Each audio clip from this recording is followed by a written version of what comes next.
I appreciate very much your taking your weekend to spend with us and investigating the vicissitudes of libido, psychic and spiritual, and I hope it's going to be enjoyable for you and beneficial for you. I want to just say a couple of things about what I want us to do, what my interest in this are, and then we'll jump in. What I propose to you is this. This morning, before the break, I'm going to give you about 3 years' worth of survey of human spirituality in relationship to the energies of life. After our morning break, I'm going to talk about early psychoanalysis with regard to this issue of energy and transformation. This afternoon, I will bring us up to date with more recent theory relating to energy and psychotherapy. Some of the more recent psychoanalytic views. I want to comment some about recent research in Bowen family systems theory, and then I want to spend the rest of the afternoon on my integrative neo-Jungian structural psychoanalysis and integrative psychotherapy in terms of how I think we have to put a lot more attention into archetypal energy and our relationship to it. And I think you will see as we go today that our involvement today is one our species has been involved in ever since it has been a species. There has never been a time in human history in which human beings were not absolutely fascinated, worried, you might say obsessed about this topic, because it is the existential importance of this topic which really is the intersection point where human beings find themselves in relationship to their environment, in relationship to their relationships, in their struggle to relate to themselves, to have some sort of contact with their own meaningful sense of self, and their struggle not to become demonic. So I hope that our intellectual work together today will be an integrative experience for you, because in spite of what some contemporary trends among some intellectuals, things do make a lot more sense than some folks want to have you believe. There's a lot more integration across disciplines and between religion, spirituality, and science than some people would have you believe today. In fact, what I want to suggest to you through all my work is that we are really approaching now capacities for very important bridges that promise a really a movement forward in integration in terms of the cooperation of scientific perspectives on the human and human spiritual practice. So I think this is a topic of tremendous intellectual interest, and I'm going to work you out. You're going to need to go out partying tonight because I'm going to work you out intellectually today. Tomorrow, however, we're going to shift gears, and if you decide to come back tomorrow, come back and bring your existential struggle with energy, and come back ready to dialogue with each other about what you need to do in terms of assessing your relationship to energy, and what the shape of your struggle with energy is, your existential struggle. We'll get out of the theoretical realms and start applying theory to our existential struggle, to access to understand. We're going to try to understand today. Tomorrow we're going to be focusing on accessing and regulating energy, and so tomorrow come prepared to try to use some of this insight to assess where you are. Are you running low on energy? Are you in a kind of a slough of despond, depression, in which case your energy access is not what it needs to be? Or are you a little bit more on the manic-y side of things? You can't sleep because you're so excited about your creative projects, or do you oscillate from one to the other? So I'll be giving you some more questions to think about, and then we'll come back. And tomorrow we will work more experientially, trying to engage these issues. The goal in all my work is trying to help people optimize their personal and spiritual integration so that they can move forward in creativity in their lives, in relationships, and in their leadership. So that's my agenda, and so let me just take a few moments now. Bridget told you something about me.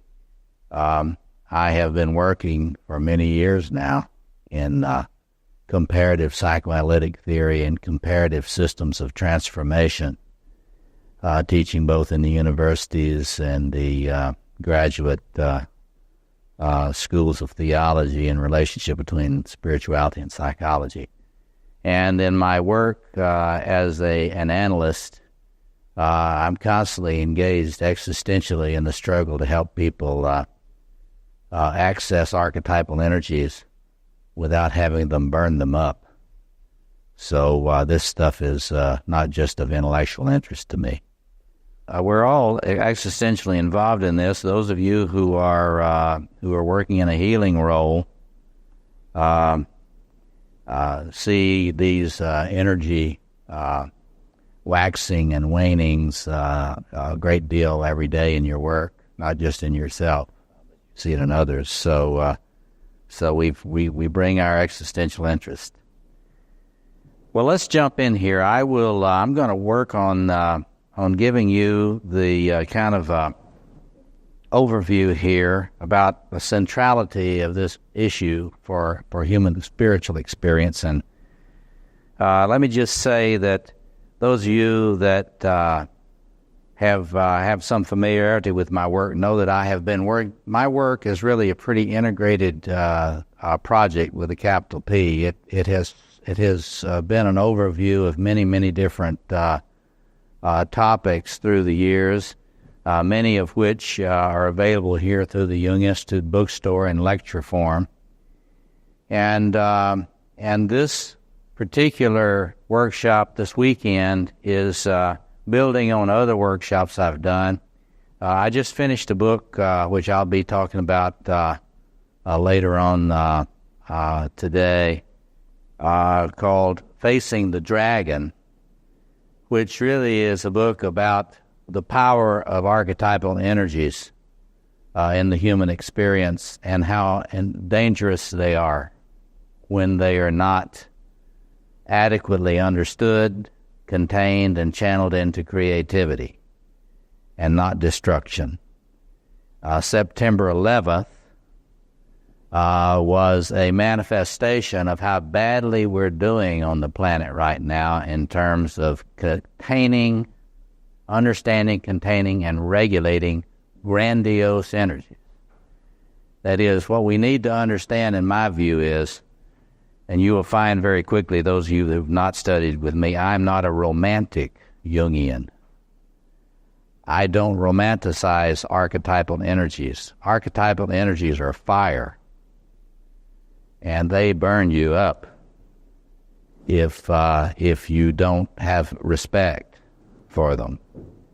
Of course, you freeze to death if you don't have access to them. But if you just jump in, without thoughtfulness and respect, and I think, as you'll see today, ritual. You have no ritual process, no ritual containment. And I include, based on my work, my recent Archetype of Initiation book is about the ritual dimensions of psychotherapy and analysis. And the book, The Magician and the Analyst, that's coming out soon, is a further elaboration of that for you professional healers. But in any case, September 11th is a testament to the way in which human beings struggle with grandiose energies. And it's not just Islamic fundamentalists that struggle with grandiose psychic and spiritual energies. It's arrogant Western secularist capitalists that have the idea that no conscious regulation is necessary. If you just get out of the way, the market will do the right thing. Well, that's sort of like the idea, if you get out of the way, the id will do the right thing. And so I'll say more about that later. But this workshop and some others that I've recently done here, the ones that I want to point you to, or that I will speak to later in a minute, is the Courage to be Transformed presentations that I did on Tillich and Jungian thought. The lectures I did on Edward Edinger, the legacy of Edward Edinger's work, called The Genius, the Ego and Archetype, the Genius of Edward Edinger. And then the other works I've done recently on the collective unconscious and psychopathology. These works all are related and have to do with my attempt to understand the dynamics of the collective unconscious in a more clear way than we've been able to understand before. This work now, I hope to eventually, in my spare time, I'll go into a book which will be Riding the Dragon, which will be about the optimization process in psychological and spiritual functioning. So we have to face the dragon of archetypal energy and know that when it's not conscious and respected, it destroys worlds. It's Shiva, destroyer of worlds. But if it is related to with respect and consciousness, which is the Jungian way, Jung's way, Edinger's way, my way, then tremendous creativity and optimization of life and leadership is possible. And so I'm not in despair, folks, about things. But what I'm trying to do here is to give us some idea about why consciousness and spiritual and psychological work is so important.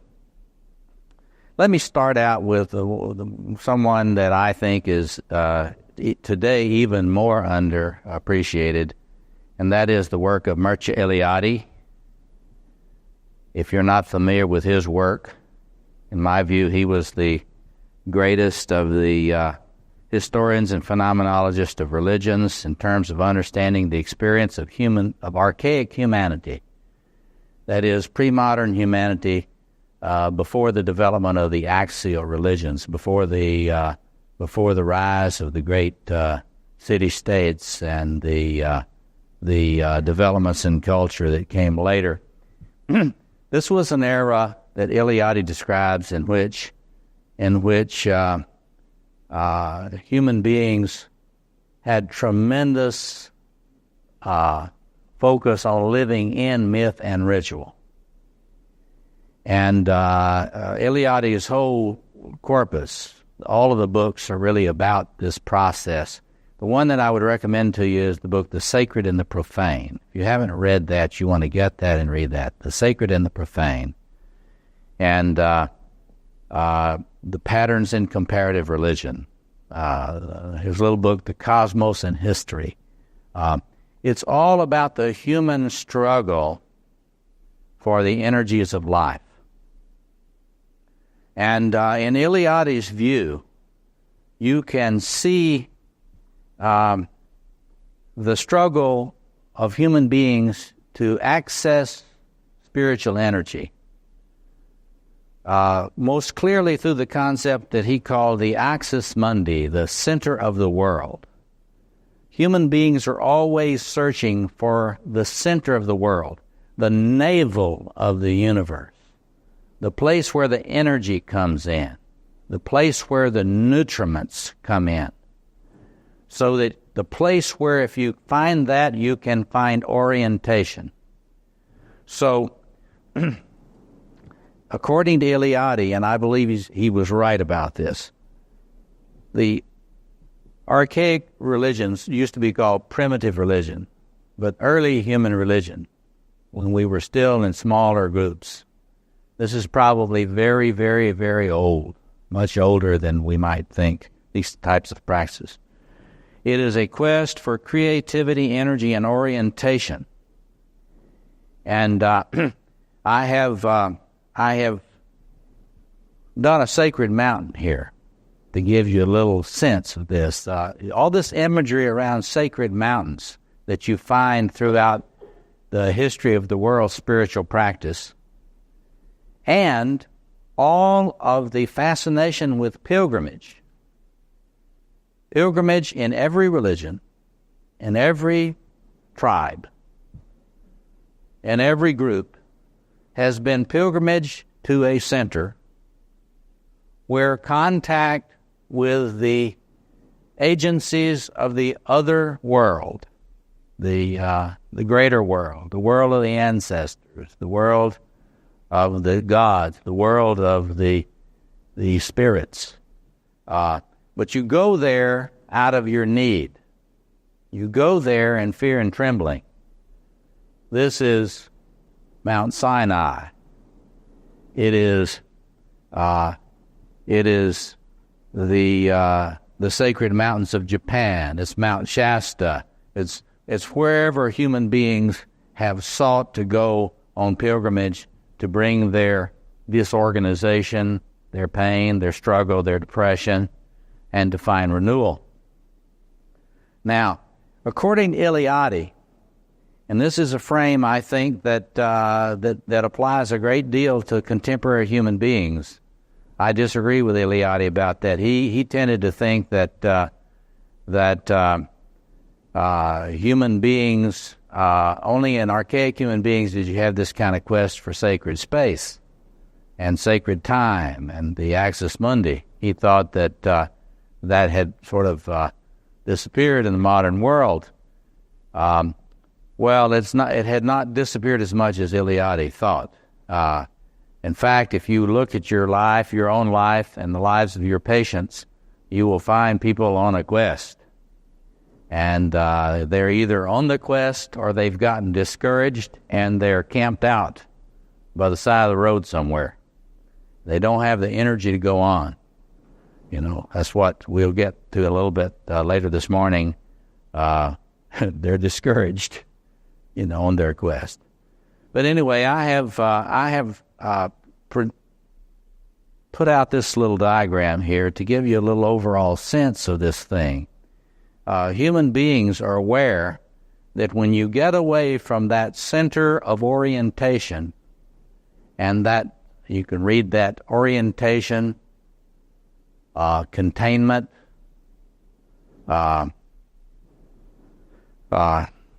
creative ordering. When you get away from that, you got chaos on all sides. And this chaos can be a hot chaos, such as you have when you're in your manic states, or it can be a cold chaos, such as you have when you're in your depression. or your sense of alienation, your sense of despair. I'm going to talk a little bit more about despair later. But in any case, your experience at that time is that life is a wasteland. It's either a wasteland of a war zone, such as we're seeing now in the Mideast, where archetypal energies are flying about with not too many human beings present containing them. Folks are in an acting out mode, freely discharging archetypal energies in the grandiosity of self-righteous justification. This is what humans do when they get overwhelmed by instinctual or archetypal energies. They always are right when they're doing it in their minds. So if you're in that kind of place, you really are living in this is kind of hell, because you don't really see the good. You can't really see the good. All you see is either emptiness or hate, aggression, so on. And some people live and die there. In fact, all too many people live and die there. If you get out of our privileged enclaves, you'll find that vast numbers of people right here in River City live there. But according to the history of human religious experience, there does come for some an epiphany, and that epiphany is a breaking in of a sense of hope and the light somewhere. There's a sense that there might be a center point. When you're out here in this chaos, you don't have a sense that there's a center point. You can't find it. So there's no place to stand to reorient.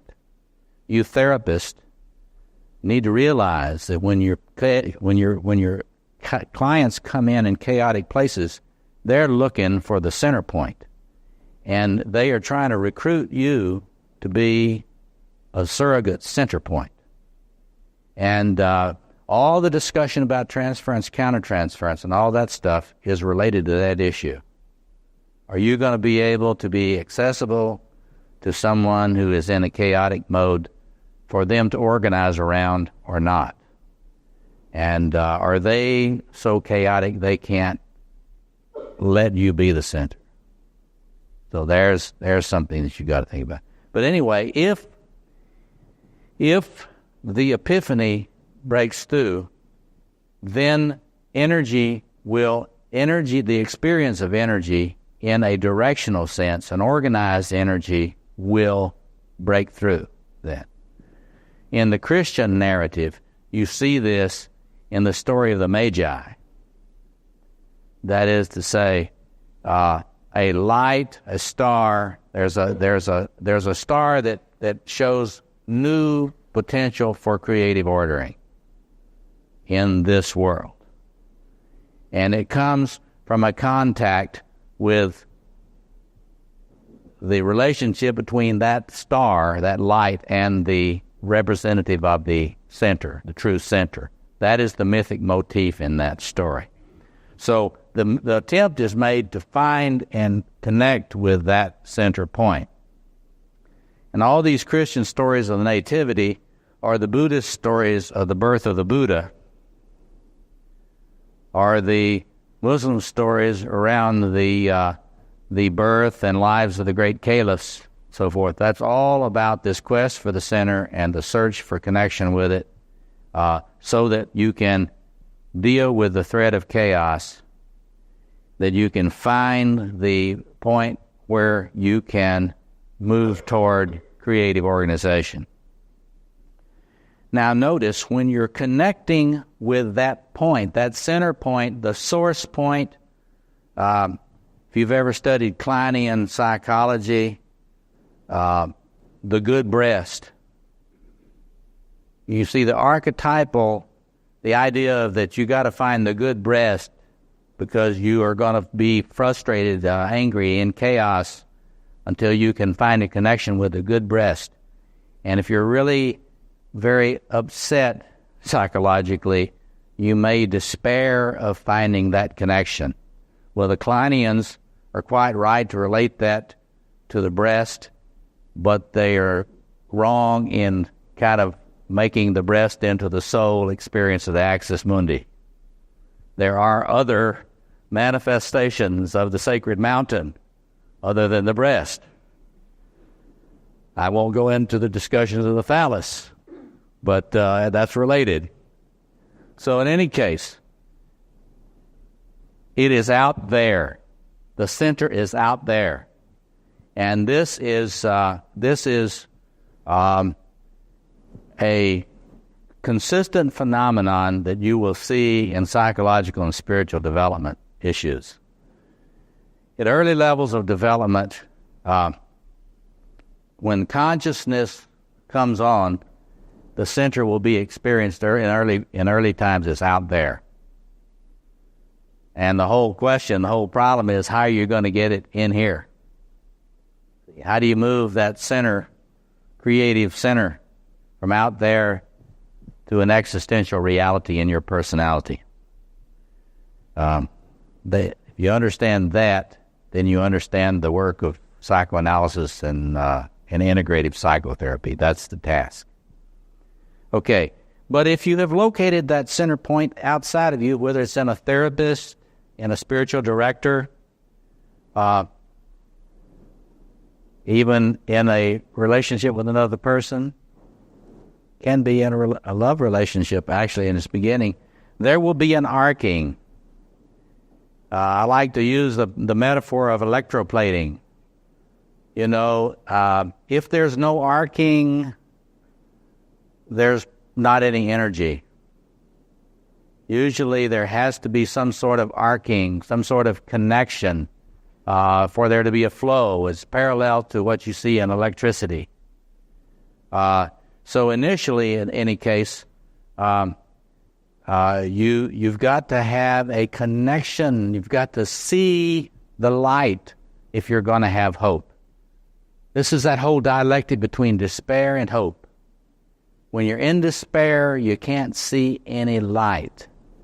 If you can see the light out there and you are not in terminal despair, you will start experiencing hope. And then you'll start having access to more energy to try to move toward the center. Okay. So if you make that connection, creative energies will flow. It's very interesting to notice in the people you work with, when they're feeling very isolated, their energy levels will usually be very low. Very interesting. But if they can experience a connection with the missing parts of themselves, even in projection, a woman on a man, or a man and a woman, any kind of erotic, alive attraction, suddenly energy flows and creative energies begin to be present. And this is where you get that connection with the muse. And, if you're a writer and you've lost your connection with the muse, then your energy levels go away and you don't work. Very interesting. But if you connect to that energy, the good news is you've connected to the energy. That's the good news. What's the bad news? Well, the bad news is when you connect to the energy, usually it's a pretty new experience and you're not too good at regulating the energy. And so the energy really gets you to work. And then you work and you work and you work and you work 24 hours, 36 hours straight. You can't put your pen down, or your word processor down, so on. And so the next challenge is containment of the energy. Now, ancient peoples understood how important containment was. That's contrary to the views that pathologize the ancient peoples of the world. Their interest in ritual process and in taboos and all of those practices were not simply obsessional neurosis. They were actually respectful awarenesses of the power of these huge energies that human beings access, whether you call them instinctual or archetypal. And so all of the development of ritual process in human history has been related to the challenge of accessing, containing, and channeling these spiritual energies. If you can contain them in a good enough way, and relationality usually has to be a part of that containment, then community is possible. It's not easy, but it's possible. That is to say, what is the greatest enemy of community? It's grandiose energies in human personalities that are not regulated. Because I bring my grandiose energy to the party unregulated, you bring your grandiose energy to the party unregulated, and we have Götterdämmerung because there can only be one God or goddess, and it's me. And so the divisive forces that you see so much in human organizations and in human community are really related, whether it's a corporation or a church or a religious order. It is this problem of adequate containment and channeling and regulation has not occurred, so there's not going to be community. But it's not enough for human beings to develop local communities as we're seeing today. The mythic idea of cosmos that Eliade talked about was the idea of a creative order in the world. That is, human beings have experienced history as terror. That's Eliade's discussion, the terror of history. And what does Eliade say human beings experience? Well, he says that they have experienced the ease with which chaos can reassert itself against creative ordering of human life. Now, in the 90s, when folks were getting rich in their portfolios and so forth, and it was before September 11th, folks could get into an idea that, well, every day and every way things are getting better and better. It wasn't true then, but I mean, you could get into that fantasy. Well, more recently now, we get a little bit more sense of what early human beings experienced a lot. It wasn't the romantic experience that New Age folks think it was.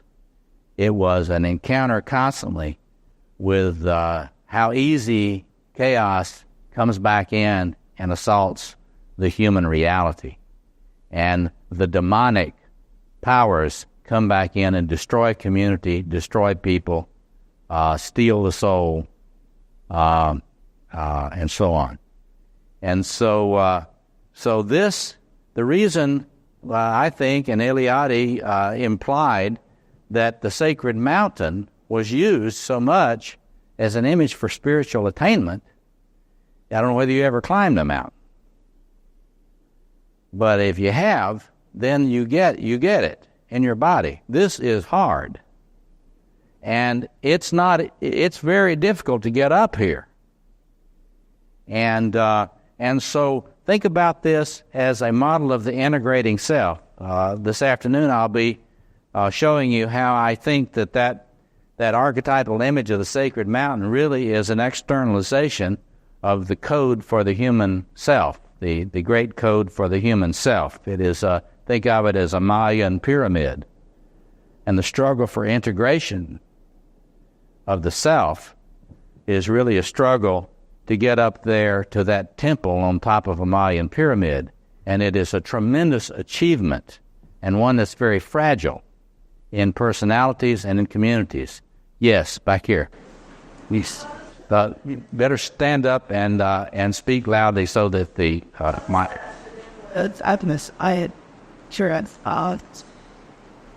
But culminating is rather than the eye together and the fire adds. And so the fire that all adds that is if you went on a bags, whatever you call it, XO, about the normal. Thank you. She's raising the question of how this issue relates to the discussions of Kundalini or serpent power. I'm going to speak about that depending on my time here. Let me see how I'm doing. I'm going to get to Kundalini and Chi in just a few minutes. Asian concepts around this. But it is in the Mayan experience, it's here that the shamanic royal figure engages in ritual sacrificial activities, connecting to the dragon energies, to the great serpent energies, the great divine energies, and does it in terms of the Mayan mythology on behalf of the world of the people. And so there's a sacrificial motif that you need to remind me to come back to at the heart of human spiritual experience. There's an intuition that human beings have that something has got to be sacrificed. Now, sometimes they can't get it clear what it is. Sometimes I think it's you that has to be sacrificed. And if you will notice the kind of unconscious dynamics of human beings kind of willing to sacrifice other people. Serious. There's a lot of a willing human sacrifice now. It's not called that. Yeah, it is not called human sacrifice. But if you look at the work of René Girard in Sacred Violence, and if you look, I think that there's a lot of unconscious rituals of death that go on that are related to an unconscious intuition that something needs to be sacrificed. Well, we'll get as we go what needs to be sacrificed consciously is an unconscious relationship to our grandiose archetypal energies. That is, yes. In a lot of this ancient mythology, there is an intuition that there's a great leviathan, a great sea monster, a great snake, something that has to be dismembered for a human world, to emerge. And that is in multiple traditions. And where I'm going, I'll just anticipate where I'm going. The weight of spiritual and psychological research, I think, points us to the fact that what is it that's got to be offered up consciously in a parallel to this sacrifice at the top of the Mayan pyramid, is our unconscious grandiosity, is our unconscious merger with archetypal energies. We'll get to that this afternoon. My sense is that no matter who we are in very close contact intrapsychically to a lot of energy. Even if you're really depressed. In fact, I would argue that if you're really depressed, the reason you're really depressed is because you're using your depression to keep this fire, damped down. It is your wet blanket solution to this fire. Now think about it. You got this transforming creative fire in you, soul, and it is scary. Nobody ever really helped you figure out how to relate to that stuff without starting that wildfire in Arizona or whatever it is. Remember, I'm just going to burn this letter from my husband or my whoever. And just one little match here, and then Well, that's a wonderful psychological metaphor. And my opinion is that if you have a battle with depression, that's what you're afraid of. And if you're going to be safe, you hose down the entire environment all the time with depressive energies. By God, I'm not going to be psychotic. I'm not going to act out. So we're going to keep everything wet. We'll get more into that later. But, so anyway, let me just get to this is a modeling that you can get in Eliade of the human terror of history. What can happen? Well, two things can happen. You can run out of the energy you need to fuel creativity and generativity, whether it's of your tribe or of your ability to have babies, your ability to find food. But your fear is on the one hand of running out of this energy you need for life. The other fear is that you're going to connect with that energy and you're not going to relate to it right, and you're afraid that you won't know.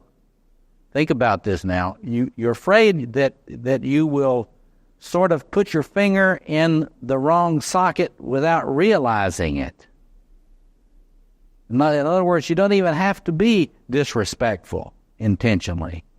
It works like electrical transformer or a nuclear plant or something. You're in there with all those human levers and in your life, and you don't know if you pull this one, what's going to happen. And so human beings have been afraid of doing the wrong thing and having all hell break loose when they connect to the God energies or the spiritual energies. You've heard of, I didn't write this down, but you've heard of mana, a Polynesian concept, mana, orenda, these concepts of psychic energy, and they're impersonal, and you sure don't want to relate to them without care. And Native Americans had the concept of Wakan and other concepts of this impersonal energy. So this energy in these early days of conceiving it was really conceived of as a energy that not really seen as a god in the early days. It is an impersonal energy that you need for life, and you either have it or you don't. And if you have it in a bad way, you fry, and if you don't have it, you freeze. Now that is not unlike what we find today in the human struggle. Now, she asked about Kundalini. I recommend that you look at this book, Jung's Lectures on the Psychology of Kundalini Yoga, in that he is talking about the Hindu understanding of the rise of the serpent power up the spine, and the idea you can see this image of the serpent power rising, and Jung says that in the really unconscious human being, or in the Hindu view, the person who is not spiritually awake, they're not aware of all that power that is there waiting to be awakened. So the great serpent is asleep. In my view, that's wrong. I don't think the serpent ever sleeps. But at least the human ego can think the serpent is asleep. We don't know it's doing anything. But anyway, and the Hindu view in Kundalini is that it can be, with yoga techniques, it can be brought to a higher and higher, more and more conscious level in which you're aware of the divine powers that are available for human life. There it is. Connecting consciously to the divine powers needed for human life. In Hinduism, the tendency is to, in Buddhism as well, in the past, it's been a desire to use that illumination to detach from the world. But if you look at that, you can see the sense that there are great powers in the psyche, in the body, that have to be awakened and brought to higher levels. We'll see how that relates to Freud in a minute. Yeah. Is the pilgrimage a way of detaching? Is going up on a pilgrimage also a way of detaching from the world when you're searching? Right. She's asking about pilgrimage, and is pilgrimage a way of detaching from the world?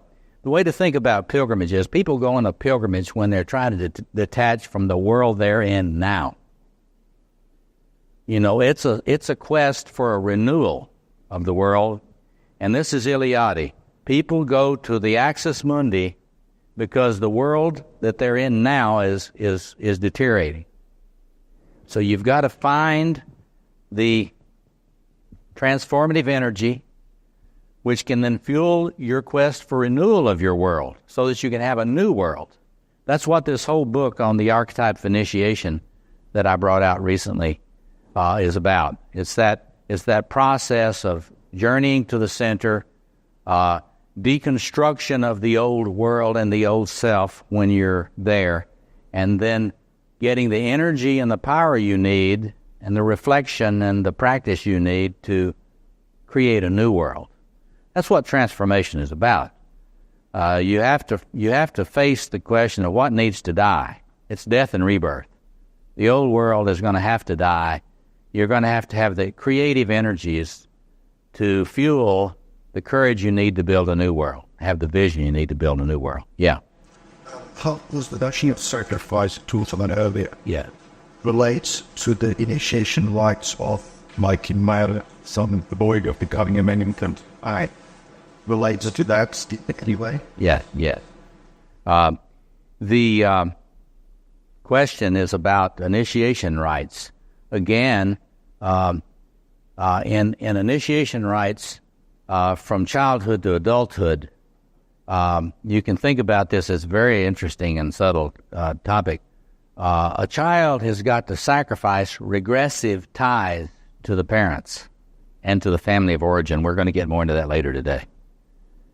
And see, when you're in a regressive tie with your family of origin and your parents, there's a hidden grandiosity in that. That's the key to Freud's whole understanding of the Oedipal conflicts. That is, a child is really not up to being the partner of the parent, what we call spousification today.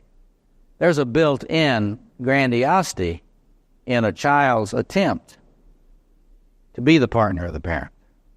Of course, it's unconscious. You see that in myths like and operas.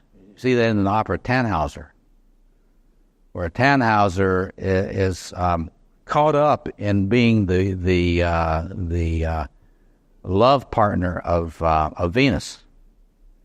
Well, there's in the mythology when a human is a consort of a god or goddess, there's dangers involved in that. And usually you get the old Greek hubris nemesis thing. You get to sleep with a god or goddess, but somewhere a nemesis is coming to punish you. And that's related to Freud's idea of the punishing superego and all that sort of thing. I mean, so in initiation rites, it is really an attempt to break down regressive, grandiose unions, what we call in family systems theory, fusions. And so the scarification that we see, or the changes, the tattooing of the skin, or the changes in the hair, or the knocking out of a tooth, all those symbols have to do with flawing, breaking pretensions of perfection. See, it's the same idea between indigenous peoples when they will make a pot often they will build in a flaw. And that is a brilliant intuition that you've got to, if you're going to be human, you're not going to be perfect. And we'll get to that more in a minute. Is it also to show leaders that to prevent it from his power? Yeah. Well, the question is about, is this an attempt to keep these folks from abusing power later? I think personally that is the case. I recommend that you look at this book on African religion by Evan Zois called Ritual Cosmos, The Sanctification of Life in African Religions. And in there, he discusses the process of initiation very much in the way you're talking about there, and that the tribal people know that if you're going to be an adult in the tribe, they have to be able to count on you. And they have to be able to count on you not to be in a grandiose way doing your own thing. So the ritual processes are attempts to regulate your grandiosity. Get you separated from your parents and have you be stepping up into adult responsibility. You know, what is now deteriorating all over the world? Well, we're not doing it today. And in this book, I discuss the collapse of eldership, ritual eldership and initiation around the world. We're in a global transition state. The real question is what we're transitioning to. And without adequate leadership, spiritual and ethical and leadership in all of our institutions, then we are really, and we're not getting it in any institution now. There's no human institution in the world right now that has enough generativity in terms of capital C caring for the world. And you know, it's from accounting to law to medicine to the so-called mental health system. I don't know how it is in Australia, but it's a disaster here. And this is very related to what we're talking about, because you see, when you connect with archetypal, say, instinctual energy, say you're Freudian, you're talking about the id. You know, you got that id energy. That id energy doesn't go away. It's there. And so civilization is under threat from that great instinctual energy. Well, folks, Jungians tend to kind of not want to talk about, you know, things like that. We want to talk about spiritual development, things like that. Well, this is about spiritual development. It's like archetypal energy, unregulated, uncontained, consciously through ritual process. Let's face it, psychotherapy is a ritual process. And it's either an effective one or it's not. And if it is effective enough, then people's energies can be turned into creativity, and then that creativity can be turned into all sorts of cultural creativity, civilizational creativity, and leadership in business. I mean, this is not unrelated to the crisis in corporations now. In corporations, the leadership is not regulating their grandiosity. I mean, the grandiosity in corporate leadership is completely in a runaway mode. And you know, I work a lot with very, very high-powered corporate leaders and other folks that fly very close to the fire. And it's not easy. I mean, we're not talking about something that's easy. If you're a creative person, whether you're an artist or whether you're a businessman or whatever walk of life, if you're in touch with this fire, we're going to get that this afternoon. This stuff is seductive. You start believing your own press. You become a legend in your own mind. And pretty soon, you know, your balance sheet is what you say it is. Why is it? Because I said it. Well, do we need any documentation? No. I mean, the FCI, for God's sake, WorldCom. But I'm really serious about that. It's massive grandiosity, and so the need for spiritual or insight into this regulation of spiritual and psychic energy. I mean, there's nothing that's more at the heart of our contemporary world crisis than this. So let me just say a little bit about qi. Qi energy. One of the things the reasons I think that Jung was so interested in Asian religions was Asian religions have a real interest in kind of an introverted approach to energy.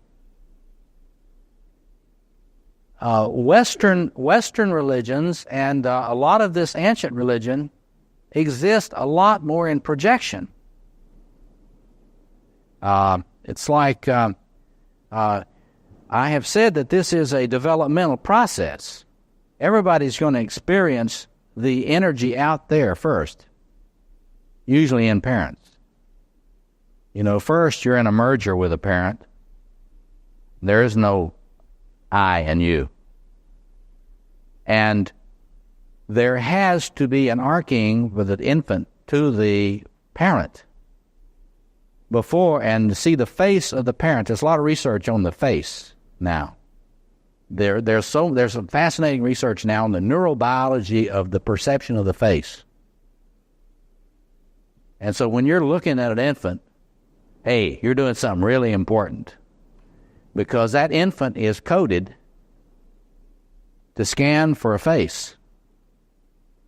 And if it really gets a face and locks in there, then the arcing can begin, that starts the development of a nuclear self, we call it in psychoanalysis today. You follow that? Okay.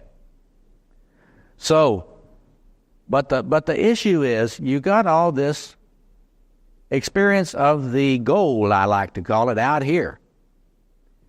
Well, Asian religions, this is true, every religion has got the proponents of the interior path. So it's not either or. But Asian religions have put a tremendous amount of energy into cultivating the sense of the interior path, and getting this sense of the kundalini within in Chinese religion, the qi, chi, qi energy.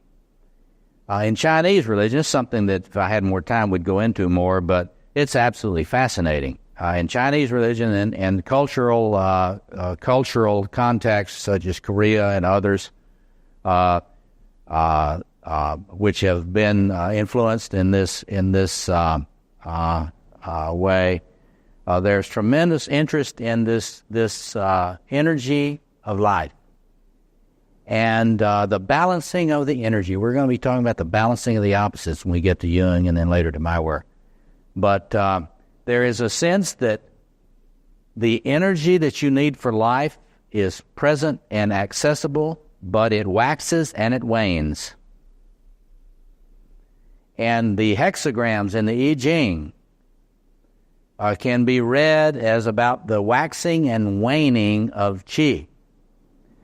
And the question of whether at a given moment your energy is being expressed in a yin mode, more passive receptive mode, or whether your energy is being expressed in a yang mode, a more assertive, outgoing, extroverted kind of expression of energy. And they have made this into a absolute fine art and physical science of medicine. I mean, they really believe that not only do you have to think about the balancing of qi and the opposites of your body, you have to balance the qi in the opposites in your mind, and you have to balance the qi in your relational world. And if you're a leader, you have to balance the qi in terms of what you're trying to do in diplomacy. And you've got to be in a dance which does not set up unnecessary oppositions and conflicts. You've got to be able to get into what we would call today, following Mihaly Csikszentmihalyi's work, flow. You got to be able to get into a creative flow, which we would say in business today, in corporate settings, into a win-win mode.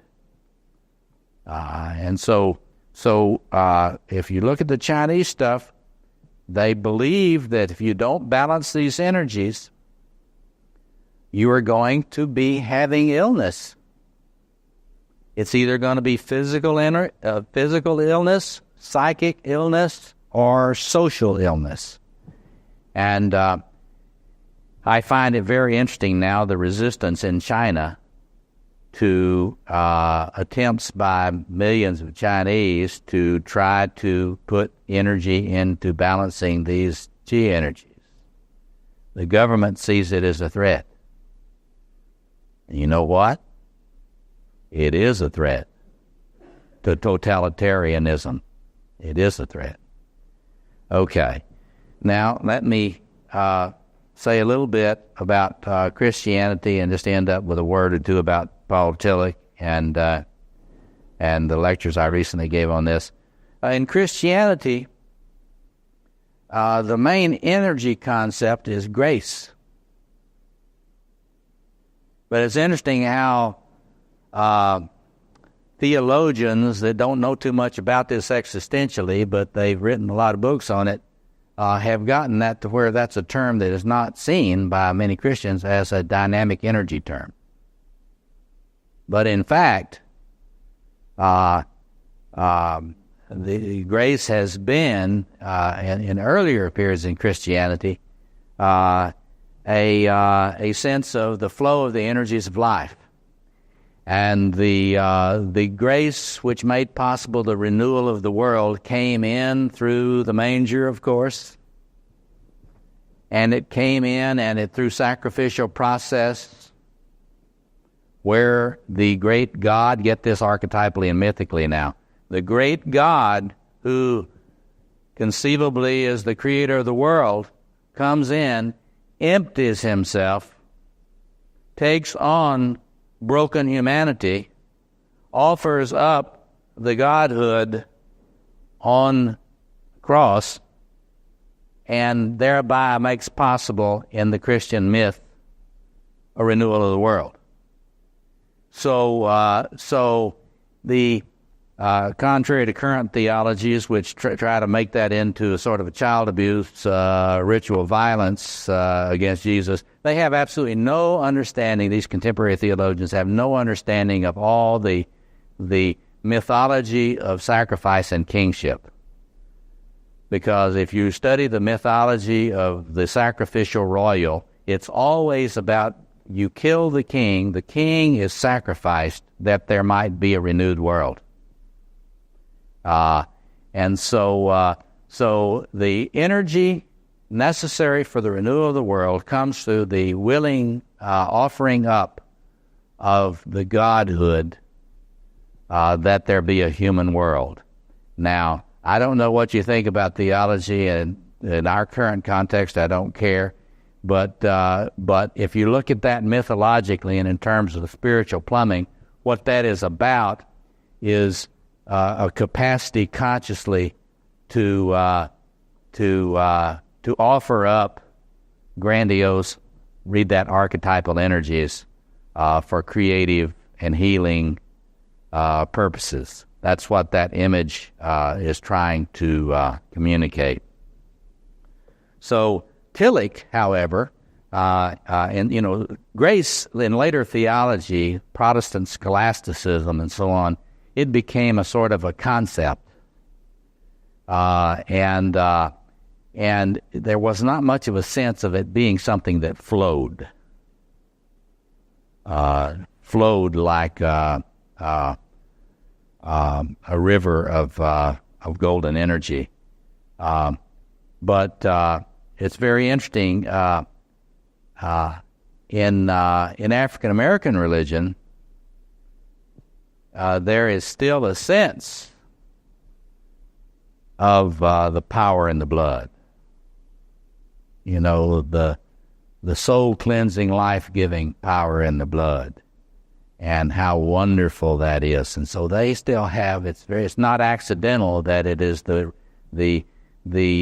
continuing intuitive capacities of the African mind that makes it possible for them to sense the mythic power in that Christian story. So in any case, Paul Tillich, probably the greatest theologian of the 20th century, came back to this understanding of grace as power for living, energy for living in his thought. And if you are interested in that, you can get my lectures on the courage to be transformed. In very simple sketch, in his view, you have to have the power of being mediated to you if you're going to survive. Being is radiant with power. All being is radiant with power. The question for humans is, can you connect with it? Yes, right. He's right on target. Tillich studied a lot of this stuff we've been talking about. Can you connect with it so that your life is not flat and full of despair? But can you avoid the tendency to make your ego into a god, therefore acting out idolatry and becoming demonic?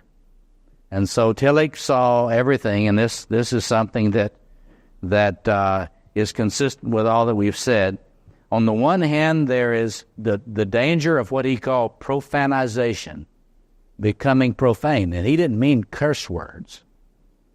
He meant losing your energy. So on the one hand, on one pole, you got the danger of losing your energy, profanization. On the other pole, you've got the danger of what he called the demonic, demonization, which is being so flooded with energy that it breaks the forms that can express the human. And so you become a monster that has a huge amount of energy.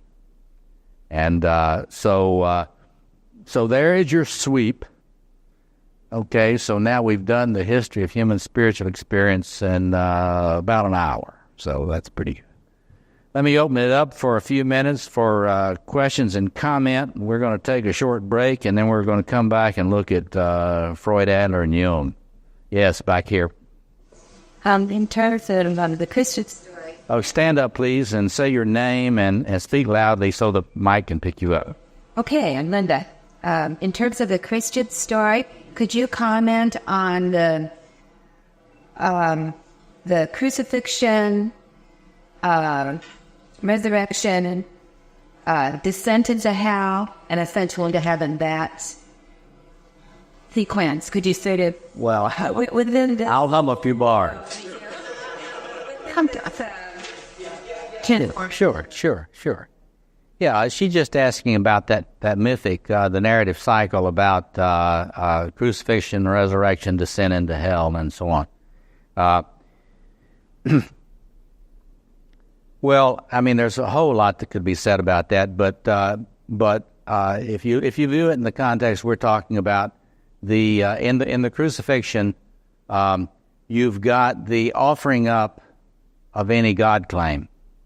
You've got it. You're offering that up so that you can become fully human. It's a lot easier for human beings to be gods than it is for them to be humans. That's what we got to get. If you're grandiose, you're an unconscious God. That's what you got to get. And human beings without adequate nurture, and I mean good enough. I'm not talking about perfect. Without adequate, good enough nurturance in their development, human beings are unconscious gods, and they expect to be treated like it.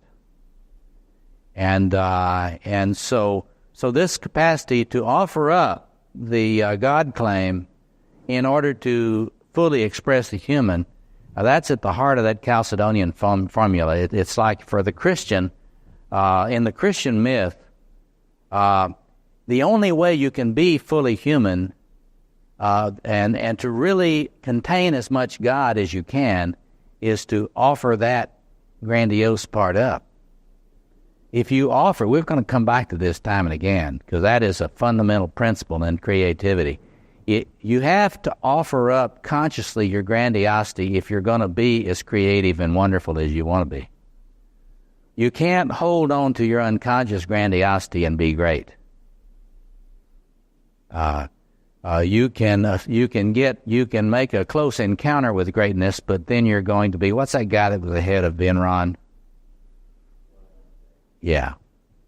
I mean, you get to where you get up there and you get to testify to government committees and you get to be preened by everyone, and everybody comes along and like primate behavior, everybody grooms you, and then the other shoe drops. Because if you're not regulating your grandiosity, there is a smart bomb, a guided missile headed your way to puncture your grandiosity. So in any case, in that Christian myth, you get the offering up, and then the huge blast of transformation in the myth. So such a blast of transformation that it goes against all of the understanding of the ego. The ego cannot understand how this much of a blast of renewing, transformative energy could possibly be. It is an insult to the ego-dominated mind, how this could possibly be. Well, of course, anytime you really get in touch with archetypal energy, it's an insult to the ego-dominated mind, what's going to happen. And then, of course, that image of the descent into hell, you see, if you're really inflated and you achieve enlightenment, then none of those idiots down there deserve any of my help. I have now become the great guru, the bodhisattva, the incarnate Buddha, Maitreya, and I am so wonderful now. Why would I want to waste my time with those evil people in the prison of hell? Well, in the Christian story, you at least get this piece right, because when the realized one, and I just make this cross-cultural, when you're really an arhat, when you are really a bodhisattva, you will not go to nirvana before ever suffering demon has received compassion. So the image in Christianity of that descent into hell to release the captives is an image of the transformative power of someone who has actually confronted their grandiosity and been able to ride the dragon, I call it. If you can ride the dragon, that's what Rumi calls a saint. And when someone can really relate to their great energies in a conscious way and not have them, generate a nemesis and generate a kind of a sense of superiority. See, if your spirituality leads you to feel superior, then it's phony. That's the whole message of that. The true spirituality, when one really gets it regulated, one doesn't claim the greatness for oneself. One realizes it's shared, and then you want to share it. It becomes a banquet. And the whole Jewish Christian imagery of the Messianic banquet, it's based on the idea that when the Messiah comes, the great dragon is fed to all the people. And now look at that archetypal image. Is that an image or not? It's like, if you look at that psychoanalytically, when human beings get to where they can sacrifice the dragon of their grandiose energy, there will be enough generativity to transform the world. And so that's what's in that mythic image, that when you really regulate your grandiosity, you're not willing to write anybody off. You're not so willing to have triage. You're not willing to just have medical care for the few or mental health care for the handful that can pay for it. You have a sense of the necessity for care. Okay, yeah. And then one more comment and question, then we're going to take a short break. My name's Bridget. I would like to ask, you mentioned that if there's a missile headed your way, Punisher. Say it again. You mentioned a missile could be headed your way. Yeah. And puncture you. No. Well, that would occur. How does that person then find the strength to be next and want to be in there on the east? Well, the missile I was talking about, this is the idea of, this is the old Greek mythical idea of hubris and nemesis. If you have, if you're unconscious of these great energies, or if you're identifying with them, and you're really, as Jung we'll see later this morning, as Jung would say, you're inflated. Jung believed, and Edward Edinger believed, that the archetypal self, through the transcendent function, is going to organize something to come your way to puncture your inflation. And, you're going to make one too many, you're going to overstep one too many times, and you're not going to know it. You're going to bully someone one too many times, and you're not going to know when you overstepped. But it's the Jungian concept of enantiodromia. That is, there is something in the larger psyche, not your ego, but in the larger psyche, which is seeking to correct imbalances. And so if you are into a grandiose yang position, there may well be something constellating somewhere to put you into a very, very unmasterly yin position. And there are a lot of people that think that that's what happens at the onset of illnesses and so on. A lot of the time, the idea that we set ourselves up for those things. So in other words, you got to think about that idea of the invitation to have your grandiosity punctured. It's not a conscious invitation. You're not like, I don't think Saddam Hussein is conscious at a conscious level, seeking to have a nemesis come his way to try to puncture his o'erweening grandiosity. But if you look at events in the world, it looks like it's shaping up that way. Yeah. That's So anyway, let's take about 10 minutes, no more than 10 minutes. Let's come back. What time is it right now? 5 after? Is that about right? Come back at 15 after, and let's go on till noon. We'll look at the early psychoanalytic thinkers on energy. This morning I want to talk just briefly about psychic energy in Freud, Adler, and Jung. And this afternoon, again, I will talk a little bit about Koha, a little bit about Bowen systems energy and Bowen systems theory.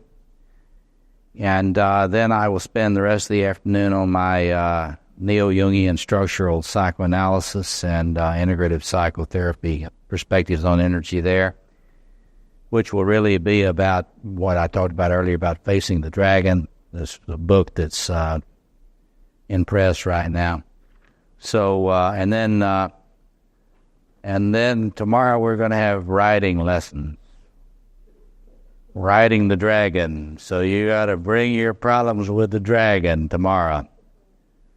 Whether you can't find it, you got a harness but no dragon that you can find, or whether or not you're still learning like it. I mean, if you get a chance to watch the movie Dune, if you haven't seen the movie Dune, and if you don't have anything to do tonight, watch the movie Dune and look at the issue of learning to ride the worm, and the 300-foot worm, and D-U-N-E.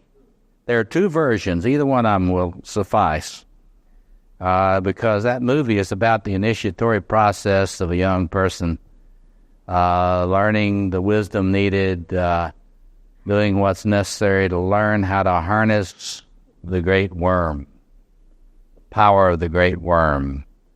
And they come from Frank Herbert's Dune series. So there are a lot of different movies you can look at about that, but I always get a kick out of that one. Let me jump in now to it's interesting to me always, as I've taught the history of psychoanalytic theory and comparative systems in relationship to religion and spiritual traditions. It's always fascinating to me that someone who believed himself to be such a secularist and atheist, Sigmund Freud, actually is one of the great revolutionary minds who enabled us unwittingly, I might add, to reappropriate some of the ancient insights into energy that the spiritual traditions of the human species had carried for aeons, but in the course of the increasing rise of orthodoxy in all traditions, orthodoxy, whether it's Jewish, Islamic, Christian, whatever, even now Hindu, they're more interested in the status quo and surfaces and control issues, and they're really very frightened by the dragon. And orthodoxies, if they had their way, they would kill the dragon. Of course, they would kill your dragon. But so they really, the Orthodox traditions really turned away from any sense of energy flow. I just challenge you to find an orthodoxy that's very interested in helping you access creative energy, because that's not on their docket for you. But Freud, it's like this is an example of an antiodromia. If the pendulum goes far enough in one direction, it will start coming back. And so Freud, the great enemy of Victorian romantic spirituality and so forth, comes back in and starts talking about energy, talks about instinctual energy. And the first thing, there's a huge amount I have realized in recent years, a lot more about the profundity of Freud's intuitions. And first to just talk about the id. The id and his sense of the drives, which a lot of people poo-poo today. But Freud had this apprehension based on clinical experience, watching people, and he began to notice that there was something in people that he was seeing that was a pressure from within. A relentless pressure from within. He came to call that the it. Badly translated in English as the id. But he called that the it. It is pressing human beings from within, and it is relentless, and it is seeking discharge. And Freud interpreted this as sexual energy. And of course, as we go further now, we're going to get into anytime you've got opposites, anytime you've got splits, you're going to have an erotic longing for union. And so Freud wasn't really wrong about the erotic arcing of energy, which occurs whenever there is a kind of a opposites. And the opposites in his case that he was fascinated with were the sexual opposites, and the opposites that appear in what he called object relationships. He was saying this energy, this thing in people is wanting to discharge, and it will scan for an object. And now we're going to anticipate this afternoon when I talk a little bit about systems theory, family therapy. But Freud was fascinated by the way in which this thing within, this sexual urge to discharge toward an object, may read that person, was inhibited by incestual regressive ties to the family of origin. And one of the big themes in Freud's work, Freud, he was thinking like a plumber. And he wasn't wrong to think that way if you're really taking energy seriously. If you're taking energy seriously, you're going to stop depreciating plumbers, because you're going to think, ooh, this is about flow. This is about blockages, flows, flooding, backups, valves. Boy, when I got into that, I started taking my plumber more seriously. I got one of the best plumbers in Chicago, and with my old house, I need it. But I'm not really serious about this. Once you begin to think energy, then you start thinking flow patterns. Is there flow? Where is it going? If it's not going where it's supposed to go, where is it going? Where is it backing up? Well, that's the way you can understand Freud's original early insights. Because he was saying, in the family of origin, there is a tendency in our species, according to Freud, for this energy, this sexual energy, to have a difficult time making it beyond the family of origin system. It tends to get locked up in regressive ties to the parents. Now, have we outgrown Freud? I don't think so. Not on that. Otherwise, why are all these Freudian patients coming to me, a Jungian analyst? They come to me with Freudian problems, you see.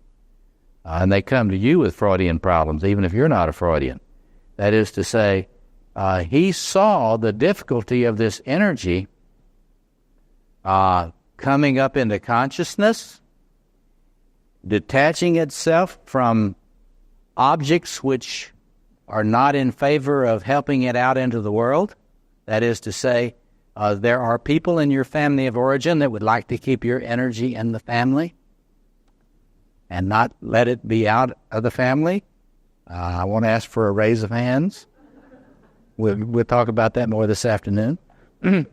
But so Freud had this fascinating sense as he watched patients, and he watched the way in which the energy seeking to escape the sphere of Oedipal ties and to find a way to love and work in the world would be blocked. And with some people, they had never got past a fixation with oral issues. I spoke of the breast earlier. Well, my longing to have an adequate dwelling in the sector of a connection, a fundamental connection with the maternal. And if my mother was too anxious, that I'm having a hard time really working that issue through so that my energy can go to another level. And so if I have had a tenuous tie to that maternal arcing, then my energy may be tied up in orality, and all of my energy may go into eating. if you're a therapist, you have dealt with people whose energy is preoccupied with food. It's either preoccupied with not eating food or eating food, or dependency dynamics, which is a form of orality, according to Freud, and so on. Then there are people who made it through the preoccupation with the oral, and they get into fixation at the anal level. And the anal level meaning the issues of control. I have something, I don't know whether you're going to be able to have it. I may not let you have it because I'm not sure I have it. And as long as I'm not sure that I have it, I'm not going to be able to turn loose of it. Writer's block, according to a Freudian view of energy, is a fixation of energy at the anal level. Or it can move to the phallic level, and that was in Freud's early theory, the idea that finally the energy can get to a place where one is celebrating one's exhibitionism. I'm here now. Finally, it's like the little boy that you've heard me speak of, some of you before, who I was sitting with a friend, and this little boy came into the room and said, "Dad," he said, I'm going to have a BM so big it's going to go down the Mississippi River and it's going to knock down all the bridges all the way to the ocean. Well, that may sound anal to you, but it's really phallic. It's really my power going into the world. And you're all supposed to admire it. And, when you get so-called narcissistic personality disorder today, these days, that's our contemporary way of talking about that kind of energy. It's all about me, it's not about you. So it's really not relating in a loving way, to some real person out there. Your role is an audience for my wonderfulness. And then he talked about maturity, which was when this energy, this energy can really come out into the world, expressing itself in love and work, and can find appropriate places to be expressed. We'd think about creativity. A lot of the early work in the psychology of creativity was done by the Freudians. And in my early work, I had a Freudian psychoanalytic phase, and my first book was a Freudian book in which I was writing about the Freudian insights into creativity. So the whole early Freudian thing was about the pressure of psychic energy. They talked about drive theory, and the whole thing was this sense of this thing that had to get out. And Freud had this real sense that it was bigger than people could stand, that you couldn't finally just sit on this thing. It's going to come out where if you try to repress your psychic energy, good luck. It's coming out somewhere. That is the fundamental insight of Freudian psychoanalytic theory. That energy is coming out somewhere. So if it apparently isn't, you haven't looked carefully enough. You haven't done enough analysis, because that energy is going somewhere. Now, that insight is as true today as it was when Freud had it. And the only way we're going to improve on Freud is to get a lot more specific about the flow patterns there and the way the blockages work, and get a little more subtle and nuanced in the form psychic energy takes. It's not all sexual in a literal sense. And we come to Jung in a minute. We'll see Jung's huge contribution that moves beyond Freud, but it's not as far beyond Freud as a lot of people that like to depreciate Freud would like to think. Just a few words on Adler. Before I became a Jungian analyst, I received an Adlerian diplomate, and so I've been fascinated with the things that Jung took from both Freud and Adler. And you'll see in a moment something that I think Jung got from Adler. But for Adler, Adler was not as much of an intellectual as Freud or Jung. He was an eminently practical man. He was the person that really started what we would call today a school psychology. And he's really sort of the founder of family therapy. And he was the one that would really was interested in what we called when the government still cared, quote unquote, of community mental health. He was interested in practical results for people that couldn't afford to see Freud or Jung. Tailors, poor tailors. He was worried about the mental health of poor tailors. But one thing that he tried to simplify things. And the thing that he came to, and those of you that studied Nietzsche will recognize a little sense there, Adler is associated by people with the idea of power. So if you were to think about an Adlerian energetics, it's all about the energy to overcome obstacles. So if you're looking at Adlerian theory, you're going to look a long time to find any clear upfront theory of libido. But if you look at what they do clinically, what they're concerned about clinically, they are concerned about, does the person have the energy they need to fuel the will to overcome obstacles in their adaptive process in facing their life task. So what an Adlerian is going to focus on is the issue of courage and discouragement. And there you go, you can see that tie, the existential tie. Adler's psychology is very much an existential psychology, phenomenological psychology, existential psychology, and it looks at that organism that you are and it says, okay, is this person feeling, do they have what they need to face their task? And for an Adlerian, what is psychopathology? It's what occurs when a person becomes discouraged. They don't feel they have the energy to fuel their struggle for overcoming the obstacles. So all psychopathology, from an Adlerian point of view, is the phenomenology of discouragement. Or if you were more philosophically sophisticated, you would say it's all about the phenomenology of despair.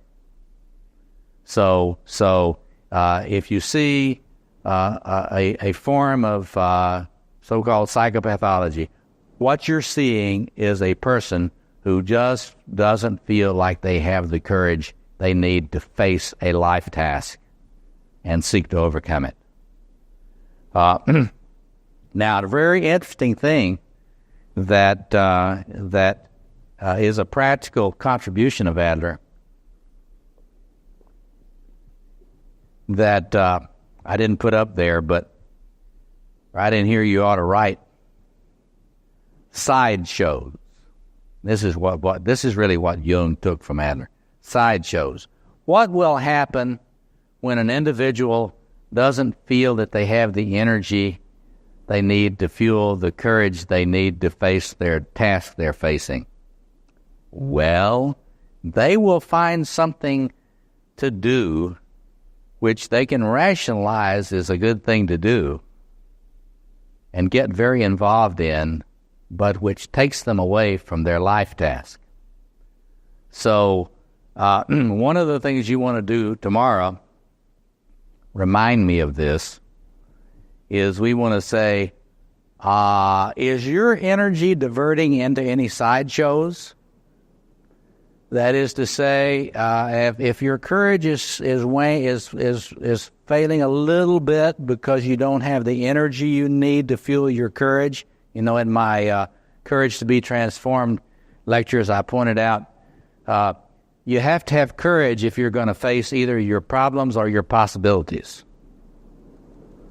And clinically, you can look, if a person doesn't have enough courage, they're not going to let themselves know what's wrong with them, and they're not going to let themselves, they're especially not going to let themselves know what they could be. Because if you lack courage, knowing about your possibilities or your problems is overwhelming. So what is required to have courage? You have to have energy to have courage. Not enough energy, no courage. That is a rule psychotherapeutically. So if you have clients, or if you or your clients are having a hard time facing tasks, you got an energy problem. Because if you had more energy, you would have fuel to fuel your courage, that then you could begin to look at the problem, and also even more brave heart, look at your potential. It's a lot more scary to look at your potential than to look at your problems. Problems can become sideshows. You understand that? You can use your problems to avoid your creativity. So Adler's real contribution here is something about the plumbing. Always pay attention to where the energy is going. If it's not going toward the creative task, where is it going? It's probably going into a sideshow where you can feel good about being busy, but through a rationalization, which keeps you away from the real job. Okay, now let's turn now to Jung, his contribution. Well, he took from Freud a sense of libido. So, he was one of the early persons that learned a lot from, really appreciated Freud's early work. He was impatient, though, with Freud's sort of monolithic emphasis on sexual energy. The key change that Jung made was to broaden the concept of psychic energy so that it was not limited to sexual energy. Jung knew more myths and had more sense of the transformations of libido and the different forms it can take. Now, that anticipates the rest of our weekend, because energy takes many different forms. And so Jung's breakthrough in thinking about the transformations of libido, it's not all just sexual. Certainly, there are, what we will see this afternoon, there are libido, forms of libido that come out through the lover sector of the psyche. And certainly, anytime there are opposites, there is an attraction between the opposites that could be called erotic. But Jung knew that this energy can take many, many forms. And it was probably his study not only of acute mental illness, but of world mythology and spirituality that gave him that wider sense of energy. Now, what he took from Adler, though, is here. Jung emphasized that you get this movement of progression and retrogression of libido. So that's what you want to flag there. Progression, libido progresses into life tasks. See, he was borrowing this from Adler. When you're in an adaptive mode in your life, your energy is flowing into the world. You are dealing with your adaptive problems. If you're a young person, you're doing those first half of life tasks that Jung talked about.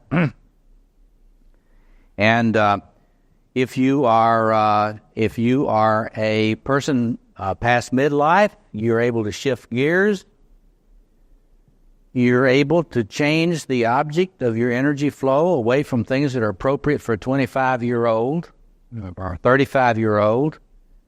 And you're able to, without dishonoring those things, you're able to shift your energy flow toward other tasks that are more appropriate to someone past midlife.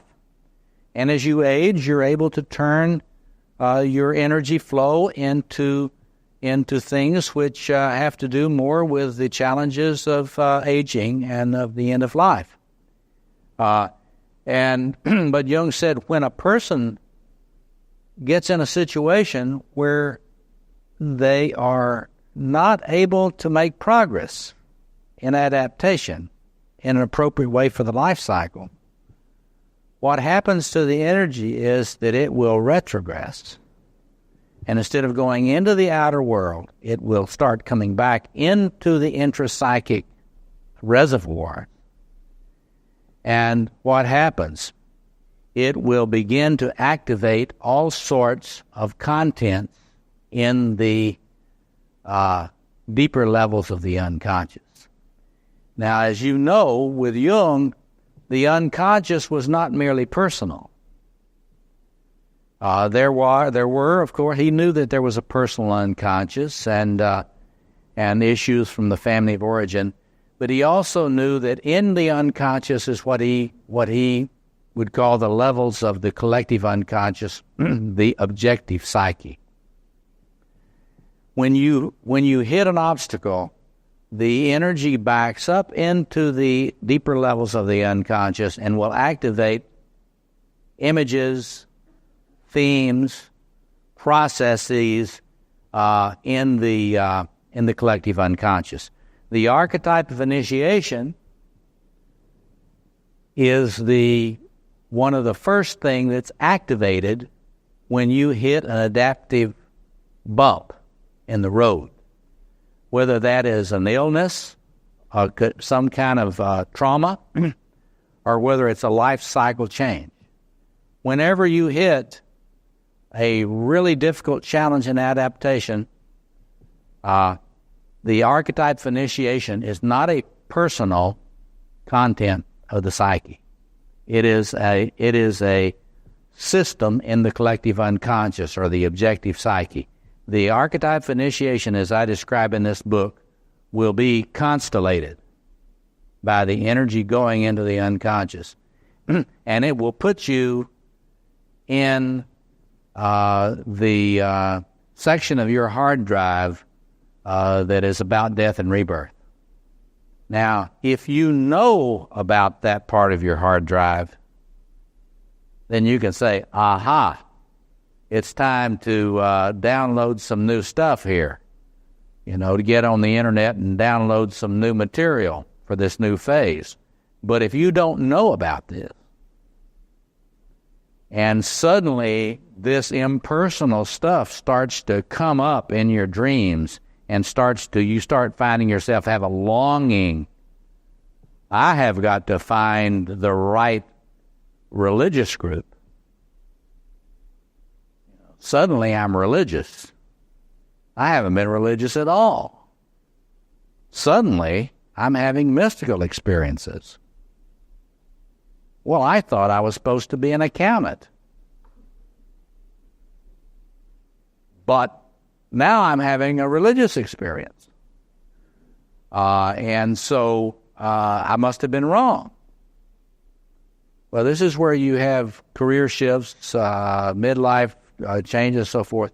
But you see, if you have a sense of what it is that got started, you know that when that archetypal energy, when your energy that's been relating to the world, when it starts to go down into the unconscious, it will connect with the archetypal self, and it will connect with all the programs, all the what we know with biograms. There are instinctually inherited systems which are there in the psyche for your transformative process. And if you can find adequate containment, remember we talked about ritual containment.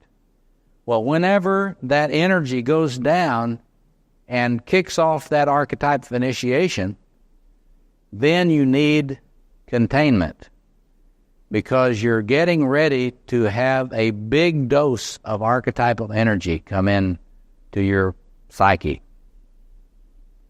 And so one of the things you need to ask yourself is, have you been going through any things like that? What's been happening to the relationship between you and archetypal energy in the course of life changes? And are you aware that it is the archetype of initiation? And just because you're hearing voices and seeing visions doesn't necessarily mean you're psychotic. It means that your energy has retrogressed into the collective unconscious, and it's picking up material that is demanding that you take some time to reflect upon to become more whole when you rebuild your life. That's what's going on. So Jung had a sense that not only is the energy going to come back, and when you regress, quote unquote, it's not all bad. Freudians tend to think if you regress, it's really bad. Jungians have more of a sense that if you regress in containment in the alchemical vessel, that's what you're supposed to be doing in a controlled regression, so that you can get rid of some of the deformity of your ego and your personality that existed up to now. And you can rebuild your ego and your self-structure in a more optimized, integrated, appropriate way for the phase of life that you're now facing. So it's an ongoing adaptive task. But Jung saw that down here in the depths of the unconscious are resources for your transformation. And when that energy backs up, goes back down, it awakens tremendous power which needs containment as you go through a renewal process. Remember Eliade? Things deteriorate. You got to go get in touch with the energy. Go to the top of the mountain. Well, you go down into the unconscious, but it's the same fundamental metaphor. You go into a vertical axis to go deeper, to connect with the energies of transformation in a contained way to rebuild yourself for a new phase of your pilgrimage from your life. So now Jung, being a Victorian male, tended to, he talked about the anima is the source of animation. And of course he's very male-oriented there. That's the sense of the inner feminine for a man. If a male is not connected with the inner feminine, then there's not much arcing going on. So he doesn't have much energy to relate to himself, to the world, to others at all. However, if a man projects the inner feminine, the female opposite of his personality, if he projects that on the outer woman, he may find himself totally enthralled by the outer woman, totally losing his selfhood in the projection with the outer woman. And you and I know that while Jung tended not to put the same emphasis on the animus as he did the anima, that's a Victorian kind of asymmetry. I think that the important thing that you see there in Jung is our tendency to project the rest of ourself onto the other sex, or the other gender, or to the lover, and to see ourselves, the rest of ourselves that we need for being complete in the other of our love relationship. We can talk more about that later. But the important thing there is not that it's simply in the relationship with the other sex. The key thing is Jung's emphasis on the mystery of the opposites. healers throughout the centuries have known that if you're going to be healed, you got to balance the opposites. And that if you lose one end of an opposite, you're going to lose energy and you're going to be disoriented.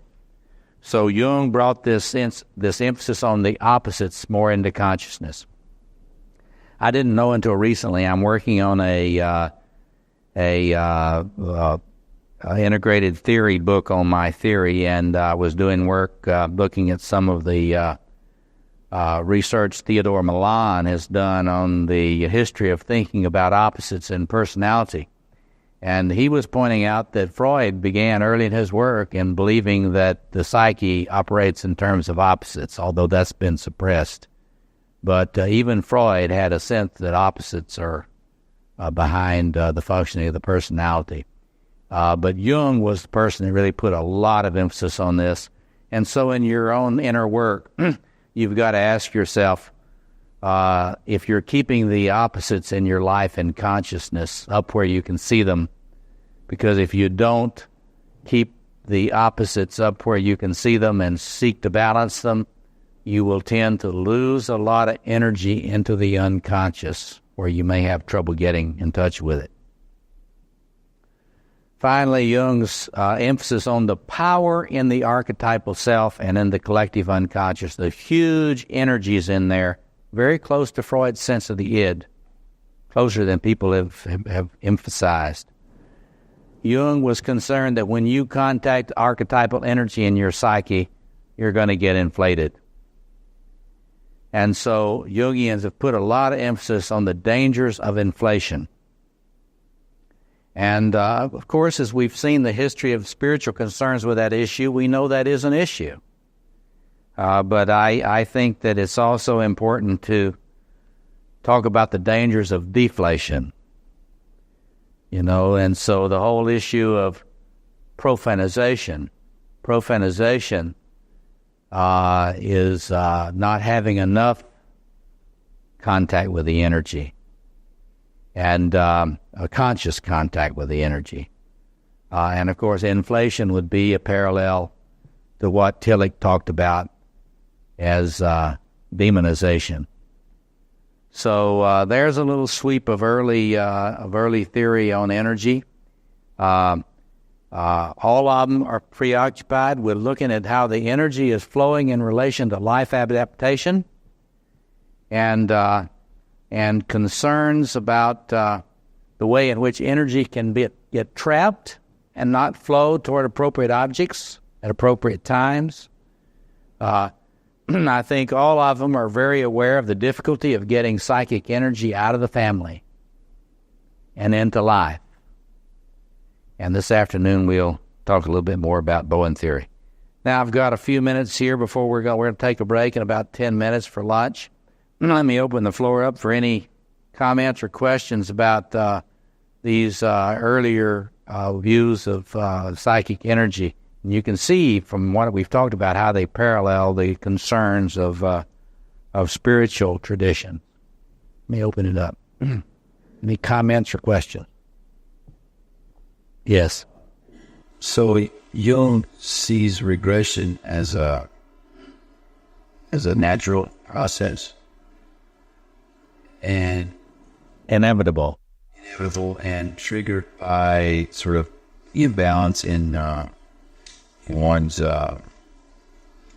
contact with the collective unconscious or the archetypal images in his. Yeah, he's saying that Jung sees regression as the result of imbalance in connection to the archetypal energies, and it is a natural process. I think it's quite accurate to say that. I recommend that if you haven't read this introduction by Jacobi, The Psychology of C.G. Jung, you look at that classic book, and it lays this out. We all go through this succession of processes. All the old people of the earth knew this. They had rituals for it, and they expected you to deconstruct periodically. And they knew you were going to do it, and when you started to deconstruct, they had a ritual for you. They had a shaman for you to go see, or a medicine person, and they didn't think that you were having a biochemical failure. or they had some biochemical flaw in your being, they said, oh, well, time for a transformation. So we got to get them in touch with the spirits again and find out what the next agenda is. And so they had ways of having the community gather around and be what we would call self-object supports and help them rethink things. Moderns lost that, much to our sorrow. And Jung is coming back to depathologize symptoms, because in Jung he sees symptoms and regressions as a timely thing. It's you haven't been suffering the thing is that you're supposed to suffer, and so you're going to have to start. You will suffer things that you're not supposed to suffer until you face the suffering, the things you're supposed to suffer. In life, so you can see that's like Adler. You got to face up to the things that you need to face up to in life, and so it's not really a failure of a machine. It's really a regenerative process, and it's seeking the appropriate alchemical vessel, which is the analytical relationship in Jung's eyes, for your individuation. And the whole idea is that you are on a journey, and at different points in your journey, the libido is going to need to detach from the outer world and come back inside, lift up connection with the collective psyche. Now, what we would say, I didn't mention the transcendent function, but the idea is that the libido goes down, it stimulates the presence, it activates the transcendent function, which is an attempt to bridge the opposites that have been kind of inappropriately separated. So you're right. Absolutely right. Other yes back here. Can you give an example of keeping the opposites away from help? Yeah, she says, what is an example of keeping the opposites where you can see them? Well, take, for example, and we'll get into this a lot more this afternoon, there's a tendency, we have a tendency to identify with one pole of archetypal splits. And I'll be going into some different archetypal splits, but some in classical Jungian thought, for example, you would have the puer and the synax, the eternal boy and the dried-up old man, the cynical old man.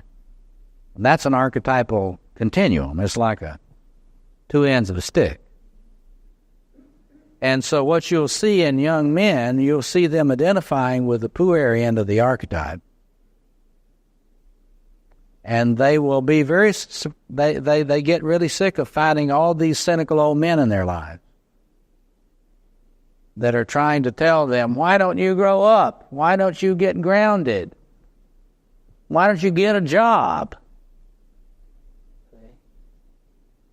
Now, what that young male needs to do is to get in touch with the synax in himself, which is the more mature, wise, old man part of the personality, which can say, hey, you know what, I should get a job.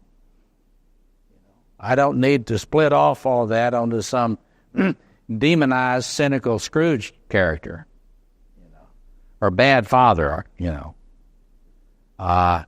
or a bullying boss, or whatever. I can deal with the necessity to be grounded and mature in my own personality. I don't need to act this dance out with a series of older men. By the same token, men, and particularly when they get past 50, tend to identify with the synax archetype. Synax end of that. Now, unconsciously, men become very childish after midlife. I mean, it's embarrassing the way men get after midlife. I spent a lot of time trying to get them to face up to this. Come on, stop whining, for God's sake. Let's build a world, guys, quit whining. Put up those golf clubs. The work to be done. There's a brave new world out here. But there's a tendency for men to when they start getting into that retirement fantasy. You know, retirement can be an opportunity for, you know, I hate the word retirement because it sounds like, you know, you can abdicate life.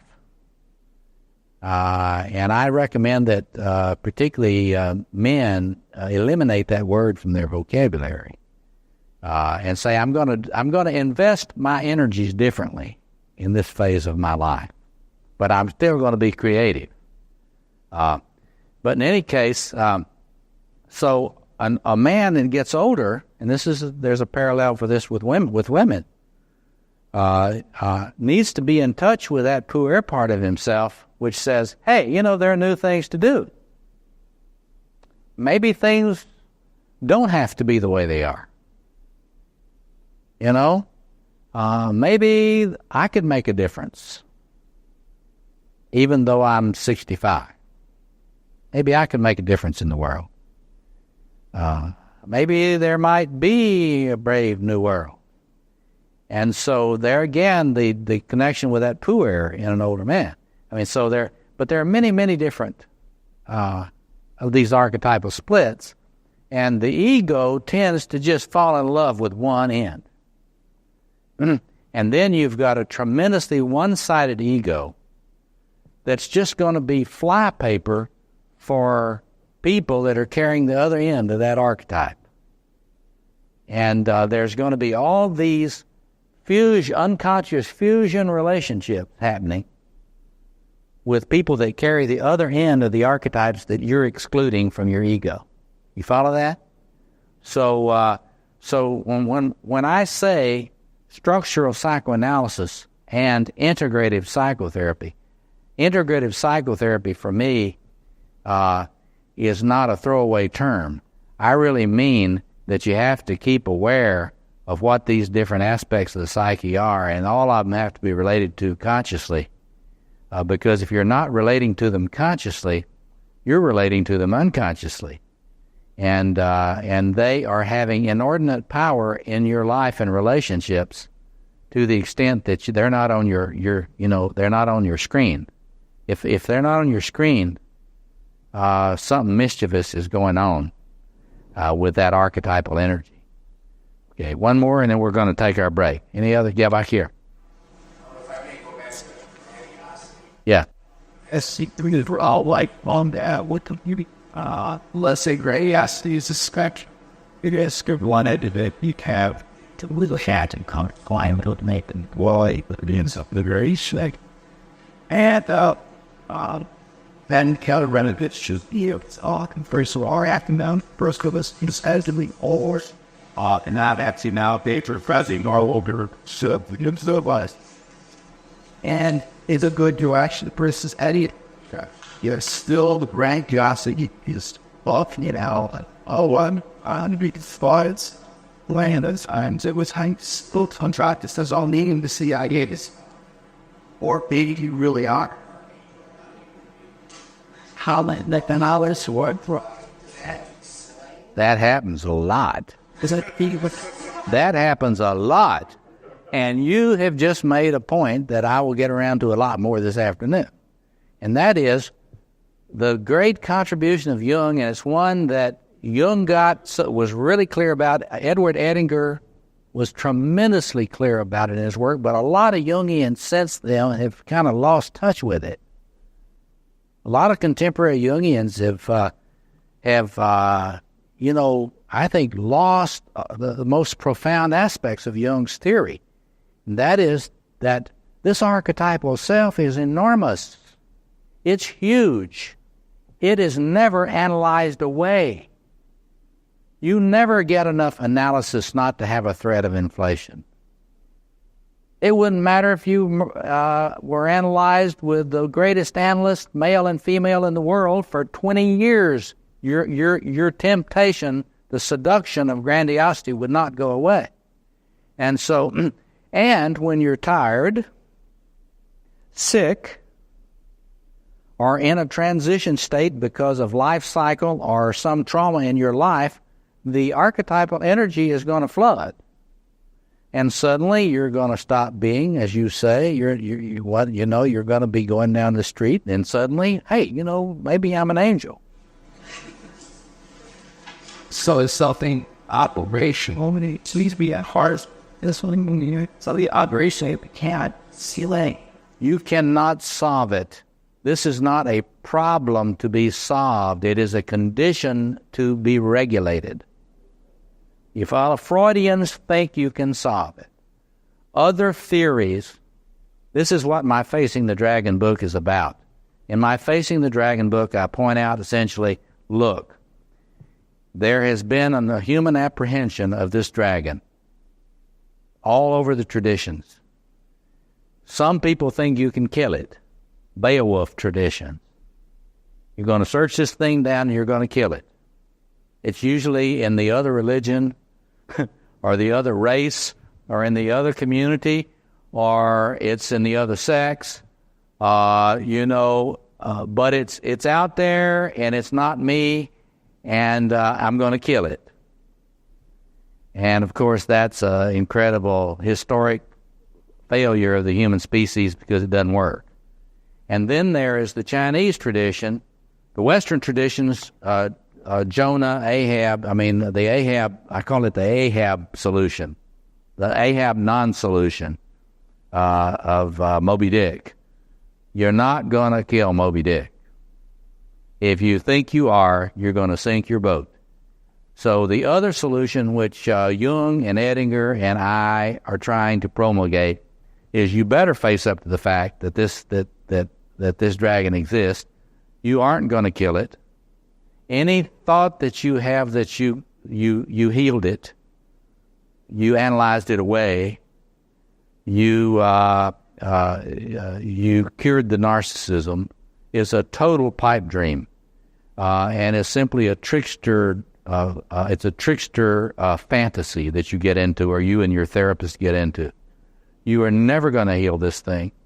The only choice that works, potentially can work, Jung thought it would work, Edinger thought it could work, I think it can work, is to learn how to first acknowledge it, respect it, relate to it carefully, know it never sleeps. It never sleeps. And learn how to be creative and related to it. Make it a partner. So you're talking about the shadow.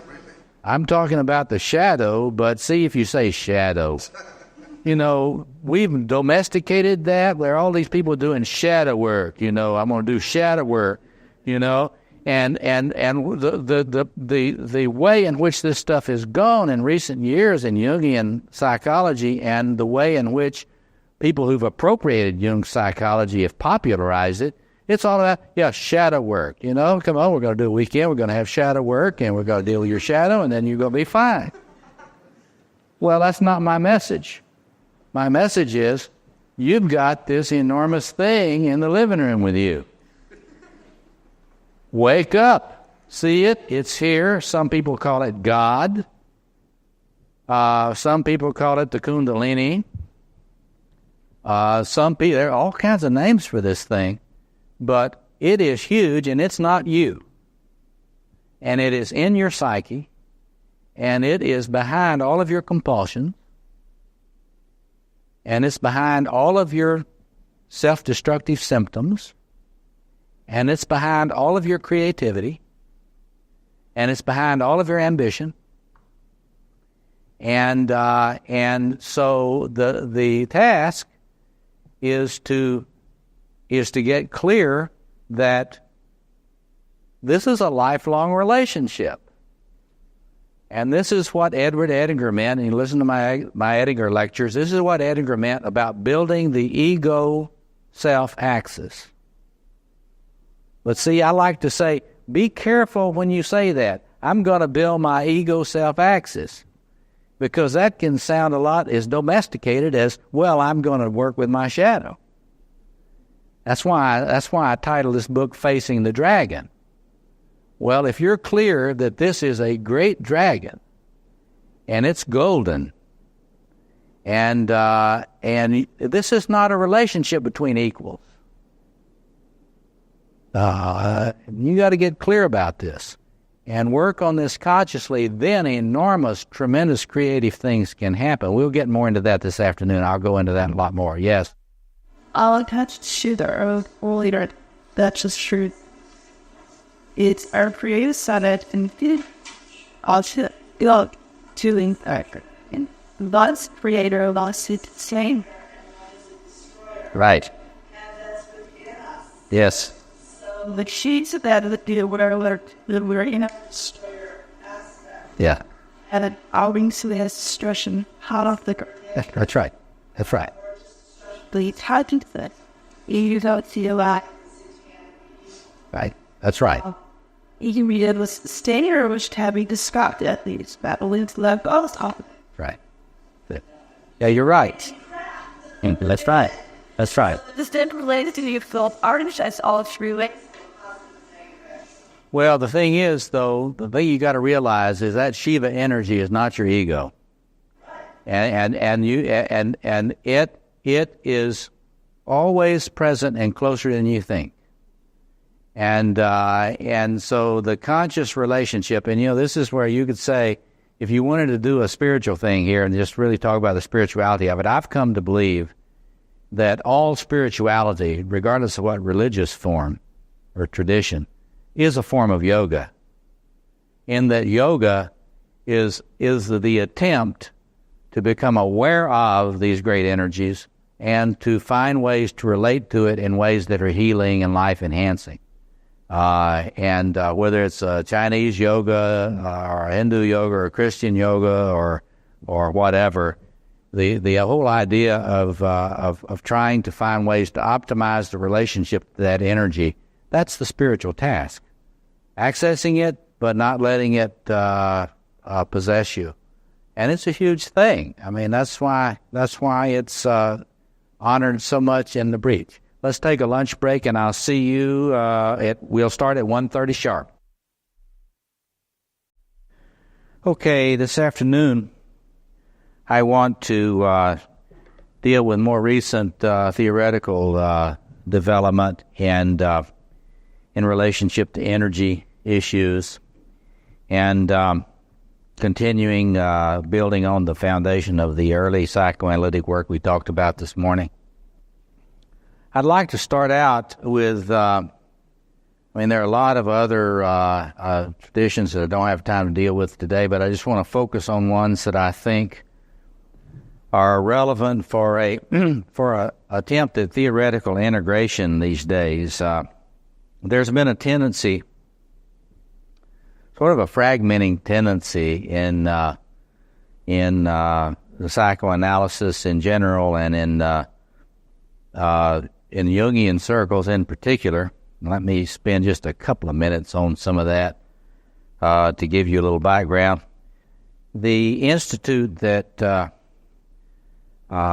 Margaret Shanahan and I work with, we've called the Institute for the Science of Psychoanalysis. It is a neo-Jungian oriented institute, but we're hoping to get beyond the kind of tribalism that exists in psychoanalytic theory today, and to have and to facilitate the kind of vision that the National Organization for the National Association for the Advancement of Psychoanalysis has tried to begin envisioning, and that is to get beyond this malignant tribalism where people learn only one language and don't really take other systems seriously in a contribution to the furthering of psychoanalysis as a human science.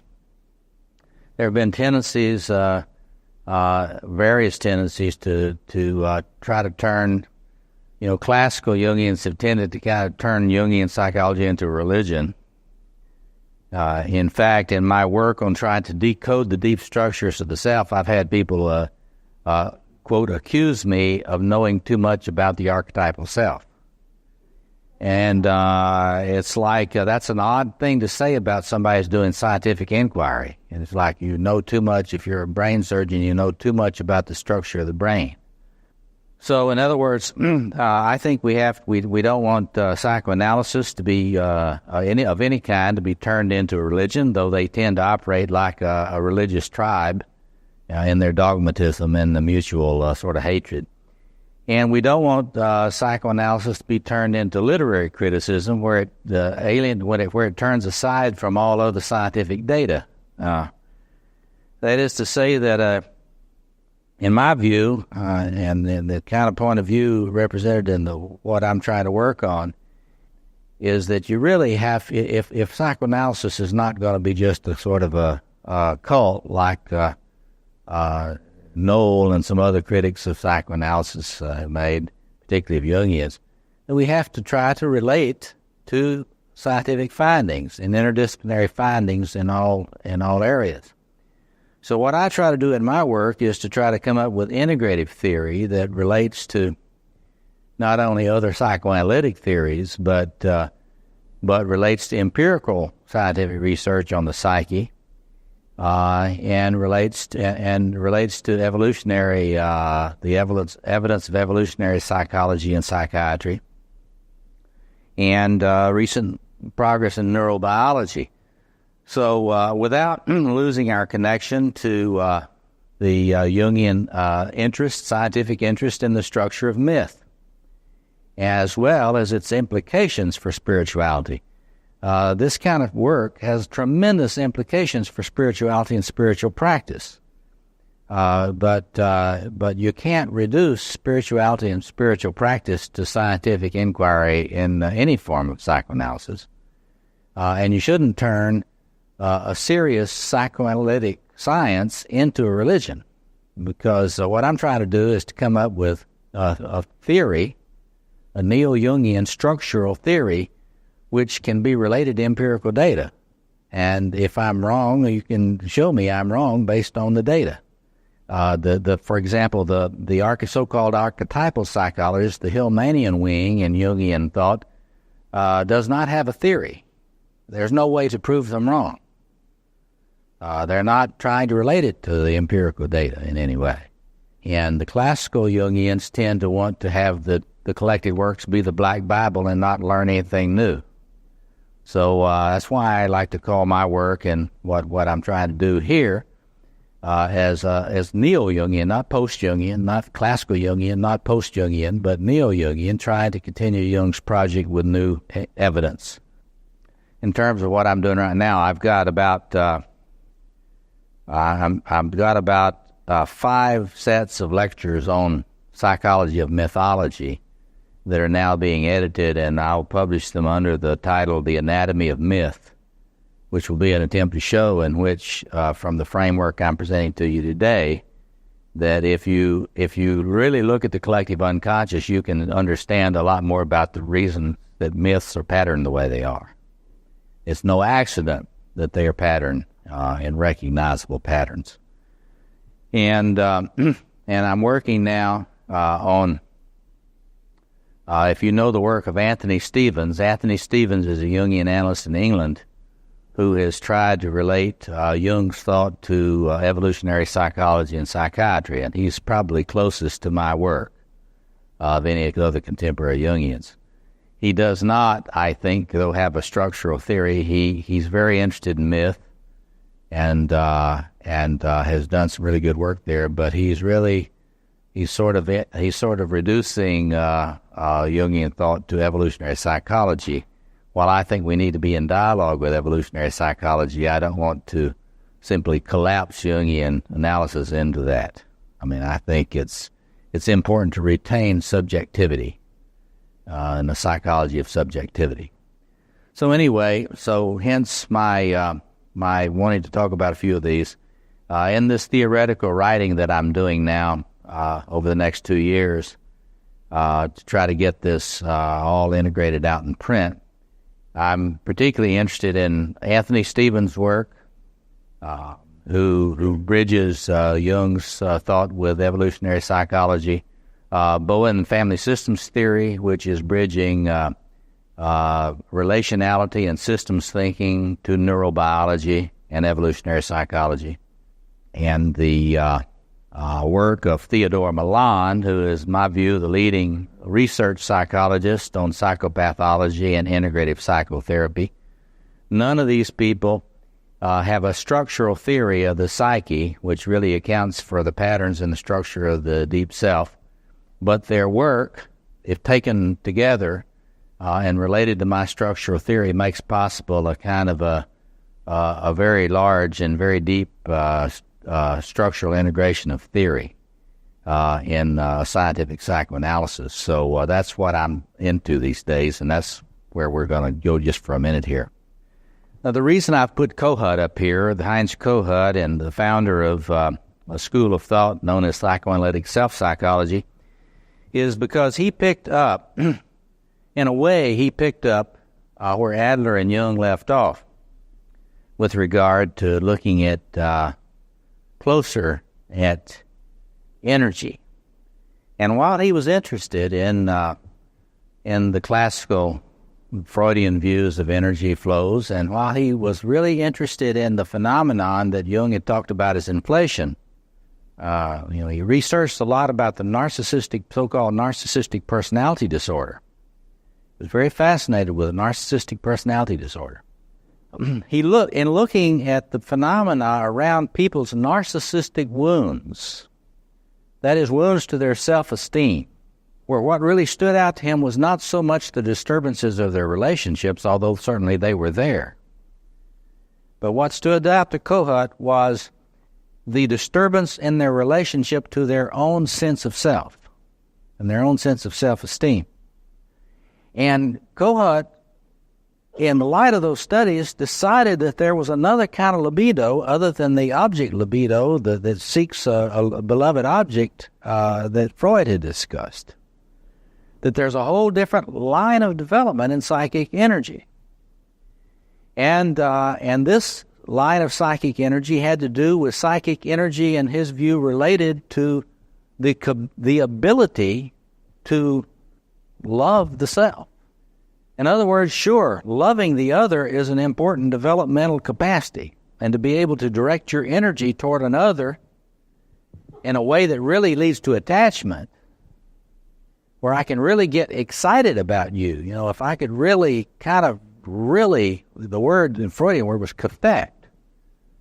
I could really cathect you. Wow, you're really interesting. I would be willing to work to relate to you. That's one line. But Kohut said, there's another line of development on this, and another kind of libido, and it is a kind of libido related to narcissism, healthy narcissism. And in this area of the psyche, he came up with this idea that there is grandiose, get this now, grandiose exhibitionistic libido. Now, how did he get that idea? Well, clinically. Because what he noticed was that he would be working with someone who, for example, had such a problem with attending to themselves that they were very bored with themselves. Those of you who are therapists will observe this phenomenon. You will notice that some people are so bored with themselves that they have a tremendous amount of time, difficulty, just standing your attention. That is, for you to pay attention to them is very uncomfortable for them. Now, Kohut began to look at that. He found that clinically very fascinating, and he began to study the phenomenology of boredom. And he began to realize that people who are bored with other people and with themselves have got a disorder in this area of the capacity to integrate this grandiose exhibitionistic libido. That is to say, they can't get that energy working in such a way in the self-organization that it issues an ability to feel celebrative of the self. And so one of the things he would notice that some persons who are bored with themselves are able to idealize others. And that person might come into the relationship and they might have an idealizing transference to the analyst. That is to say, I'm very interested in you because you're wonderful, but I am nothing. You are everything and I am nothing. And so remember my thing about arcing? Where is the gold there? The gold is out there in the being experienced by the analysand in the person of the analyst. So the only way that person at that point can relate to grandiose libido is through an idealizing projection. The grandiose libido is there, but it can only be related to out here. Now, does that sound familiar? That's what we were talking about earlier. But Kohut said that in those persons and in other persons who present as more arrogant, the grandiose exhibitionistic libido is really flooding the person's sense of self. And this creates what he called a mirror transference, countertransference field. And what this means is this. Say if there's someone that comes into my consulting room and they are really awash in grandiose exhibitionistic libido, they're paying me a lot of money to help them through my skills. But if I try to say anything, the message that they will communicate to me is shut up and listen. Shut up and listen. This was Kohut's discovery. He called it the formation of a mirror transference, and it meant that the grandiose exhibitionistic libido was so powerful that all that is wanted of the analyst observer is an audience. And if you try to be more than an audience, first you get a rage response, and then you get termination. They leave therapy. Now, this whole work that Kohut did is very fascinating, very, very interesting, very fascinating. And one of the things he did was to make a revolutionary breakthrough in cultivating empathy for people with this kind of disorder, because he helped us understand that a person who is coming on in a very narcissistic, arrogant way is not really choosing to do that. They're awash in a certain kind of psychic energy. And that psychic energy is really dominating them. And the appropriate attitude of the therapist toward that is not hate, which is what therapists often experience toward it. How dare you come in here and not use my brilliant skill? But the appropriate attitude is tremendous empathy, because this person is possessed, is dominated, being overwhelmed by these grandiose energies in the psyche. Now, this enables those of us that are willing to learn from other school, it enabled those of us who are Jungians to look back at this idea of the archetypal self and the idea of inflation and the Jungian tendency to really pathologize inflation, and help us look at that in a fresh way. Say, oh, wait a minute. When someone is presenting that demand to be mirrored, they're presenting a developmental flaw that never got worked out with their family of origin. They were never seen and celebrated in an adequate way, or they were fused with in a sort of a predatory way by a narcissistic parent, so that the child could fulfill the aspirations of the parent. And therefore they were never allowed to kind of slowly come down off of the high chair into a human body, because they had to be great for the parent. The parent's dreams had not been realized, so the child had to be great.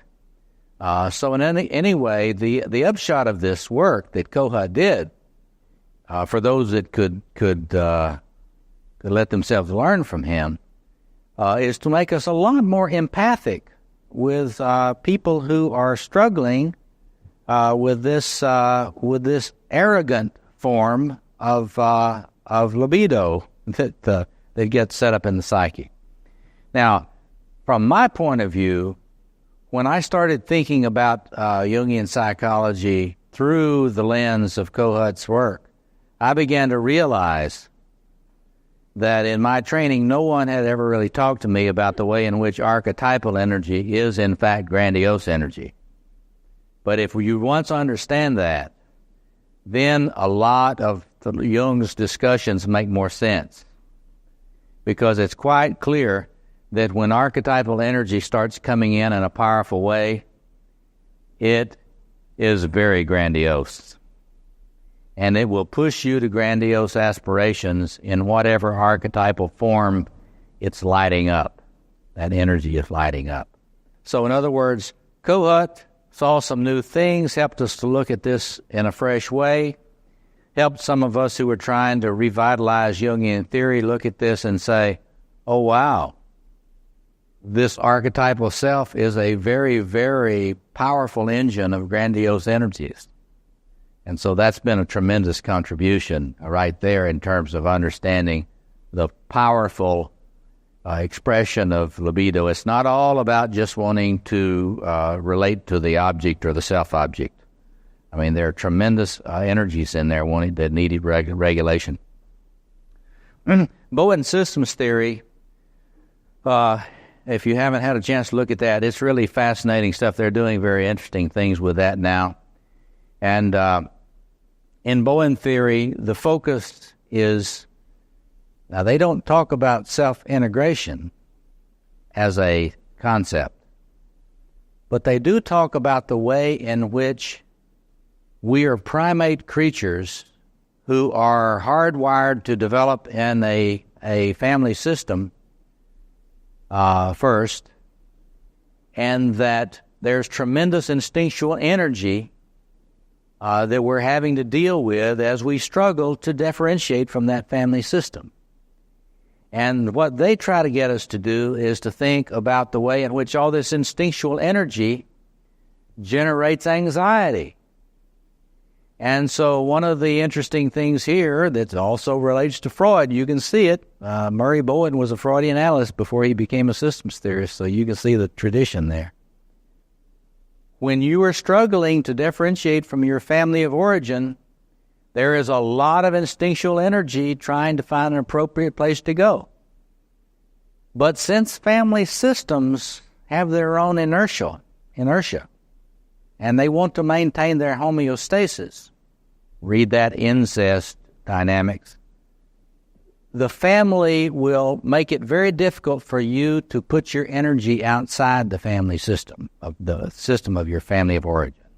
One of the things that you're going to want to do tomorrow is to ask, to what extent is my psychic energy still being poured into my family of origin, family system, in a way I'm not really conscious enough of?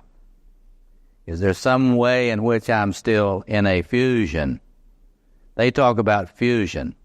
That is to say, as you're trying to differentiate from your family of origin, you have to overcome all of these regressive fusions with the family. In Jungian terms, what would we call a regressive fusion with the family? We would call it an archetypal projective field with the family. Your father is not simply another guy that tried to do his best in living a life. He is the tyrant king who never gave you his blessing. And I'm going to hang around the family until I get it. That's what happens a lot. Or the mother. The mother's not just a woman that was struggling to deal with her life. She is the snow queen, the archetypal snow queen, who withheld her blessing. And I'm going to stick around till I get it. That sort of thing we see a lot as we look at family system stuff. But the fusion language in Bowen theory is related to an archetypal projection which has still not been regulated. Become conscious and regular. Yes. Yes. It should be this antibodies. That's the what? Question, she says, can there be a fusion with regard to the family of origin if the family's not around anymore? Yeah, because it's we take our family of origin with us intrapsychically. Of course, you want to, a lot of us have families of origins that are still around, in the outer world.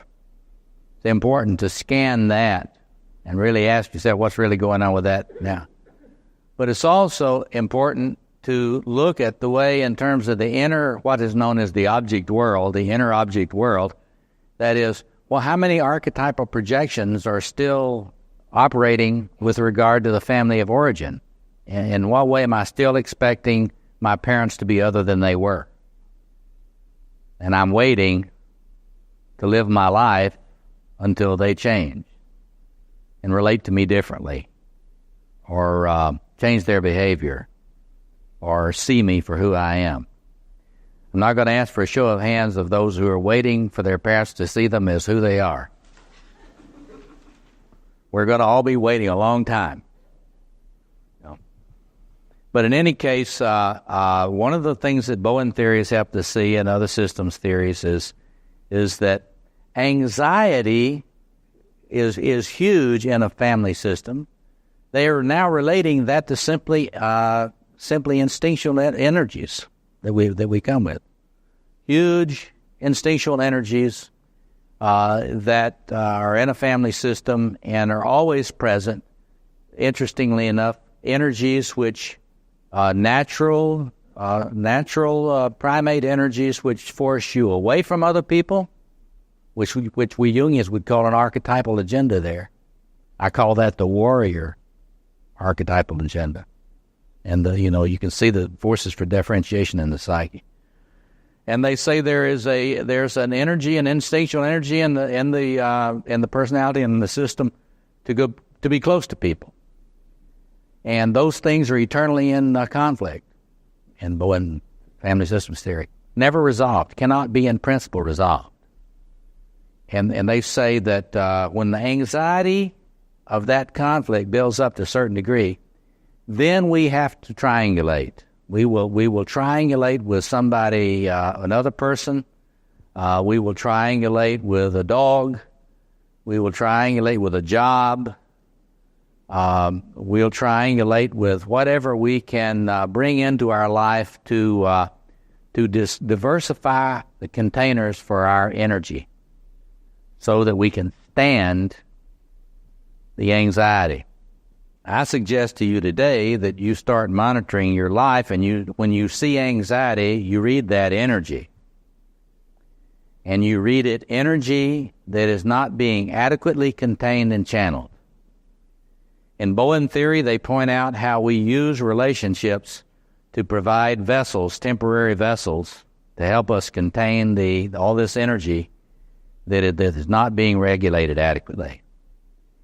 And so now the current cutting-edge theorists in Bowen family systems theory are it's amazing. They have done so much work now on the relationship between the neurophysiology of anxiety, and family dynamics, and how they all turn on anxiety.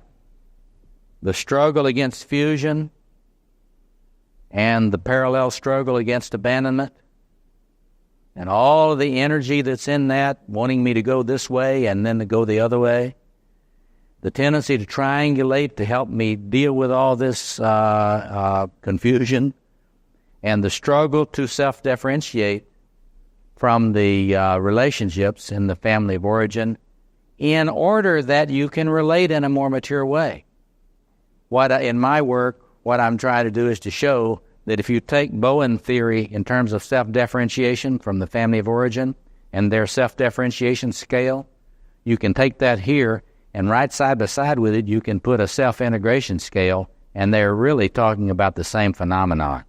That is to say, as you get more differentiated from your family of origin and all of the archetypal expectations you had of your parents and siblings, for that matter. You become more centered and more mature as a self, and you can actually have more adequate connection to those human beings in your family. One of the things that the Bowen theory has pointed out is if you're completely cut off from your family of origin, you're really fused with them. So in other words, you need to pick up the phone, call up your cousins, make contact with no demand and no expectation. And the Bowen theorists now believe that to the extent that you're able to maintain contact, more frequent than not, with your extended family, guess what? In today's context, we would say, you're regulating better. In fact, not only are you regulating better if you can do that, it will help you regulate your energies better to do that. It's like through expanding the web of familial contact beyond your immediate nuclear family of origin. You don't have that abandonment fear. Well, I can always pick up the phone and call Aunt so-and-so. I don't have to be in close relationship with Mom, but I can talk to her sister. You follow that? So it's a kind of a diversification of containment.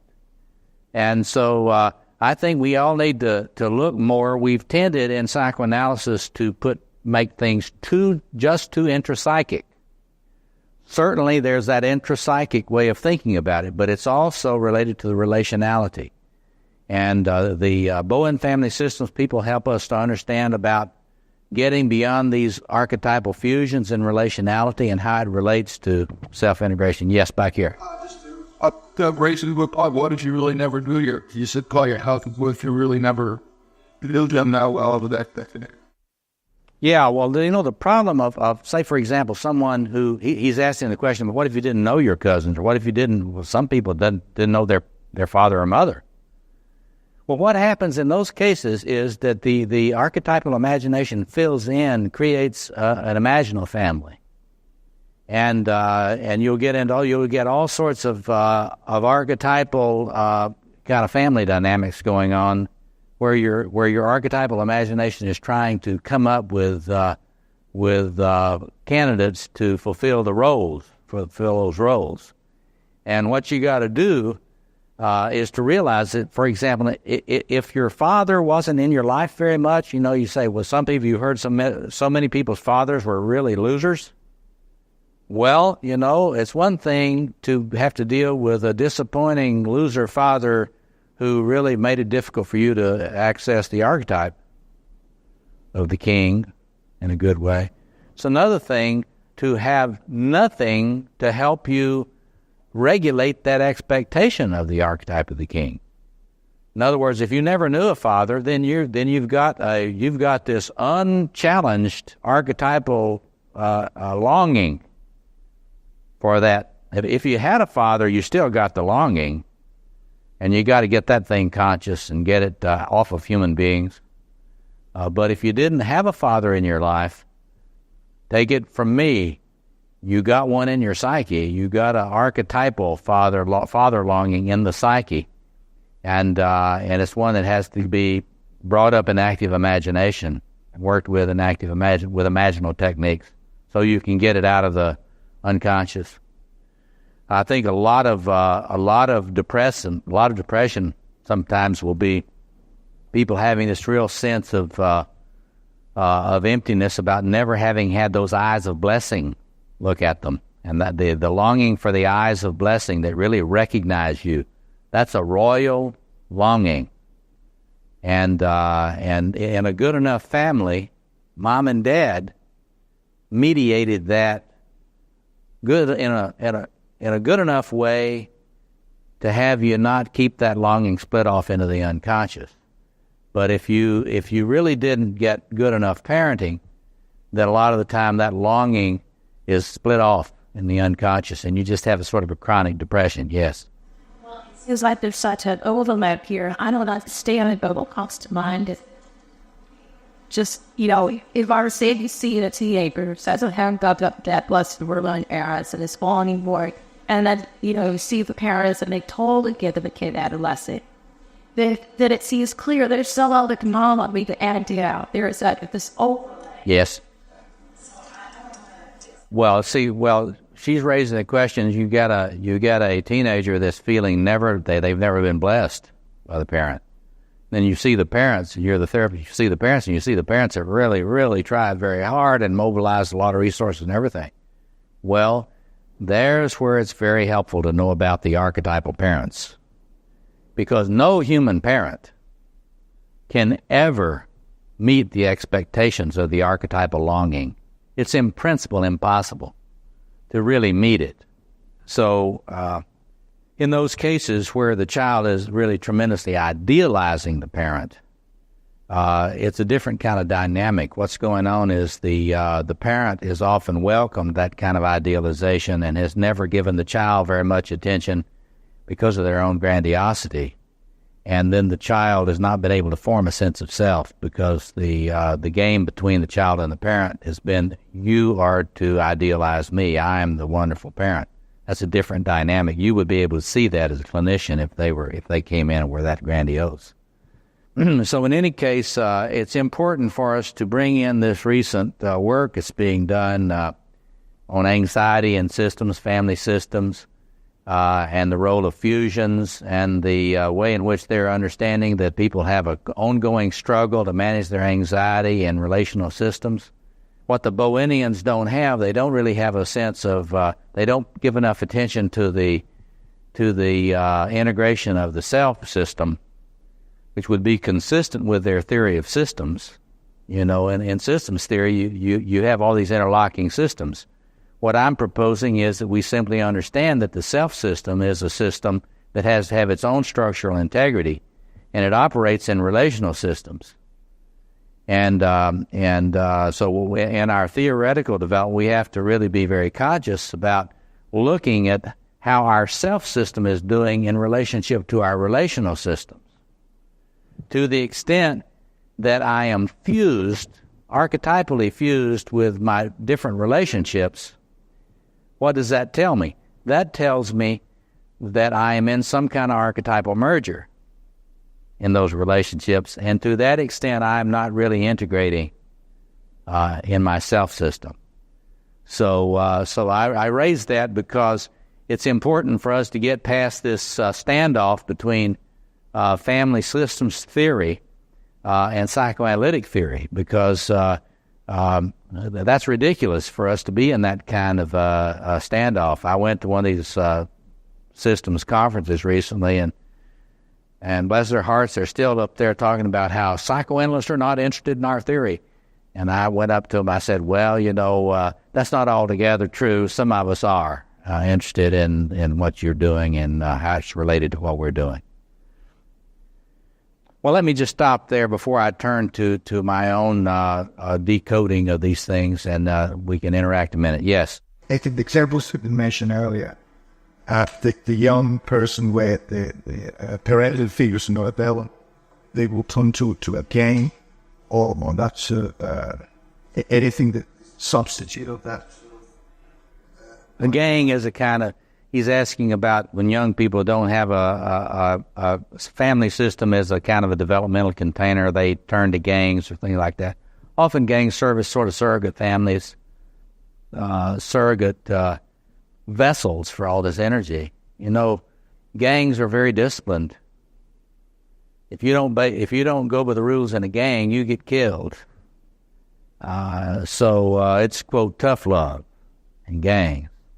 Very sociopathic in certain senses, but within the system of the gang itself, there's a lot of regulation and discipline of energy.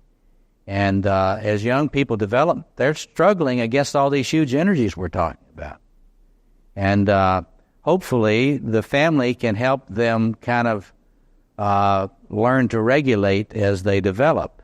But again, in terms of institutional failures now, I was just talking this past week with some of the leading scholars of the family, and they were commiserating with me about how much the family as a developmental system is deteriorated.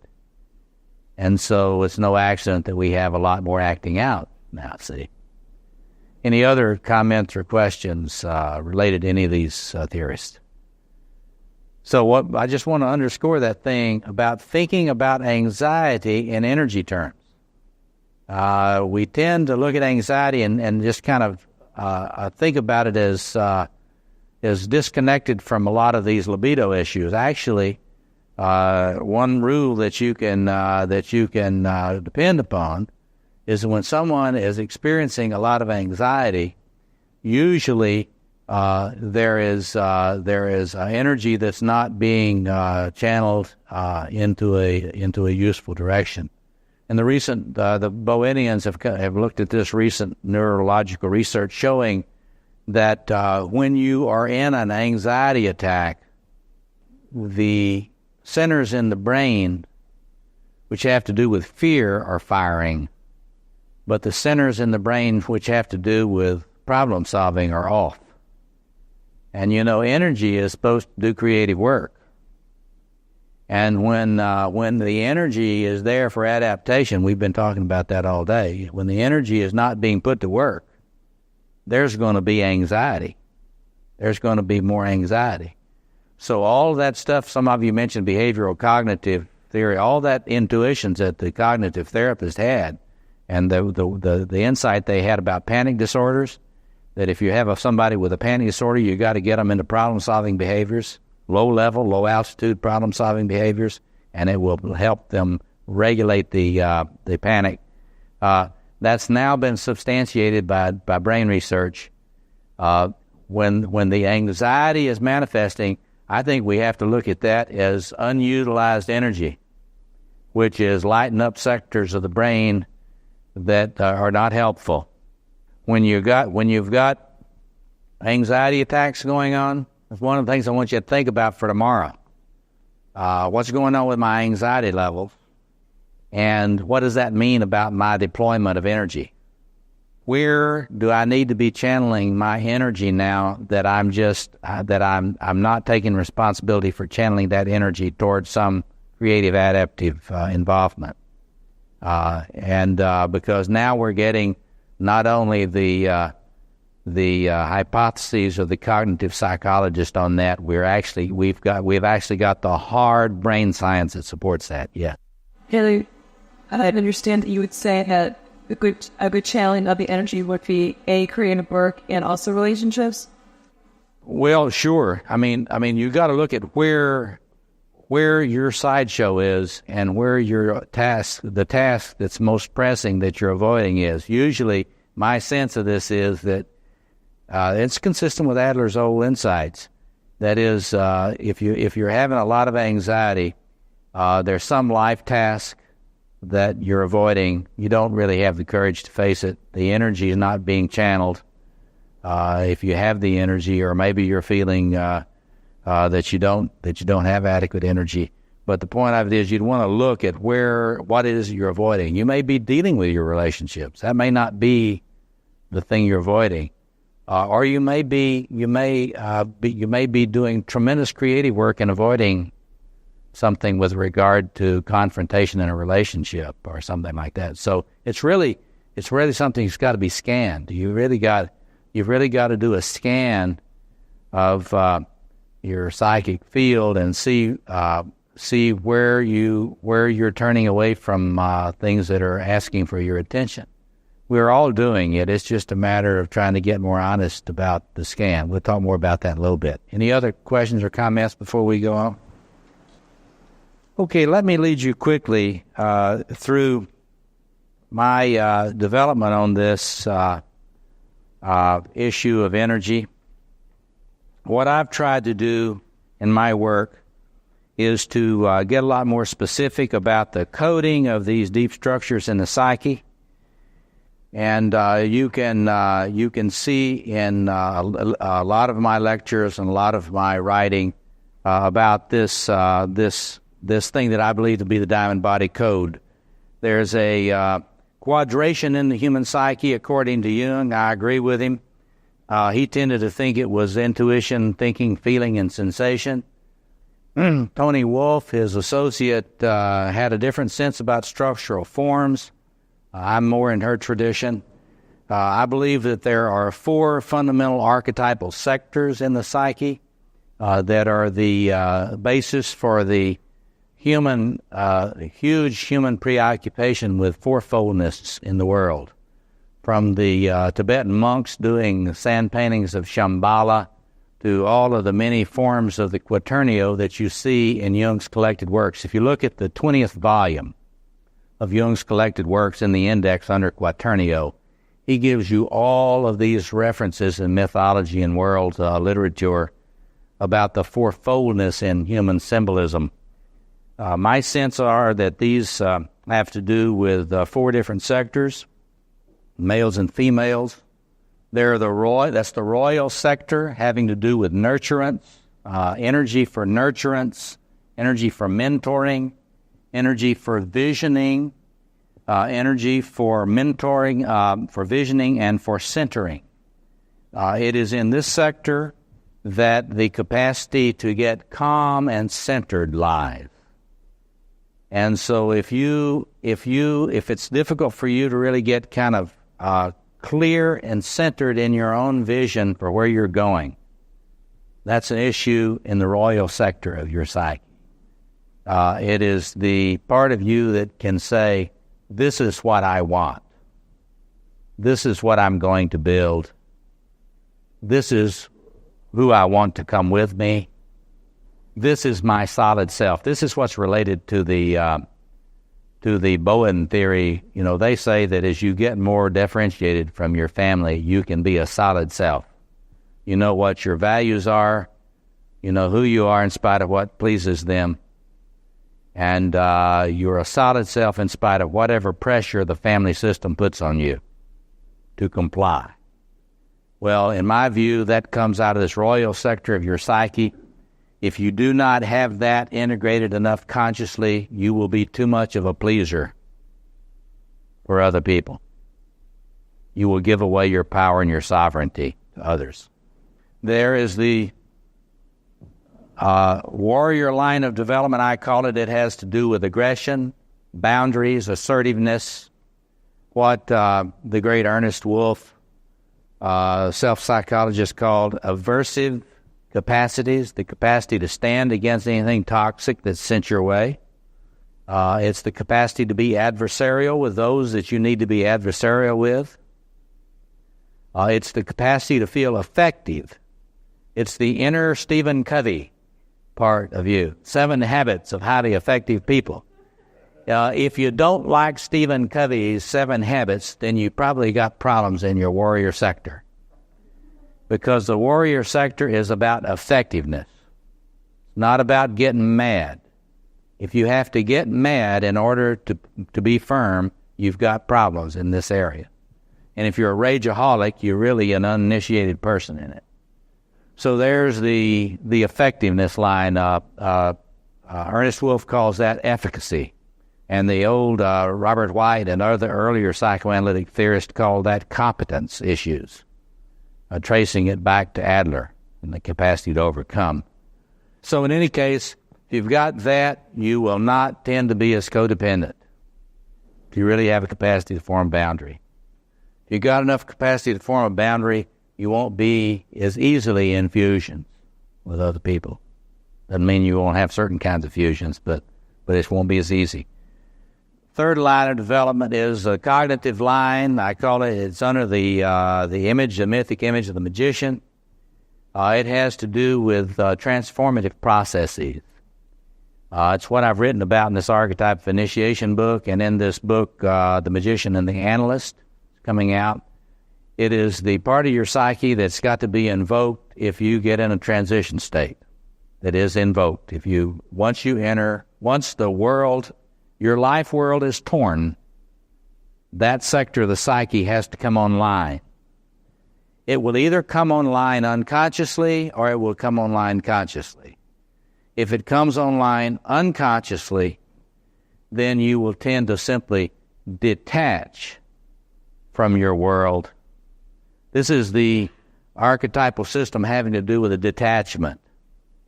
And if you notice, people that are schizoid are sort of under the guise of this system.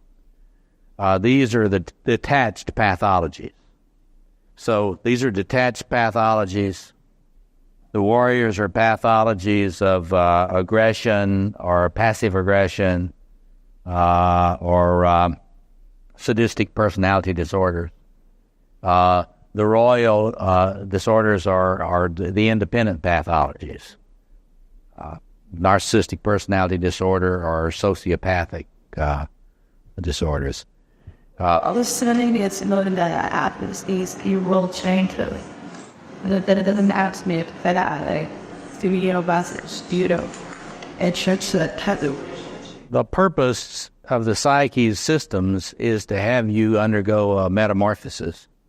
If you're not aware of this because your culture has not taught you about this, other cultures used to teach people about this and create forms for them to go to. In our culture, you say, "Oh my God, I'm having a midlife crisis," and it's like there's not a ritual context that we think of for that. But in any case, this is the death and rebirth sector. It has to do with detachment from the ordinary world of the past. It has to do with contemplation. It has to do with looking at the alternatives. It has to do with studying the various possibilities. To look at the template. In other words, when that line of development is working, you will be able to hit the restart button and be able to see all the alternatives that you have left out of your considerations. It's sort of the inner map reader. Yes, it's the inner alchemist. It's but the important thing is when that's constellated, you're going to be in a reflective mode, a retreat and reflection. And that, when you're in that, you need to be going to a intensive journal workshop or something. Yes, right. It's like what you're trying to do is get containment and get into the reflective mode. That's what these intensive journal workshops are so wonderful, to provide an actual vessel for that kind of reflection in a kind of an intense way, very inexpensive and very useful way to do that. But when libido is being brought in through that structure in the psyche, that archetypal structure in the psyche, the libido is going to be expressed in these forms. When the energy in the psyche is being transformed through those structures, there's not going to be energy for attachment. Forget it.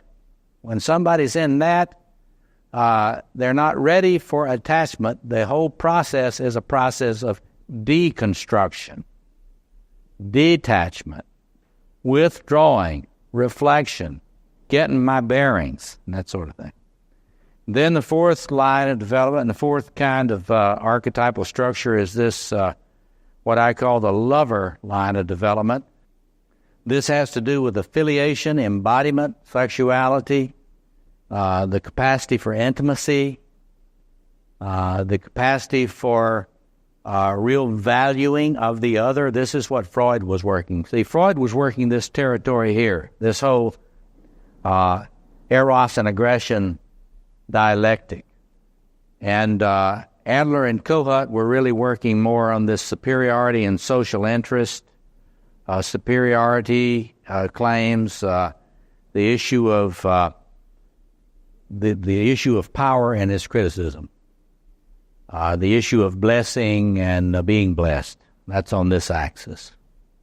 So Jung kind of believed that Freud and Adler had a typological difference, and that's why they had different theories. Actually, I think it's simpler than that. I just think that Freud was working with this axis of dynamics in the psyche, and Adler was working with this other dialectic. They were both working on real things, and it wasn't simply a perceptual conflict. So anyway, following Jung, psychic energy doesn't just come in here. Freud was right. Psychic energy does come in here. It in relationship to your capacity to love. It's got to be coming in here if you're going to attach. This is attachment theory. If you're going to attach to other people, some of the energy's got to be coming in here and here. But there's other work that has to be done in the psyche. And so energy has to come in through different structures and be transformed into different forms, different kinds of work. And so to the extent that you need to do your cognitive work, the energy's got to come in here, your reflective work, your inner magician work, your, as Robert Johnson's, if you haven't seen that little book by Robert Johnson, Inner Work. When the libido needs to do inner work, it's got to come in through this sector of the psyche. And I've shown in my work, and will be publishing in these theoretical volumes, there's really an inner phenomenology, an inner psychic geography. There is a 4 quarters of psychic geography, and it's very clear. It's very differentiated. The spaces are not at all alike. And once you study them, you will be able to tell when you or someone else is in a certain space. There's the garden space of the lover. There's the transformative space of this magician function. There's the royal city, the cosmos, polis, center, ceremonial space around the royal, the center of the world, a sense there. We're in the throne room, the White House, and all the accoutrements of that. And there's the plane of struggle, where there's us and them. And you can see in any particular personality or organization or community, for example, in the Mideast, which of these spaces is constellated? This is the space of the Mideast right now. It's all warrior space. It's all us and them. There's almost no royal energy in the Mideast, and almost no one carrying that energy whatsoever. Rabin tried to carry it, and he got killed. Sadat tried to carry the royal energy, and he got killed. And so the point simply being is, when you're looking at energy, you ask, where is the energy going in my psyche? If you are having compulsive involvement with pornography, you are having a kind of flooding of an immature form of energy coming in from this sector. You follow that? If you are just dominated by erotic energy, and there are many people out here now with the internet, they are locked into that internet porn, and that is a sort of a captivity of the energy in that sector. Do you see that? Anybody who doesn't see that? If you've got someone who is compulsively studying esoteric religion, and that's all they do, they go to work, they come home, and they study Eckankar, and then they discover it's not really good enough, and then they study something else, and then they get rid of that one, and they study something else. But I had one guy come into my office, and he was glowing. He was just glowing. And he had studied them all. And he was the master, and he was there to tell me the secret, all of them. I mean, he was hot. But I didn't have any trouble figuring out where his libido was. Right? It wasn't going into relating to anybody, including me. It was lighting up the whole neighborhood. I'm sure there was a glow over my house. Close encounter of the fourth kind or something. And, I hypothesized, I don't think this guy's going to be able to form a transference to me. Right? Right. Why? Somebody tell me why he couldn't form a transference to me. Why would he need one? Yeah, he wanted a mirror transference. He wanted a mirror transference. But he was not be able to form even a mirror transference, because to do that you have to come. You have to want to come. And the problem is, if you're lighted up too much with archetypal libido, in that form, it will drive you out of connection. It will drive you out of connection. Any sign that you might need anyone, even to mirror you, is simply not available. Came to me to manifest his role as but not a consistent. He was not interested in coming back more than seeing me. He just wanted to come manifest. And I'm sure that he's been going around manifesting, no telling. I mean, he's making appearances. You've heard of Maitreya making appearances around. I'm sure that a lot of other people got the appearances. The sad thing about that sort of thing is when that energy is that powerful, one is very close to psychosis, extremely close to psychosis. And so but see, my point is simply that kind of flooding can occur in any sector. And the energy, what you look for is you don't look for erotic energy everywhere. It's not going to be in every personality. It's not going to be coming, the libido is not going to be coming in erotic energy in every person at every time. But it is still libido, and depending on the way that the structure, the transformer of the libido works, it will come in that form. If it comes in through the warrior sector, you're going to be experiencing a lot of aggression, a lot of aggressive energy coming at you.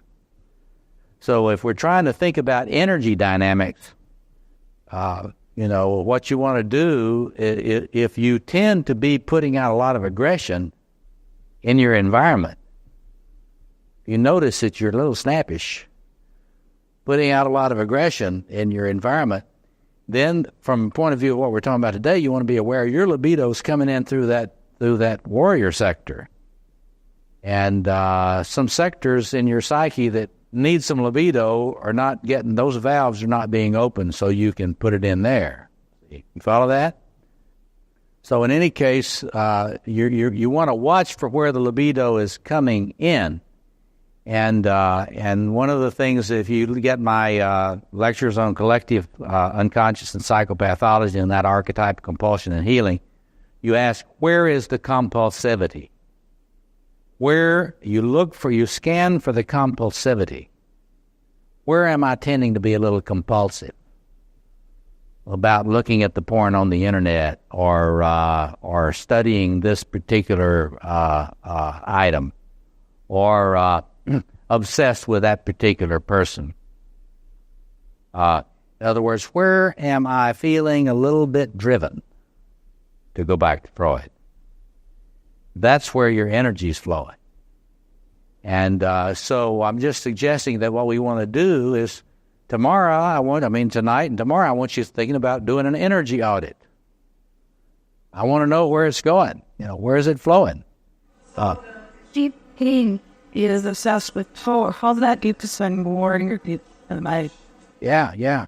Well, the king and queen are interested in manifesting power, but they don't always do it in an aggressive mode at all. In fact, if I'm a narcissistic personality disorder, I shouldn't have to force you to do anything. You should just adore me, because I am who I am. And if you don't adore me, then I'm not going to waste any time with you. I'm not going to bother to fight for your attention. If I'm a narcissistic personality disorder, you're just stupid. If you were really smart, you would be investing in me. A person can be organized when you think about a way a personality is organized, a self-system is organized, you can be organized here, chiefly, or you can be organized here, like Bill Clinton, or you can be organized here, like Pentagon type lawyers, or you can be organized here. A lot of addicts organized here.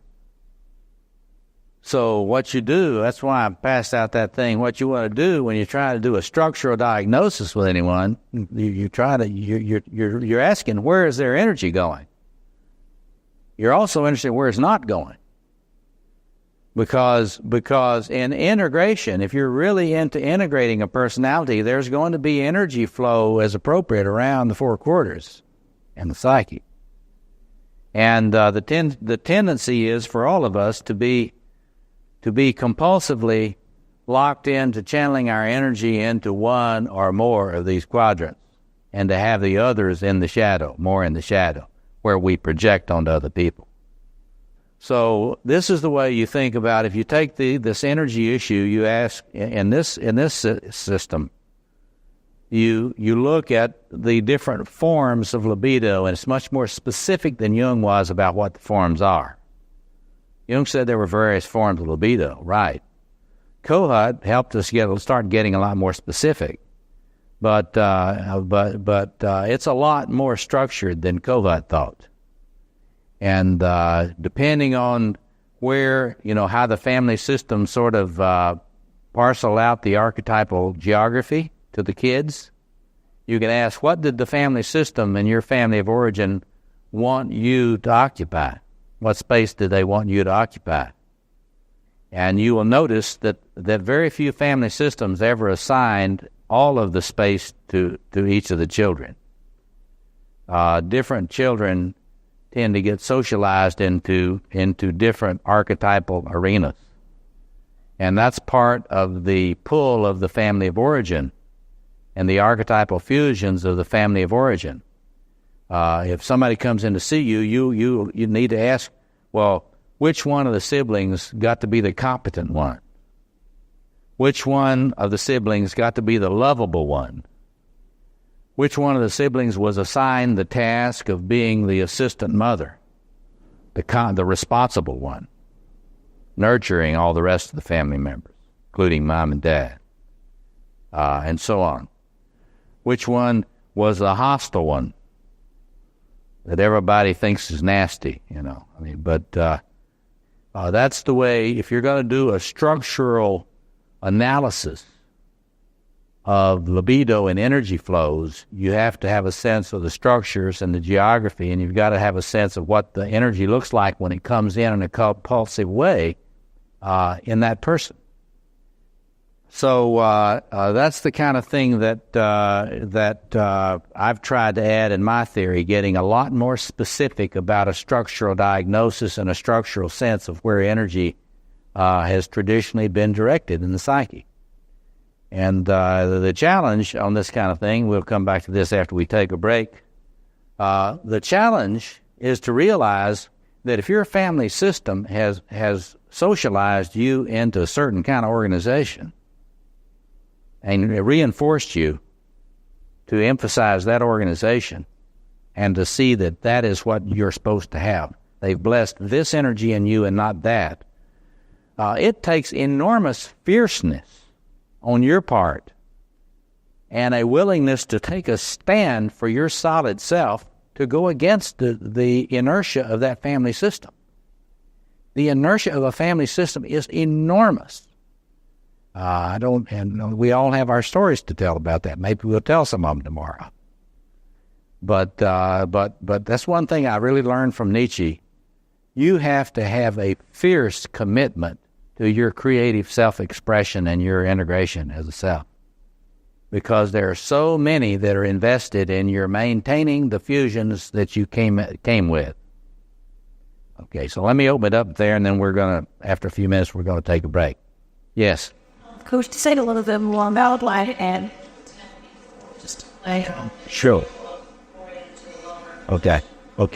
Sure. There are two ordering principles built into the deep structure of the psyche. One of them is an ordering based on royal energy, and that's that's sort of an axis mundi ordering. That is collecting yourself, knowing who I am, getting clear my vision, being able to be ordered because I have a sense of who I am. This is the location of the great I am, and this is really the most important sense of ordering in the psyche, because until you got that kind of ordering, you really don't have what they used to call really a well-integrated and functioning ego if you don't have that. This is the archetype that the ego forms under, the I forms under. And if you don't have that sense of I, you're not going to have a very stable sense of order in the conscious personality. You're going to run with a lot of anxiety a lot of the time. The other sense of order is this warrior line sense of order, and that's the order of discipline and action. And that's what you see in persons that maintain their cohesiveness by work. I'm not going to ask all you workaholics to raise your hands, but I figure I'm not the only one here. But feel that the world is going to fall apart if you don't work harder. You just got to keep on trucking, keep on working. More projects, more programs, more achievements in terms of doing things. This is the being self. This is the one that can really be. I am what I am, get used to it. And not in the sense of comfort, but just in the sense, I am what I am. I'm not changing it for you. This one is ability to order through the 7 habits of highly effective people. Although Covey does touch on all these sectors, really, I'm a very great admirer of Stephen Covey. But so there's where your order comes from. It's an imposed order or an order through centering.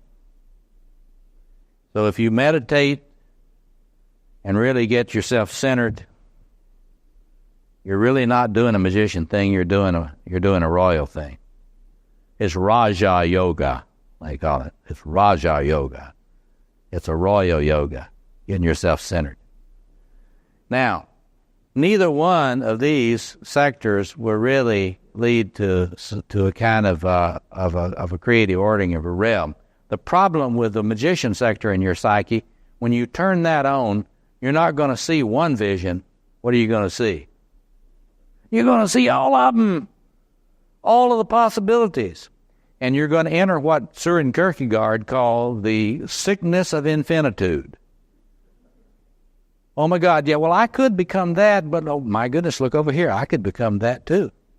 Oh, but wait a minute, I could become that. And I'm feeling more anxious now. I'm feeling more anxious. What if I choose the wrong one? Then yes, not. But this must also fulfill a planning function for other sectors. Yes, indeed. For the warrior. Yeah. Carl is talking about the important role this sector is supposed to play in the total functioning of the self system, because without this capacity to consider alternatives, the part that's ready to go out and do the action doesn't know for sure whether it's looked at the different alternatives. In fact, one of the things you'll notice is people that are dominated by this will tend to fixate on one line of action, and they'll just beat it to death without considering whether or not it's really the optimum action. And then Carl is also saying, well, and if you're going to have an adequate royal function in the psyche that is really elaborating the vision you want to build, you really have to have a part of your psyche that's really helping you really, in a nuanced way, look at the possibilities of that and the limitations of that, so that you can have an evaluative function going on as you're doing your planning. So that's absolutely right. So we have to distinguish between, as Carl's pointing out, you have to distinguish between when a sector of the psyche, it's doing its part in the teamwork of the psyche, and when you're on full automatic on that sector of the psyche. So if you're lost in this magician thing, you're coming up with all these possibilities, but you can't choose one. So you can't really build a house. You've got all these different programs of architectural program, but you can't build a house because you can't decide which one you want. And if a person doesn't have enough of this royal thing integrated, they don't know what they want. And if you're a therapist, you sit with people every day who completely have no idea what they want. And no one ever gave them permission to know. And so in their family of origin, they were not supposed to know. It wasn't important for them to know. So that's a really good point. Any other question or comment? Yeah. You said you use structural-based of diagnostics. Yeah. Do you do that through a fairly unstructured kind of intuitive things, or the kind of language people use, or do you have a more structured approach to make that? Yes. Yes. I give people. Yes is the answer. I do it through a structured interview. I'm doing a lot of watching for where the energy's coming in, and I give them a Milan multi-axial clinical inventory, which correlates well with this structural theory. I can, if you want me to. What you can do is, in my collective unconscious and psychopathology lectures, I relate my work to Theodore Milan's work. He says that, interestingly, based on empirical research, there are 4 different kinds of pathology: independent pathologies, detached pathologies, dependent pathologies, and ambivalent pathologies. There are a lot more warrior pathologies than ambivalent pathologies, but those folks are in jail or dead. Have you developed anything to these with organizations as well? Oh yes. Well, for those of you that are working with organizations and business, remind me. I'll give you the name of the man that's working with my work in terms of particularly doing a lot of work with executives and consultants around that in the U.S. Yes, there are people around the world that are doing this, but what we're trying to do is to get more people trained in a structural theory, so that people that have actually studied it, they're using it. There are a lot of people that use the stuff that you would think they have studied my work, but they haven't. They got it on the internet and all that sort of thing, but they have not really studied it. The question about the addict, come back to that before we take a break. The addict is flooded with all sorts of appetites and fascination, overwhelming fascination with the object out there, either the substance or the person or the image. And so, anytime you have an addict, you've got someone who's having a tremendous flooding of erotic energies. And they have very little structural elements in their psyche to help them regulate it. I've had a lot of good luck with addicts, having them work with martial arts to bring in that shadow dialectic across the psyche. After a stint of martial arts work, just by virtue of the discipline that's required to do that, their capacity to regulate starts to improve fairly rapidly. You have to figure out. This is where I'm I'm a cognitive behavioral Jungian. I don't believe that there is an approach to integrative psychotherapy that does not include behavioral enactments that are appropriate to wherever the shadow is. So if your shadow is in the lover and you're dominated, as one person I work with, you have a lot of domination by warrior energy, even high-level warrior energy. When the shadow appears, it's something having to do with the erotic, the aesthetic, the appreciative consciousness. And so I might send such a person, if it's an executive, very, very powerful, very, very hard-driving executive that thinks that the arts are not for him. I might assign him the task of taking one of his dates and going to gallery openings and really realizing, and I work with him on realizing that it's going to be very difficult for you to go to that gallery opening, and it's going to be very difficult for you to think that you have any relationship to those pieces of art in that gallery. But what I do with that, I say, but I'm here to tell you that you do have a relationship to those works of art. And I want you to see if you can get a person you're in relationship with that you have a relationship with, preferably an erotic relationship, and go to that temple of the lover, which a gallery is, or a museum, an art museum, and mediated through the erotic relationship you have with a lover, look at this together. Because by virtue of looking at art with somebody that you have an erotic connection to, it will speak to this shadow lover side of that man. And it's amazing to watch what happens in the dreams then, after they begin doing that. Because instead of it all being out there alien, it will start to appear intrapsychically. The lover stuff will begin to appear in the psyche and not simply out here alien form. You follow me? That's the way you've got to work. A lot of the time, if a person's an addict, though, in fact, probably all the time, if you work with people in recovery, you really have to go to stimulating their reflective capacities. So you may have to go to this through here. Anyway, so we can talk more about that later after the break. But let's take about a 10-minute break and come back, and then we will work on some of the questions that I want you to be raising about tomorrow. I'm going to review them, and then we can have a discussion. Let's take about 10 minutes. I want to review just a little bit, and then I want to raise some of the questions that I want you to be reflecting upon. And then we can discuss in the time that we have, raise questions and so on.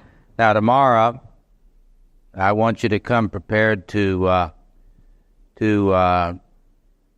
share in dyads around some of these of your own energy audit, about these issues, as well as to we're going to try to get a mobile microphone that we can pass around for people to ask questions who are willing to have it be recorded on the tape. You can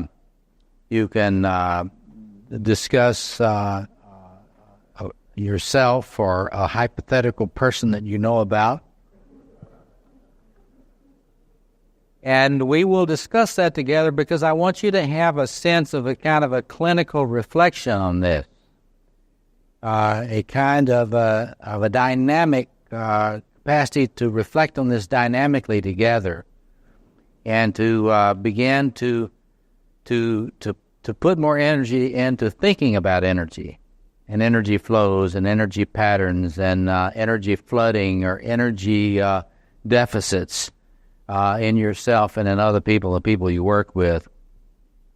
And then I'm going to, after the break tomorrow, I'm going to focus more clearly on the whole challenge of optimizing in this area. And, basically I feel that what human spirituality is very simple. It is locating and accessing these great golden energies. And secondly, it's being able to put them to work in creative endeavor in such a way and in such with such a tuning that it does not go demonic and begin to be destructive for the person or their relationships or their communities or the world. So whatever your spirituality, you may think your spirituality is one thing, but what it really is where you connect with energy and what you do with it. That's really what your existential spirituality is. And as I'll talk a little bit tomorrow, there's theoretical idolatry and there's existential idolatry. And there are people that are great believers, theoretically, who are idolaters existentially. And that is to say, anytime the ego is not relativized, in some way in relationship to this great thing, you have an existential idolatry going on, or an inflation, as Jung would put it. So we're going to talk tomorrow before we leave about what I see as the challenge of riding the dragon. We're going to talk about sort of the vicissitudes of dragon energy in you in the first part. We're going to talk about what you're seeing, what you're intuiting, what you're discerning about energy flows in you and others. And then after a break, we're going to talk about what we ought to be shooting for, which is optimization of this. We ought to really work on trying to do better at this. It's possible to dance these four corridors in a more creative and integrated way than we normally do. So that's what we're going to do tomorrow. Now I just want to review a little bit. And I just want to say that there's tremendous evidence from all sorts of sources that the human challenge is the accessing of creative energy and the appropriate and creative regulation and channeling of it. You see it in a variety of theories, religious, spiritual, psychoanalytic, family systems theory. I mean, this tremendous a sense of the importance of energy. In fact, it's kind of fascinating to me. We've gone through such a long period of alienation between science and the arts, science and spirituality. But if you study widely through a lot of different things, there are a lot of trends that show movement towards some real fruitful communication between these different areas. And creativity and creative energy is just sort of at the core. It's fascinating to think about the Big Bang and all the energetics that we know about through physics, and to begin to realize what the Bowen people are saying was, that the energy that human beings are dealing with is a physical energy. They're saying it's an energy that all primates are dealing with, and all natural systems are dealing with. So we're having a movement now toward bridging some of these splits between physics and psychology and spirituality, and that's kind of exciting. So there's all this focus on energy, and existentially there are very few things more important. If you're not accessing energy consciously enough, you're probably going to be experiencing the psychological equivalent of one of those California brownouts we've heard about here a while back. What Tillich called profanization. So one of the things you're going to want to ask yourself as you think about this tonight and for tomorrow, as I think about myself, our ex-client or patient that I worked with, what is the chronic trajectory of that person with regard to energy? Do they tend to run on the profanization side of the energetic pole? Are they low energy? They tend toward depression. It's hard for them to find the energy to fuel the courage they need to move toward a vision or an engagement with problems. Or is this person just eaten up with energy?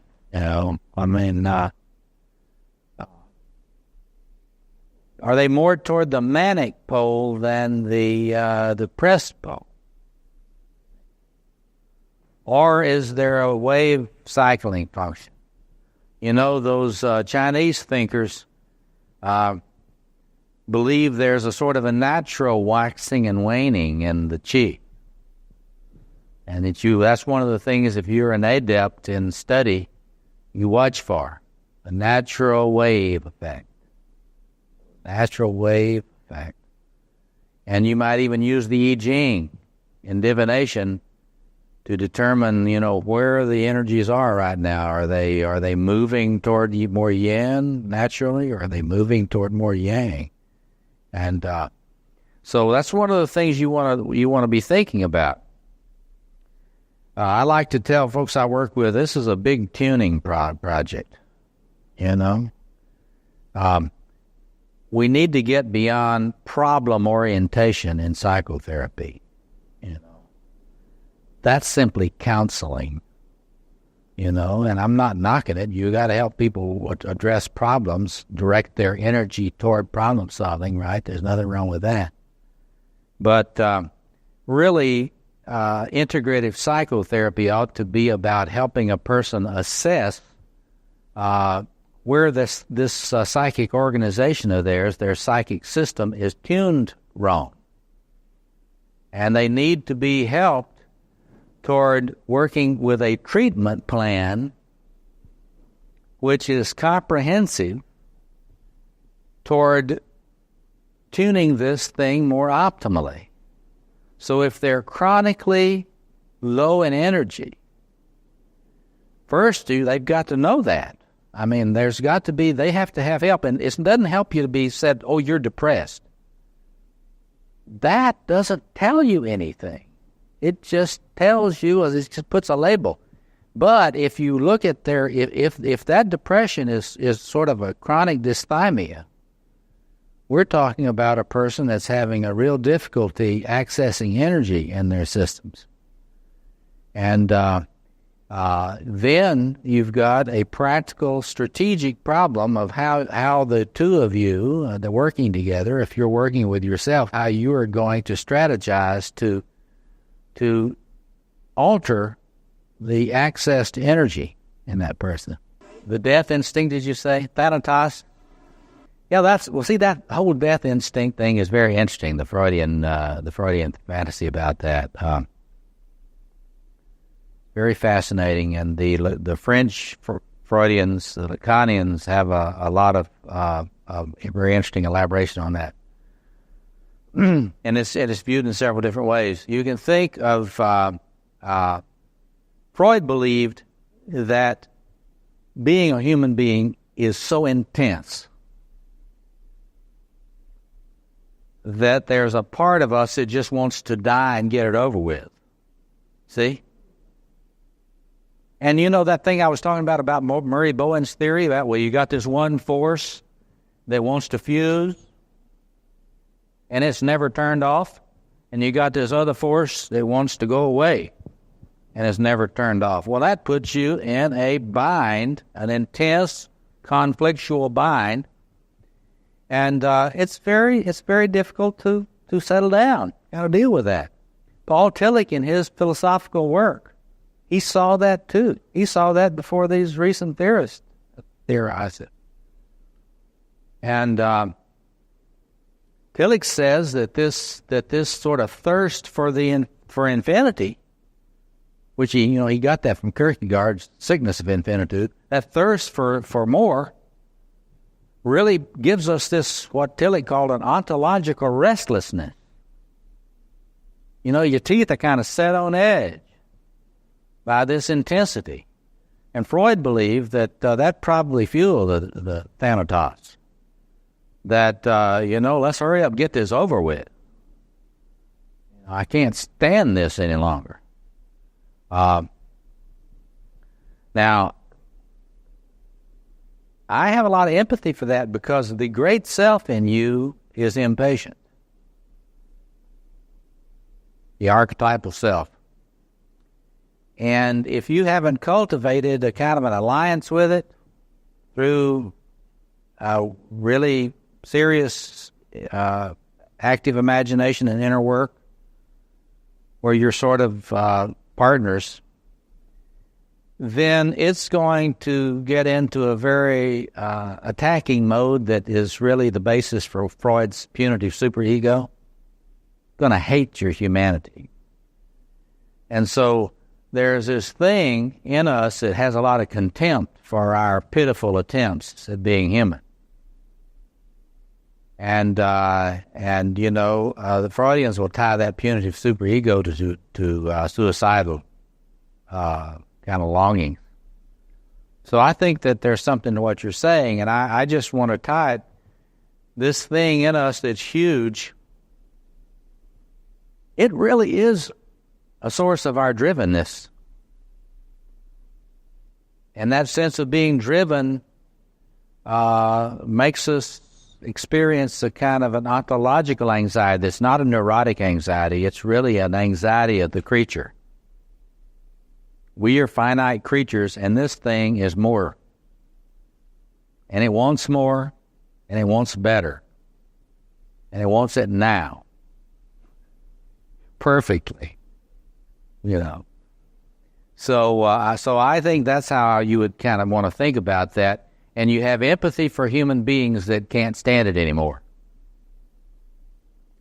But I think we need to be able to offer them alternatives to ending it all with suicidal or drug self-medication.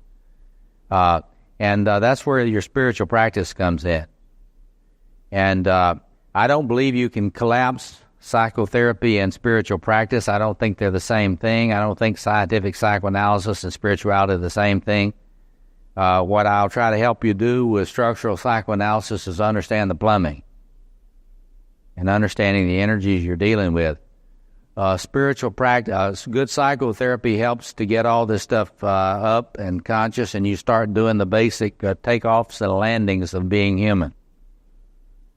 But the farther reaches of personal integration, you have to have a serious kind of spiritual point of view for that sort of thing, because when we build a self, when you build that basic self structure and get it conscious, that's not as far as you can go. You know, that is a good, solid, cohesive self. At the beginning, you've got the vessel. You're building a personal vessel. You've got the vessel of the self. It's right there that really integrative, optimizing spirituality begins. You know, your spiritual life can go a lot further than simply basic structural integration of the self. And so I think the way to view it is more of a partnership between spiritual insight and practice and the technical scientific aspects of psychological scientific research. So anyway, let me just continue with that for a minute and then go into the questions. So you're looking for energy flow patterns in a particular psyche, your own or others, and you're looking for whether or not they are having trouble making a connection with some source of arcing. You also want to ask the question, what opposites are being lost in that person's ego consciousness? In other words, following up on all these people that work the question of opposites, we could say, in terms of these opposites, which ones tend to be relegated to the unconscious and not present in the ego consciousness? Which ones of these opposites tend to be farmed out in fusions, in relationships, or in archetypal projections onto other people? If you study my work, you'll notice there are only 16 dominant dyads possible for couples. And if you can listen to my 4 couples within lectures.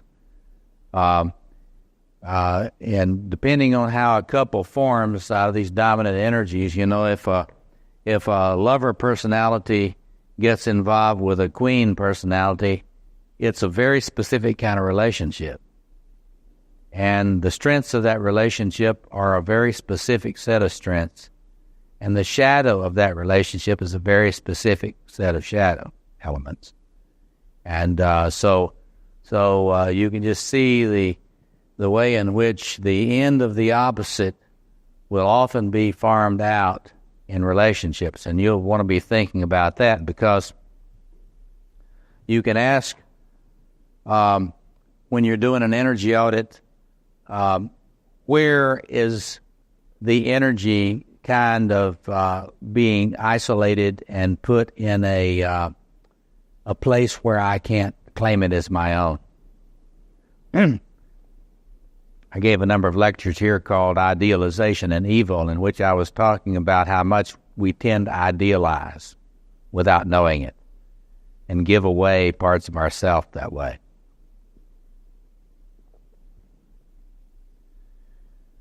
And again, another way to ask it is, where is the archetypal energy in this personality invading, colonizing the person, producing compulsivity in a certain form?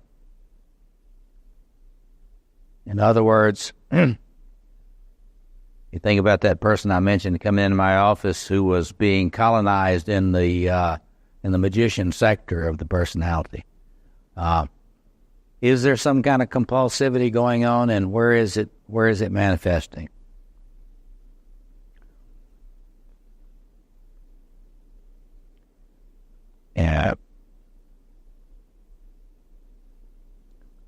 Really important thing to ask in very simple way is, in spite of what I say my spirituality is, or my spiritual life is, where do I really plug into the power of being? Is it through a person? Is it through music? Is it through exercise? I know people for whom their very strenuous exercise program is the source of the gold energy that fuels their entire life. Not very much sense of any kind of spiritual practice outside of that, but that is, I have tried to make them clear that this is right now your spiritual practice. And this is the source of the energy fueling everything in your life right now. So for some people, it's study. That's where they get the energy. Some people, it's sex. But the important thing is to ask, where is that location of the axis mundi for me? Where am I connecting with that gold energy? Where is it coming in? Because I will guarantee you it's not coming in all over the place. There are a few places where you're connecting with it. And it may be in projection. It may be the only sense that you have of being connected to it is through some idealizing projection on someone else or some other thing, maybe an organization. You ask yourself, what is really a life for me? And it may be a job. It may be a job that's really alive. That may be where you get your life force, from that job. So, who or what is fueling my despair? Now remember, despair is a low energy phenomenon. I like to tell people that despair is like you're in the woods surrounded by wolves and the campfire is burning low. And they're coming closer and closer to the tent. That's the way despair is. When the energy gets so low that you are just really beginning to lose interest in staying alive. And what I like to ask you, well, what is fueling that? Where are the energy?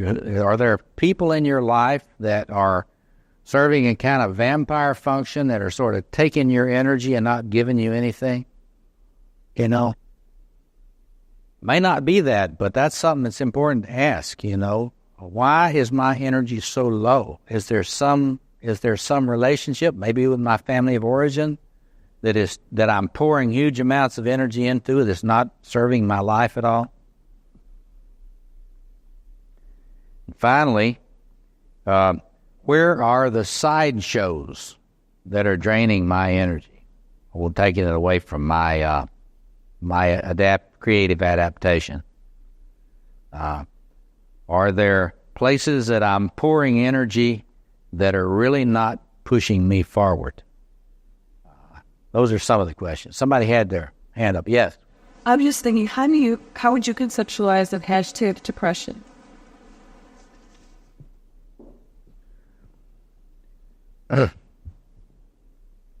Well, an agitated depression, of course, is very complex. I mean, you're carrying a lot of anxiety there, you know. But if you understand that grandiose energies always generate anxiety, and depression is always an attempt to try to ground grandiose energies, it'd be pretty easy to see that person is not feeling grounded at all. So their depression is really an attempt to maintain a defense. We call it it's sort of a defense against manic energies. And the manic energy itself is very agitated. So I suggest that when you're looking at presentation, and you're seeing a lot of anxiety, or you're seeing a lot of depression, you realize that you're in the presence of quite a lot of unconscious grandiosity. See, remember, in the old days, there used to be so much hostility toward people who had grandiose energies. But we have to remember it's unconscious. Almost all grandiose energy is very unconscious. People are not aware of being grandiose. And so, you know, when you're thinking about a treatment plan for that, you know, basically what you've got to be orchestrating is an attempt to help this person get into their body, get grounded in their body, get to work on very, very low altitude, very simple problem solving behaviors, and if you can form a therapeutic alliance, then gradually you can start helping them deal with some of the unconscious grandiose claims, what Adlerians call claims of entitlement. There are usually a lot of very grandiose sense of entitlement behind that stuff, but it's not conscious, so we can't shame them for that at all. Let's just open it up now. We've got a few minutes here. Those are the kind of questions that I'd like you to think about as you think about yourselves and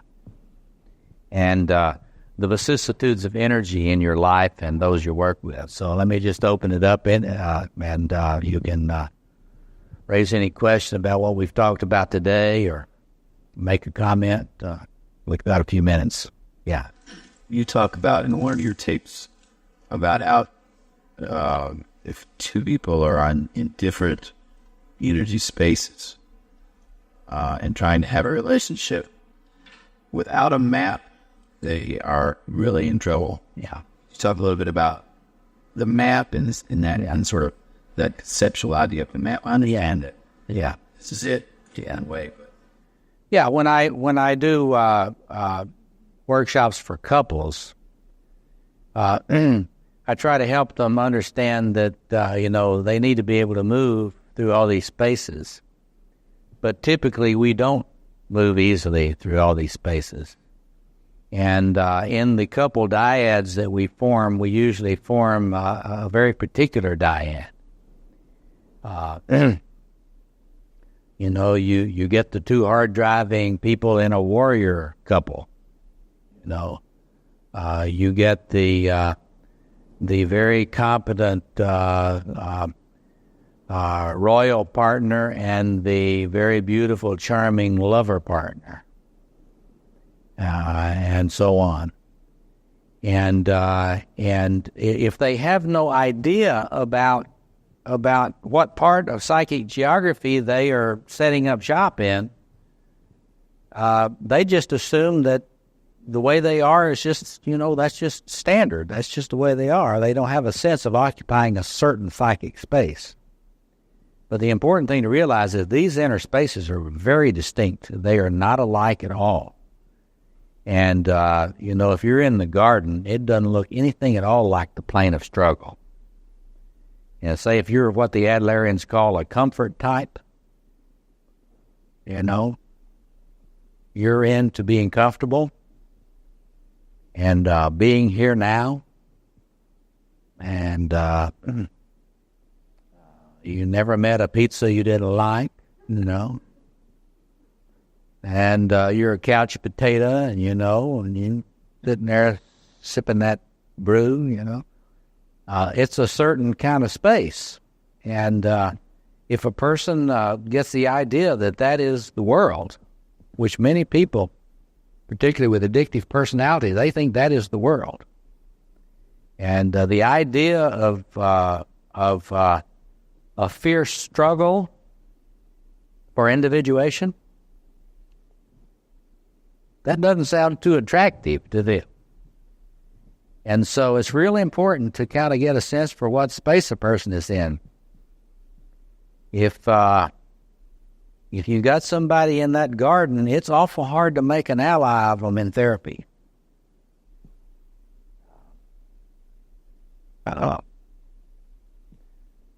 They will try to recruit you to be the magic person who will make the therapy happen. So, but the important thing is to do to get more conscious about the kind of mythic geography one typically lives in. Now, if you're really an integrated personality, you live all over the place at will. And that's a wonderful thing when you can see that. But most of the time, that's not the way we are. We're actually, most of us, fairly structured. Other questions or comments? Yes. There's so many about the words of the spirits we live in. We call rods, said that verse, ants, descendants, such. They're born with, I say that again, I think they're born with a fierce commitment to...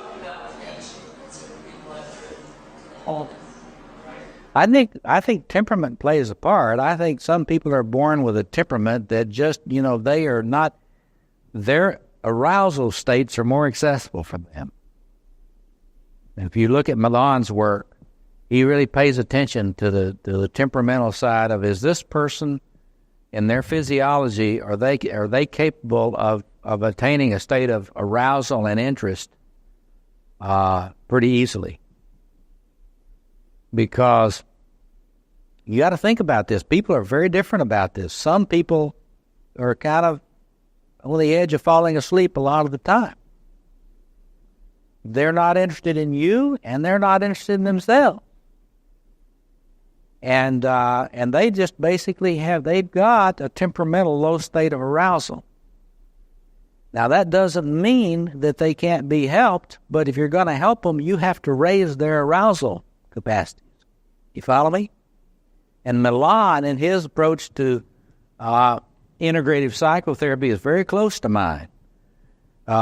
He thinks that you've got to know that's related to our energy issue.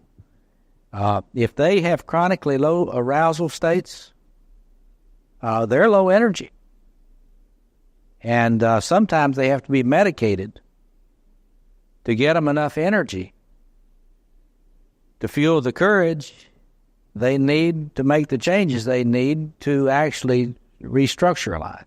So, now, of course, you can play with ideas of destiny and ideas of reincarnation and all those sorts of things, but at the very simplest scientific level, it is quite obvious that some people come in more fierce than others. But it's one thing to be fierce, kind of in a warrior mode, and it's another thing to be fierce for your optimized, integrated, creative selfhood. Because it's a lot easier to be a compulsive warrior than it is to try to be a whole person. Because if you're a compulsive warrior, you're kind of the god Mars. You're really not all that human. You are a divine phenomenon in that warrior mode. And you don't realize how much of a god you are. And, of course, that's true in all these sectors. That's where Jean Boland's work is interesting in relationship to mine. It's like she picks out these gods and goddesses that get constellated in people's lives and that kind of tend to live the person out. And I think that there's a lot of merit to that. I just think that there's more structural patterning in the way the gods are organized than Boland realized. Yes, thank you. You're talking about the integrated from something unfortunate like older. Yeah. How's the best way to do that? Well, again, he says, what is the best way to work toward the integration on these different poles? Well, the first thing you got to do is a structural diagnosis. You've got to get a sense of how you are typically configured in your conscious mind. Because once you have a sense about how you're typically configured, we can go into this more tomorrow. Then you've got an idea of what your strengths are, and you've got an idea what you're allowing to be farmed out in idealizations to other people. And then you have a chance to become more conscious of this, and you can stop idealizing people and start admiring them. That is, if you idealize someone, you're really giving away a part of yourself. If you can, by becoming more conscious, if you can say, well, now, I know what's going on here.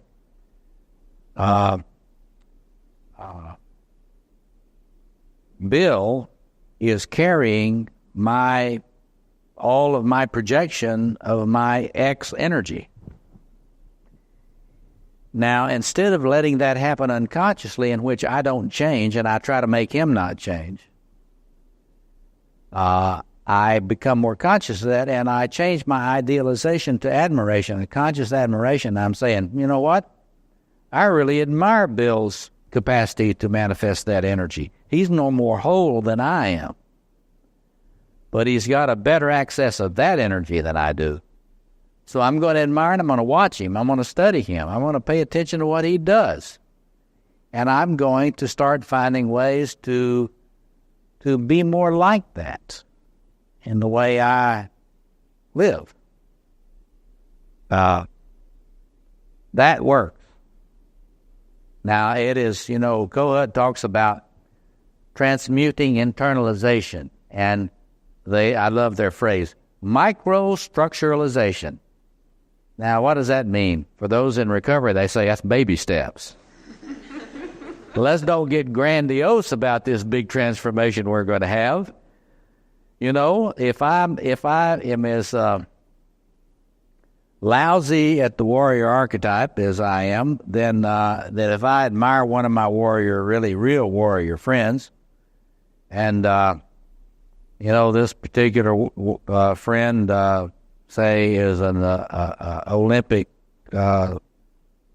quality bicyclist approaching Lance Armstrong, I admire Lance Armstrong, say.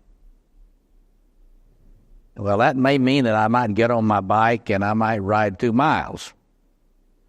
But that might be a real big improvement for me.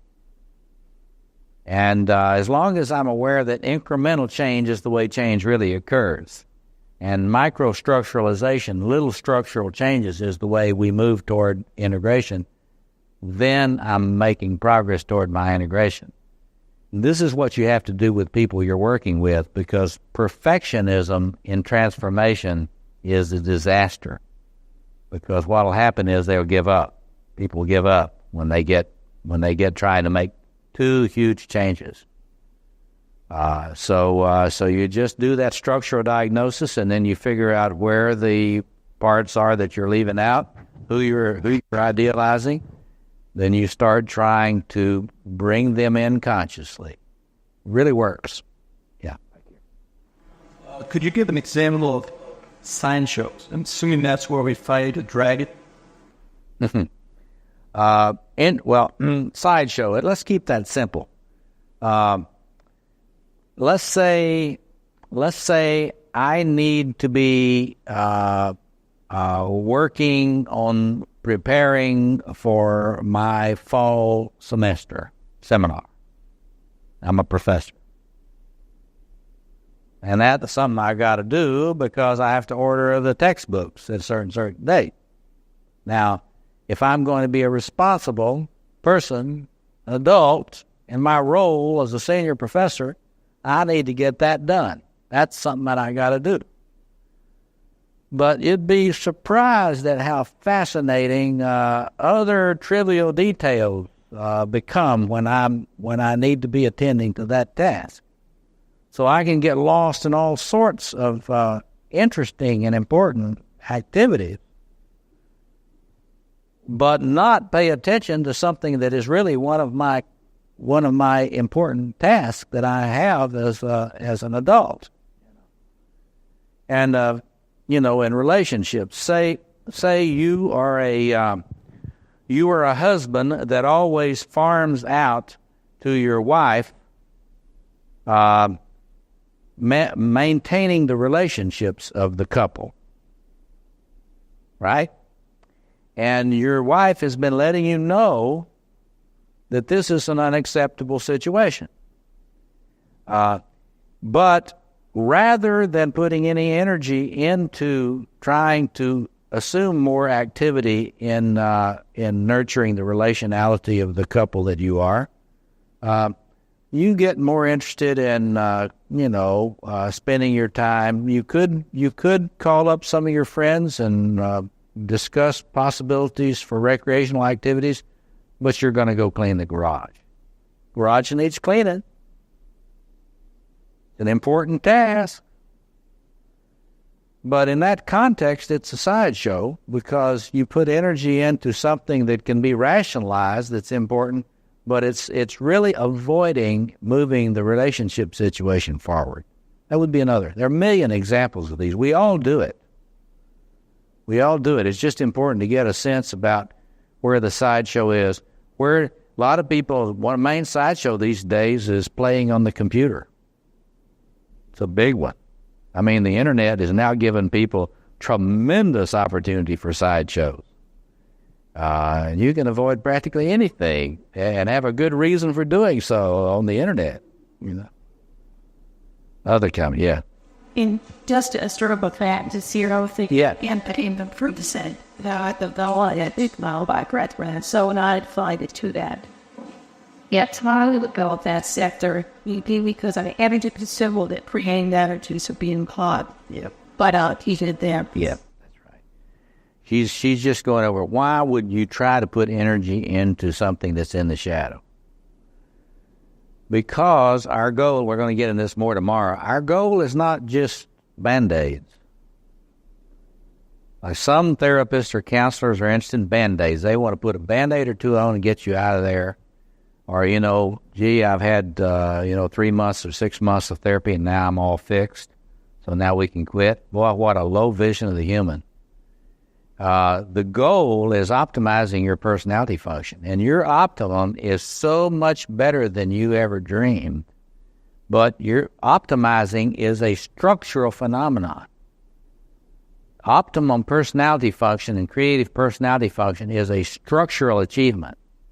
And the only way to have a psychological vessel which can contain all this radiant energy, we'll get more about radiance tomorrow, is to start bringing in these aspects of the personality which are failing, which have not been adequately, they haven't really been adequately beamed down. So the very fact that you go on your 2-mile bike ride and you think you're the least athletic person at all in the world, but for you, going on a 2-mile bike ride is tremendous achievement in beginning to open up that whole discipline side of the psyche, that whole discipline side, that whole capacity to struggle. You know, Nietzsche says if you are too much into if you're unwilling to struggle, you're never going to really be a self. Very interesting. Jung was influenced by Nietzsche. Jung got some of this, his understanding of this from Nietzsche. That is, if you're really going to be a creative self, you have a fierce struggle on your hands, because it means going to whatever has been in the shadow and start to mine that prima materia for the gold. And so you're going there not because you're ever going to be Lance Armstrong, but because you are going to be a lot more able to be who you are if you just put a little more energy in there, a little bit more energy in there. We'll focus on that a lot more tomorrow. So we'll start out thinking about places where the energy is not optimized and needs to be, we need to raise our awareness and start getting a lot more conscious, and then we're going to move toward really trying to focus on the task of optimization, which is where your psychology and your spirituality have to bridge. And I'll talk more about my work on ritual process in that context. Thank you very much. It's been a great day. Thank you. We'll start promptly at 10 o'clock. I'm hoping here, we're just going to get a little taste of riding the dragon today after the break. We're spending most of the day on scientific plumbing, but I'm going to focus on the challenge of optimum of the optimal human, the farther reaches of spiritual and psychological development after the break, and what I believe to be required. But I'm going to do a workshop on that soon. I'm going to do a weekend, a Riding the Dragon weekend. I'm going to start doing those as I work on this book. So this workshop today is one of the initial processes, and you don't know how much it helps me for you to come to these things and dialogue with me. And one of my old teachers used to say, I don't know what I think until I hear myself say it. There's a lot of truth to that. If a question is not formulated, then your imagination can't be creative and try to figure that out, how that does work. So you have helped me a lot by coming and participating in these things, and I hope you'll continue, at least until I can get as much of this stuff out as possible. So we've got 2 tasks today. The first one is to follow up on what we did yesterday and then really get down into some discussion of it, having you think about how this stuff applies to certain people. But let me review what just quickly now. I was thinking now, what did I emphasize enough and what did I not emphasize enough yesterday? And I think that I touched on it, but I did not emphasize enough that if you really understand this stuff in a way consistent with Jung's thought, Edinger's thought, and in my development of that, you got to understand your ego doesn't have any energy. There was a fantasy when ego psychology got to be developed about independent ego energies. They got into a fantasy that the ego had independent libidinal energies. Well, I really don't think that's right. I think the energy comes from this great solar furnace in your psyche. The energy comes from the id. It's like Freud thought. So I'm closer to Freud than I am to the ego psychologist.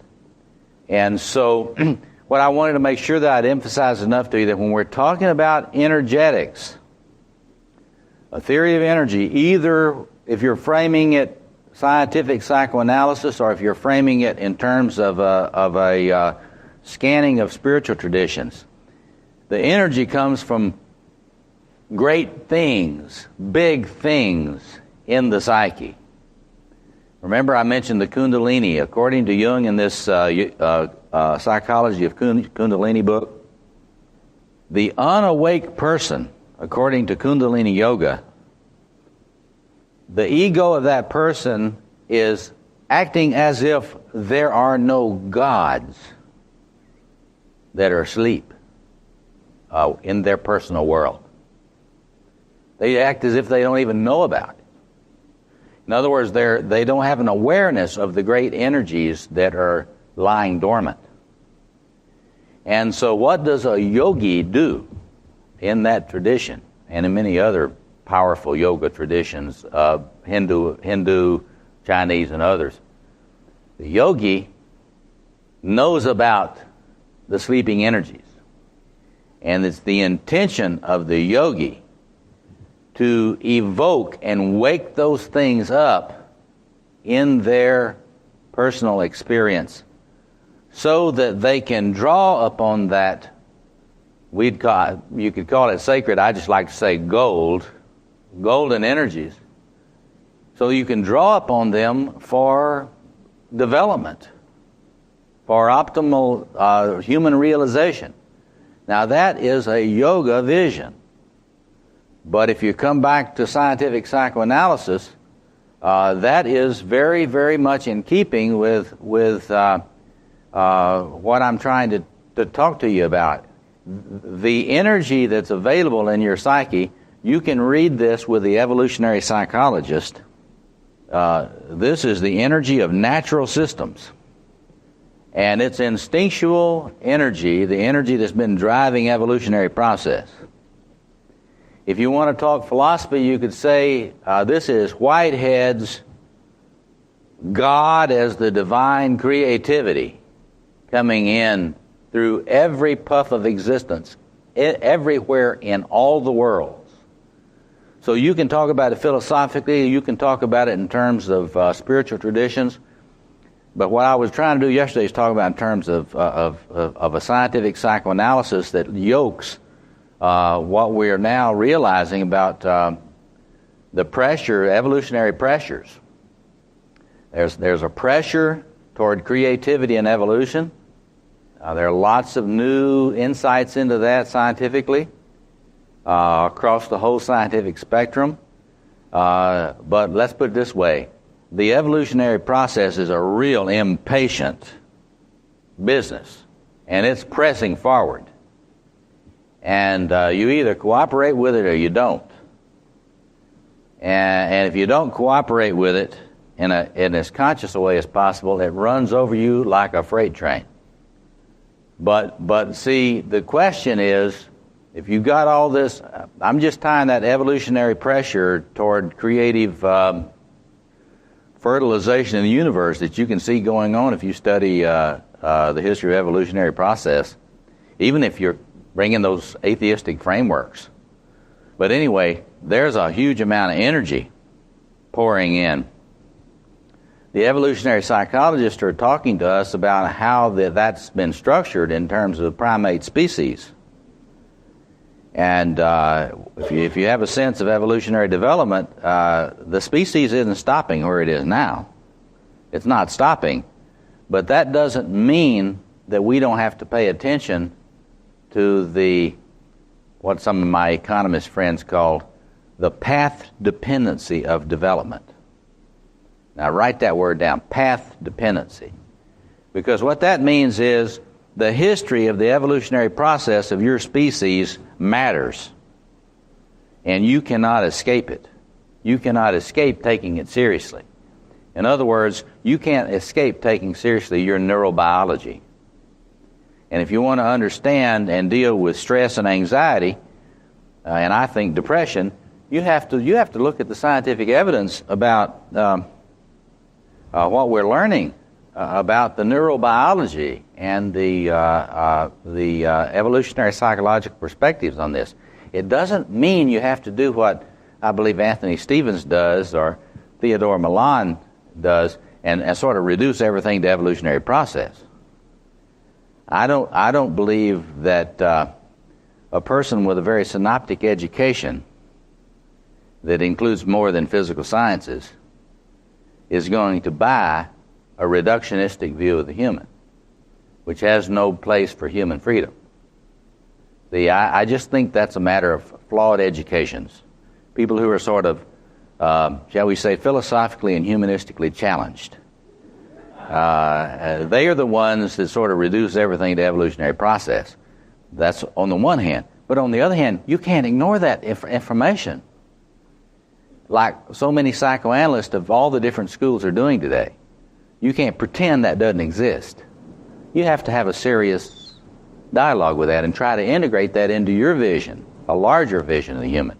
Jung's vision of the human, the reason it is the once and future psychology, a Jungian tradition, is because it's the largest possible view of the human.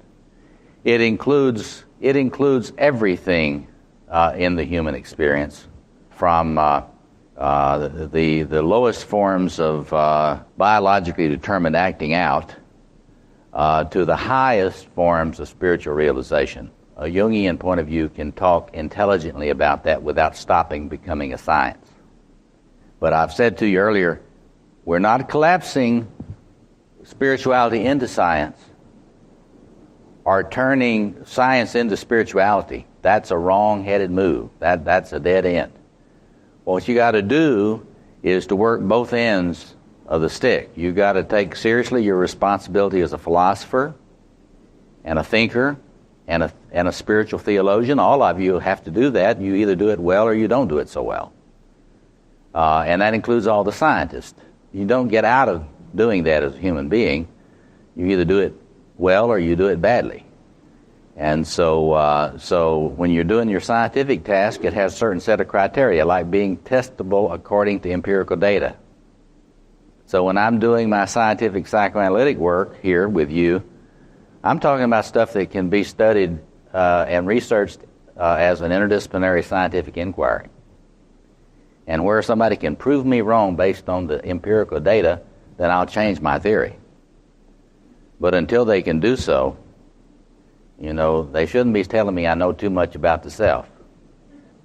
Now, let me review what I've said to you about the self in relation to energy, the archetypal self in relation to energy. And I wanted to clarify for you something that's very confusing in psychoanalytic and Jungian circles. That's use of the word big S self, little s self, and ego. So I want to go through that with you right quick. What is the archetypal self? Usually now written with a capital S. It is not your personal self system. Be clear about that. It is the great code in your DNA. Now, keep that frame and then we'll put on your philosophical hat. It could be also in Whitehead's Divine Initiative. It could be, the great code may be coming from Tillich's capital S spirit. It may be coming from the further regions of the Tao. But you're getting into ontology and metaphysics there. So I'm not saying, if I say it's the great code in your DNA, that doesn't mean I'm saying it's not coming from the Divine Initiative. Those are two different frameworks. You follow me? Everybody with me on that? I can't prove Whitehead's right, but I can deal with a lot of the data we've got now on evolutionary systems. Okay, so what is it, the great code? In my argument, that the great code, it's geometric. Jung was right about that. If you look at the diagrams in my books, Jung intuited that those Buddhist ideas about a diamond body was probably right. And the Christian idea is imago Dei, an image of God in every soul. That there's some kind of code in the psyche about how to become a human. If you look in the appendix to any of the four volumes, the four advanced volumes on masculine psychology that I wrote, you'll see those diagrams from Jung's collected works. He never could figure out what the faces of the octahedron were. So what I did was to simply be able to put together a huge amount of data. And I was sitting in a restaurant one day with some 3x5 cards, writing on the fronts and backs and trying to figure out how this thing might be put in the geometric format for males and females, knowing what I knew about the empirical research on males and females, about how they're similar and how they're different. And it hit me, it came in and hit me right there. And I've still got the 2 pieces of 3x5 cards that I was working on when it hit me that it was the octahedron. I had not even seen Jung's diagrams on the octahedrons at that time. So I'm just confirming what he was intuiting. So it's an octahedral code, 2 Mayan pyramids, in my view, base to base, carrying both the life cycle codes for males and females and the balancing of the 4 energies. If you look carefully at that, I've got some computer jockeys working on some computer graphics on this so that I can do that 3D on the website and show you how there are only 4 powers, and we color code them so you can see that there are only 4 powers in the human personality, and that according to the path dependence of our evolutionary trajectory in terms of reproduction strategies and all the evolutionary study that's been done into that, there tends to be an asymmetry between males and females on aggression and receptivity in the life cycle. But the only difference between males and females is when they are flooded with lover energy and when they're flooded with aggression. Males are flooded with aggression early in life. Females tend to be compulsively more receptive early in life. Males are flooded with receptivity at midlife. Females are flooded with aggression at midlife. And there's huge amount of cross-cultural empirical data that supports that. Well, this code gives an understanding of why there is a tendency toward that if you're simply operating unconsciously out of your DNA, if you're not developing software to help steer. Do you follow me? Are you with me? So in other words, at midlife, you've got to be very conscious or you will flip over. You will lose what you knew at the first half of life, and you will be compulsively addicted to the energies of the second half of life. That's a recipe for divorce and all sorts of bad things. A woman ought to remember how to have a personal, loving, receptive relationship when she gets into midlife. She shouldn't let it stop her from her ambition, but she should remember how to do that. And a man ought to remember how to walk and chew gum at the same time when he gets to midlife. Sorry, guys, it's the truth and you know it. Guys tend to get pretty ineffectual after midlife. Okay, so there's a code. It is in the DNA, and there is an inherent press toward balancing, but it's through the life cycle, and we don't want to be condemned to being one-sided the first half of life and one-sided the second half of life. We've got to have software to soften the impact of that press, that instinctual press. This great code is impersonal, and if you prefer, because you're a very spiritual person, to say transpersonal, that's okay with me. But it is not personal. This thing is a diamond body code, and it's loaded with energy. It's numinous. That means energy loaded. Energy that is manic energy. The deep self is loaded with the energies of mania. It never gets tired. It is objective. That is to say, this thing manifests everywhere in human experience, and this is why I say it's objective psyche, right, like Jung said, but that means it can be studied scientifically through multidisciplinary scientific inquiry. You can start pasting together data from all sorts of different people that have been studying different parts of the elephant. And pretty soon, we're so advanced in computer imaging now, we can put together a picture of the elephant. So those that want to mystify the self are turning Jungian psychology into religion. The self, the structure of the self, the structures of the deep unconscious shouldn't be a mystery. They should be studied so that we can have a chance to help human beings get over their grandiosity and have the best possible chance of surviving as a species without destroying, without messing in our nest as much as we're doing now. Our grandiosity, our unregulated grandiosity is destroying the world. The task that we have is to get us conscious about what is going on here and why we're eating the world. You can explain it. It can be explained. It's not a mystery why we're destroying the world. This is why we're destroying the world. It has a relentless pressure toward wholeness and radiance. Read that more. M-O-R-E. It wants more. The archetypal self has no, get this now, and this is a criticism of classical Jungians. They have a romantic fantasy about the archetypal self, that it knows what's best for you. Folks, it doesn't know what's best for you, except in one sense. It knows you need to be balancing the opposites. And it knows that you need to be developing yourself in the fullest possible expression of your talents. Now, right. So, the archetypal self, what does it want? What is its relentless imperative? What does it want from you, that thing inside you? It wants you to not be one-sided. And if it has to kill you to destroy your one-sidedness, it will do it. This is not romance. This is not sentimentality.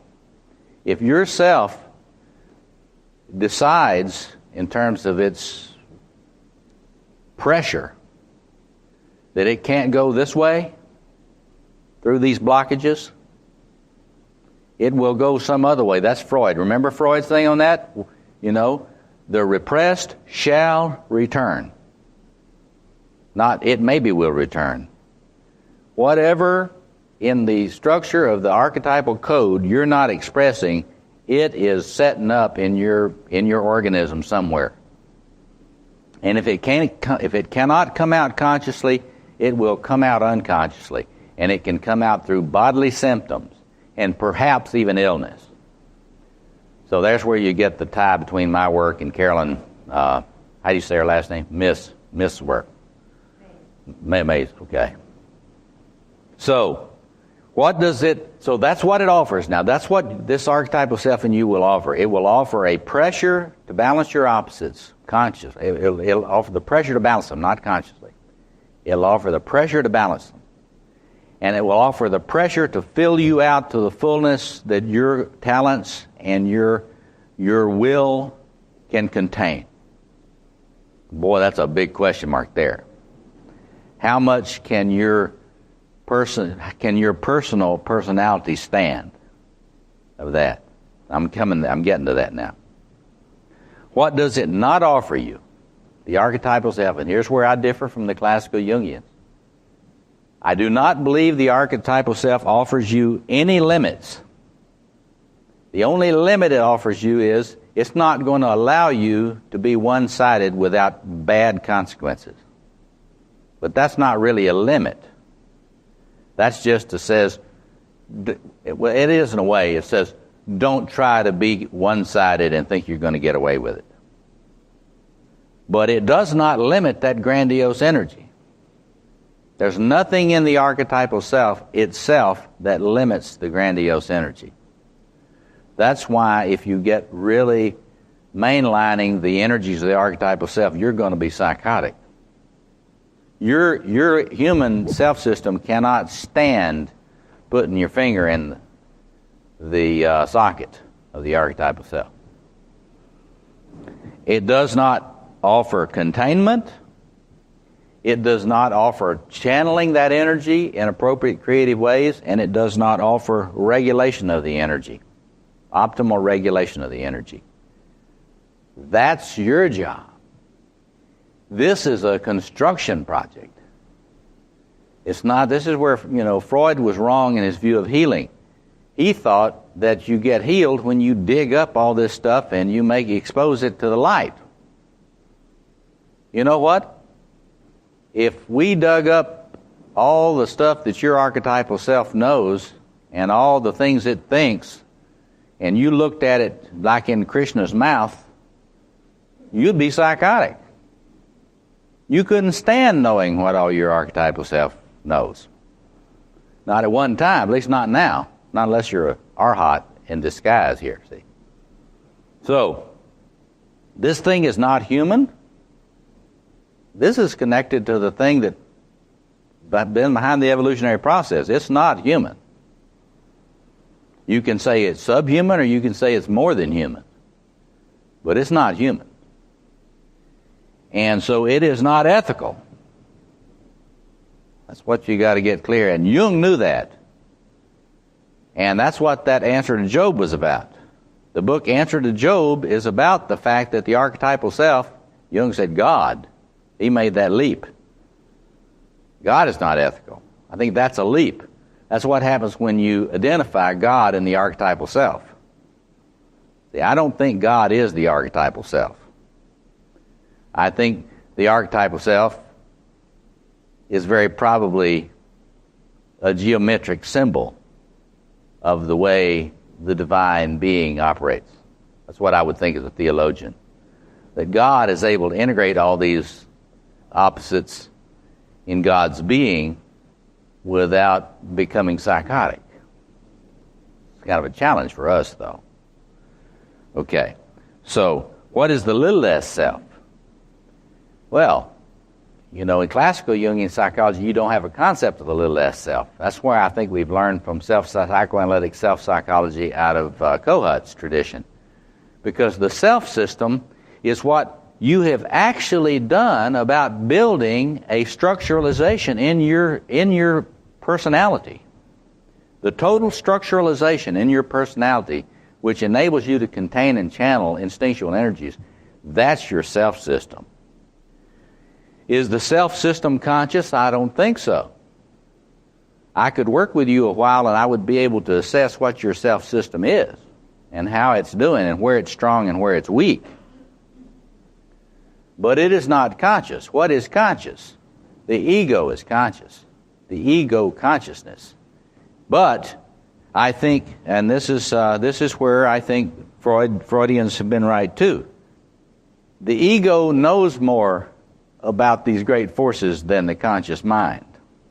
So it's not, see, Jungian, classical Jungians say the ego is synonymous with the conscious mind. I don't think that's so.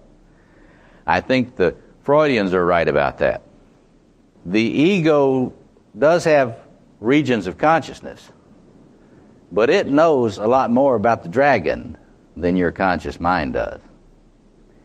And if the ego decides that you're not doing a very good job regulating your energies, then your ego defenses, this is where ego defenses come in. Ego defenses are not conscious. Your ego defenses come in like a governor on a truck engine. And when it gets to a certain RPM, a certain revolution per minute, the governor kicks in and says, no, you're not going to go over this red line. So, thank goodness, built into your personality are automatic mechanisms, work sometimes better than others. When you're tired, they don't work so well, or when you're on a substance, they don't work so well, or when you're ill, they don't work so well. But if you're kind of at your optimum benchmark integration as a personality, your defenses are really awake and they're working, and they can tell when you're getting over-revved from too much energy. You follow me? I argue, we were talking about that anxious depression yesterday. I argue that the depression is a part of your defensive systems. Depression is not a failure of your ego defenses. Depression is one of the tools in the toolbox of your defense, your ego defense systems against what would happen to you if it didn't work. But isn't that illness as well? Do they? Isn't illness a defense system?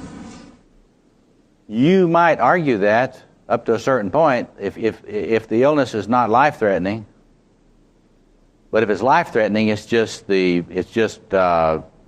fragmentation of the systems. So an illness, we all know about secondary gains in illnesses. Adlerians would say it's not secondary gains, it's really the primary purpose of an illness. And that's what you're talking about. It's like, for example, if you were afraid that you would really get psychotic, I mean, if your ego, your little ego in there, your ego monitors are afraid you would get psychotic if you started really becoming your potential, because you've really been undisciplined, you've been self-indulgent, you've been undisciplined, you haven't done the work you need to build your vessel to contain these energies, and your ego knows it. And so rather than having you get psychotic by getting too far into your potentials and getting flooded with the archetypal energies that would come in, are you with me? Are you with me on this? Then it can arrange for you to have a physical illness, a somatization. When we talk about somatization, you know, and when you look on your DSM-4 scales, if you get a Milan inventory, it's got that somatization line. If a person has a huge amount of somatization, look, they may be actually getting ill, but that illness, following your line of thought, can be preventing them from being psychotic. And you know, a really, really bad psychosis can be terminal for the person. So now, if you were the ego running this show, wouldn't you rather risk an illness that might be cured at a later date and keep the personality intact than to risk a psychosis that might completely destroy the hard drive? Makes sense to me. And so that's why I wanted to get you to say that the personal, the self, the little s self that Goa and these people talk about, see, I think they're right about that. There is a structuralization process. One of the things I want to do through our institute, the Institute for the Science of Psychoanalysis, is to get these different theorists to talk about how they see the personality system structuralizing. Because they're all seeing something right. We need to kind of look at all these different images of how the self structuralizes when it's doing well. But anyway, so your personal little s self is what we're working on developing. That's what we've got. That's your vessel. That's your inner temple. And after the break, we'll talk about what that's got to do with spirituality. Because, see, I think the farther reaches of spirituality, I think your potential for spiritual illumination is huge, enormous. All the evidence of human history shows it. But you know what? If you get too much illumination before you have a temple, before you've got that self-system really kind of foursquare, you're going to be crazy and maybe destroy the vessel. What was that Jesus said? You can't put new wine into old wineskins because it breaks them, destroys them. That's an image of a vessel. So I'm anticipating what we'll talk about in terms of riding the dragon, because if you're really going to ride the dragon spiritually, you got to build this vessel. And the vessel building part is self-psychology. You know. So the real issue here, and this is getting to our clinical discussion, the real issue here is how much pressure of the great self can a person's self-system stand before one of two things happens. How much creativity can you stand? Think it's like sex, folks. Think about it. It is very much like sex. How much erotic arousal can you stand before you can't stand being aware of it anymore and have to shut yourself down sexually?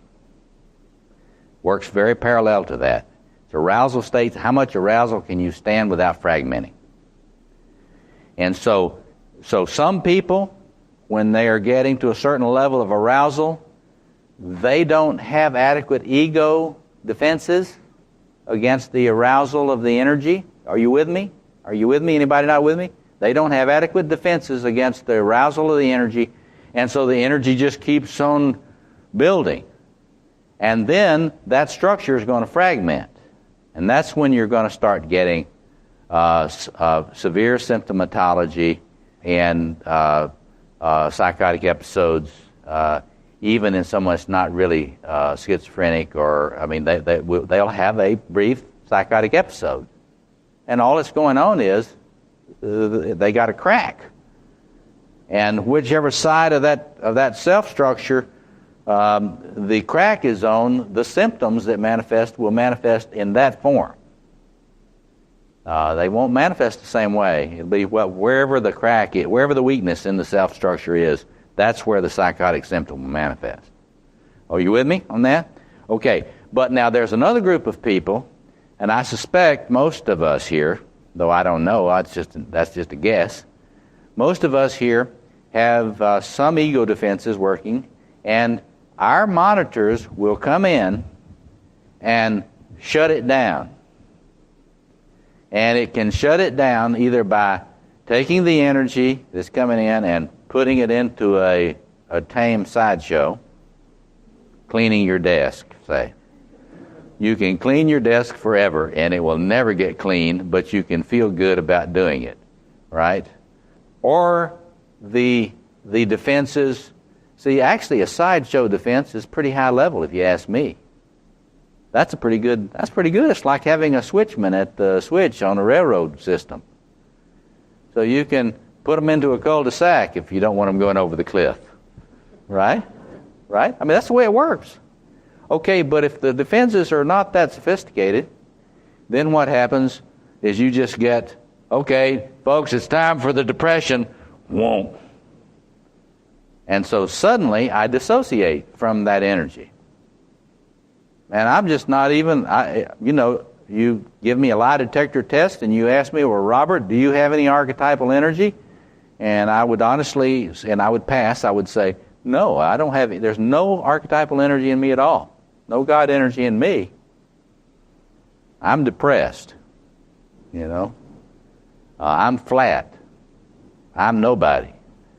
And that, thank God for depression, because, it's one of the great ego defenses of last resort. So anyway, that is kind of the landscape I think you got. So when you're thinking about a personality, you ask, well, how much permission in their self-system, how much does their self-system allow for them to have? And if I have to shut it down, what is the typical pattern of shutting it down? And what does that tell me about what I probably need to do so I can stand the ecstasy a little bit longer before I have to shut it down? That's what we get to a little bit later. Yeah, go ahead. I was just wondering, if you use science as sideshow thing, yeah, can you do that forever? Or yep. You can just keep doing it. Well, think of all the people who live their entire lives that way. Why do you think we don't achieve more? Why do you think we don't solve more of these problems that we've got as a species? Why do you think we're really not that creative? That's bunk. We are an incredible species. But our promise is our biggest problem, because this creativity requires containment and channeling. Freud was right. It's got to be sublimated. If you don't sublimate it, you rape and kill everybody, and you destroy all the rainforest, and you don't regulate your birth rate, and you don't practice safe sex. See, the AIDS epidemic is not about gay, straight. It's about grandiose energies, unregulated. Unsafe sex is simply, getting into the erotic God form, and I'm sure it's blissful in there, I'm sure it's fantastic. Yeah, go ahead. The setting constructions are always greatest evaluation. Yes. She's saying, do I believe, like Heinz Kohut, that little s self-structures, not the big S. The big S self comes in with the hardware. It arrives from Dell. The big S self codes arrive with Dell, the shipment from Dell. But the little s structuralization is always done in relationship. That's Kohut. I totally agree with him about that. In fact, you could take Kohut's theory and really plot it. In mind, the only thing is, Kohut didn't understand that idealizing projections and the mirroring for longing are rooted in the same intrapsychic structure. He thought those were somehow different. He thought there was a different internal structures that are generating that. If you understand this, you can understand all of the phenomenology Kohut talks about without the kind of vagueness of his understanding of the way these things form. Yes. In a sense, he thought both of those functions were necessary for a cohesive self. So in one way. Yes. Okay. Let me just comment on that, and then we need to do a little for examples. If you study that stuff, about, let's say a child comes into the world, they can't get adequate mirroring from a parental figure, and so Kohut says, but you can get some structuralization from an idealizing kind, a good enough idealization. Clinically, that's really overrated, in my view, because if you are only getting your structuralization from an idealizing projection, you never really have a consolidated sense of self. It's always a external locus of control. You follow me? So that, I think probably if Kohut were here today and we could sit down and talk about this, I think he would agree with me, because he puts so much emphasis on the importance of the mirror transference. So these transferences are not equal finally. You have to be blessed to be a self, and you don't get blessed without eyes of blessing. And mirroring's a kind of an inadequate word for that, but that's what he was talking about. Somebody that really sees you, recognizes you, but not just that, but celebrates you. But we will eternally be indebted to that whole tradition for their detoxification of narcissistic needs, and how much we always will long for that. Clinically, they know they're always...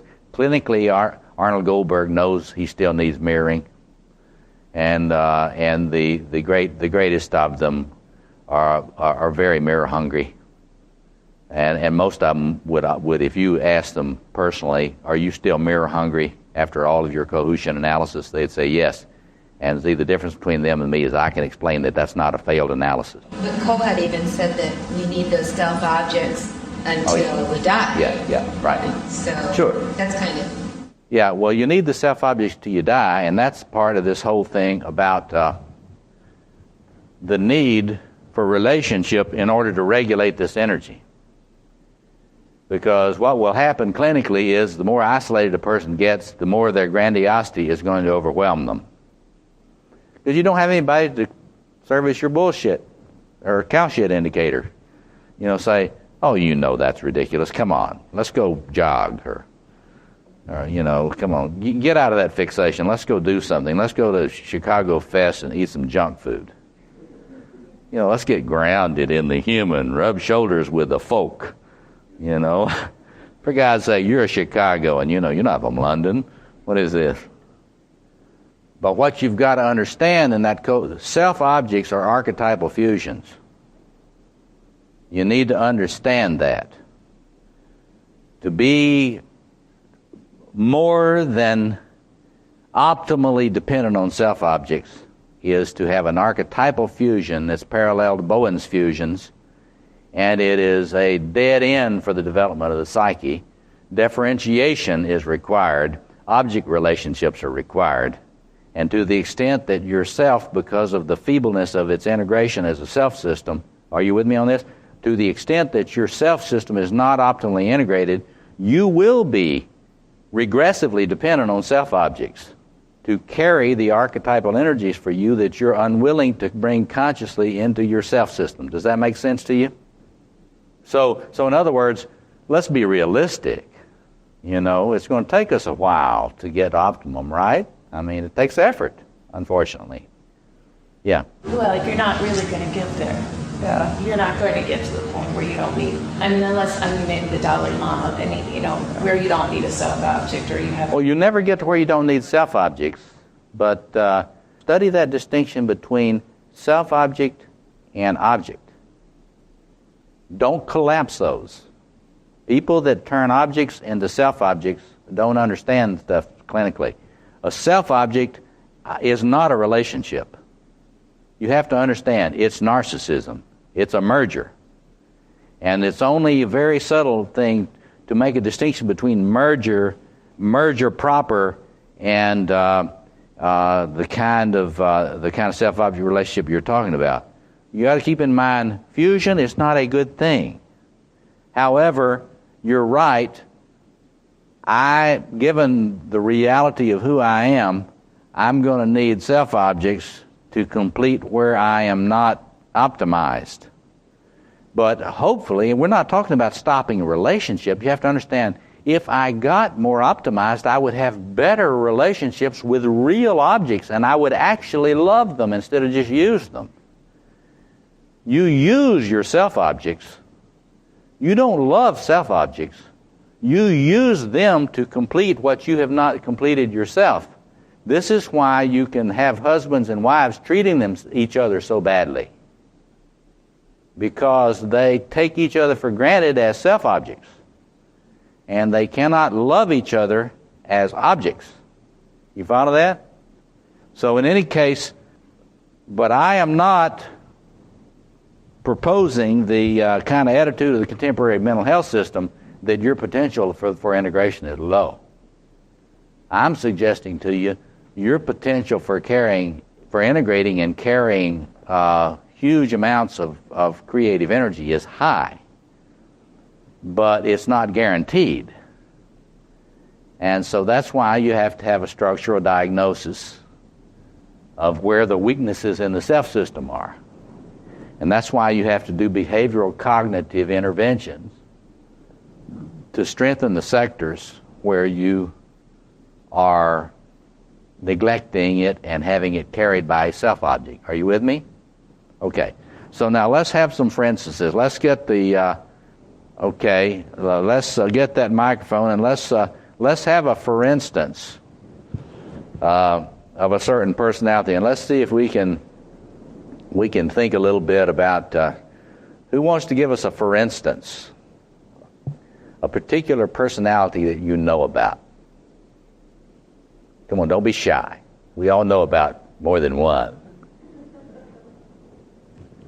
A particular personality in terms of what we're talking about, the way that personality carries and channels energy, and the difficulties that personality has in terms of optimizing their capacity to utilize creative energy.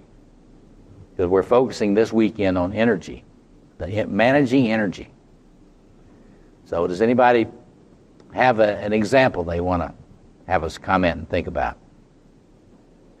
Just describe what you want us to think about. A very common one that I come across is the workaholic personality, overachievement, having to prove myself, and it's like never ending. I think it gets into that grandiosity you were talking about. So I guess my question somewhat would be that, because in your writings you say that any sense of control is a fantasy. Am I right? Any what? Any sense of control is a fantasy. Any sense of control? Yeah. I think you say that in some of your writings. So how do you regulate? How do you... Well, what I mean by that's not a big technical thing. When I say any sense of control, I mean you got to realize that the challenge coming from your unconscious is huge, and if you think you're really calling all the shots in your personality, think again. because your personality is in a struggle with these great energies, and you're more or less in control. And that is to say, so let's think about the workaholic personality.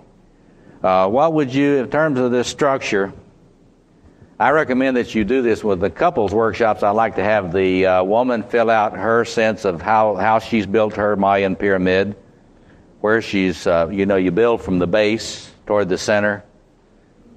And you can have a very interesting image of where one's shadow is if you fill in where you think you have really developed that particular structure of the personality, and then have the person in an intimate relationship fill out the back, and then I'll think about the relationship by doing that, the shadow of the relationship. But let's take a workaholic. Let's take a workaholic woman. There are those too, increasingly. What part of the personality of a workaholic woman, let's just assume this is a very high-performance woman. What part of the personality would that person be having a tremendous amount of energetic contact with? Yes. The warrior and the queen. Absolutely. Now, why would you say that? Why would you say that she is bringing a lot of her, that her libido, her psychic energy is coming in through the warrior sector and the queen sector? Now, why would you say that? I am comfortable in action. Acting comes natural to me. I am not passive-aggressive. Get that?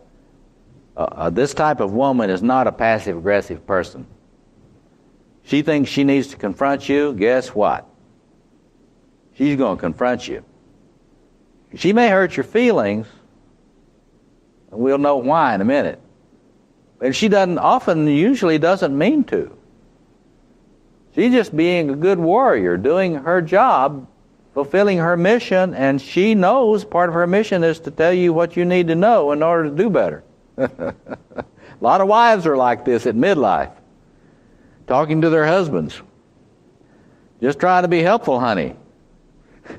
I know you're bleeding into your shoes, but don't whine. Don't whine, for God's sake.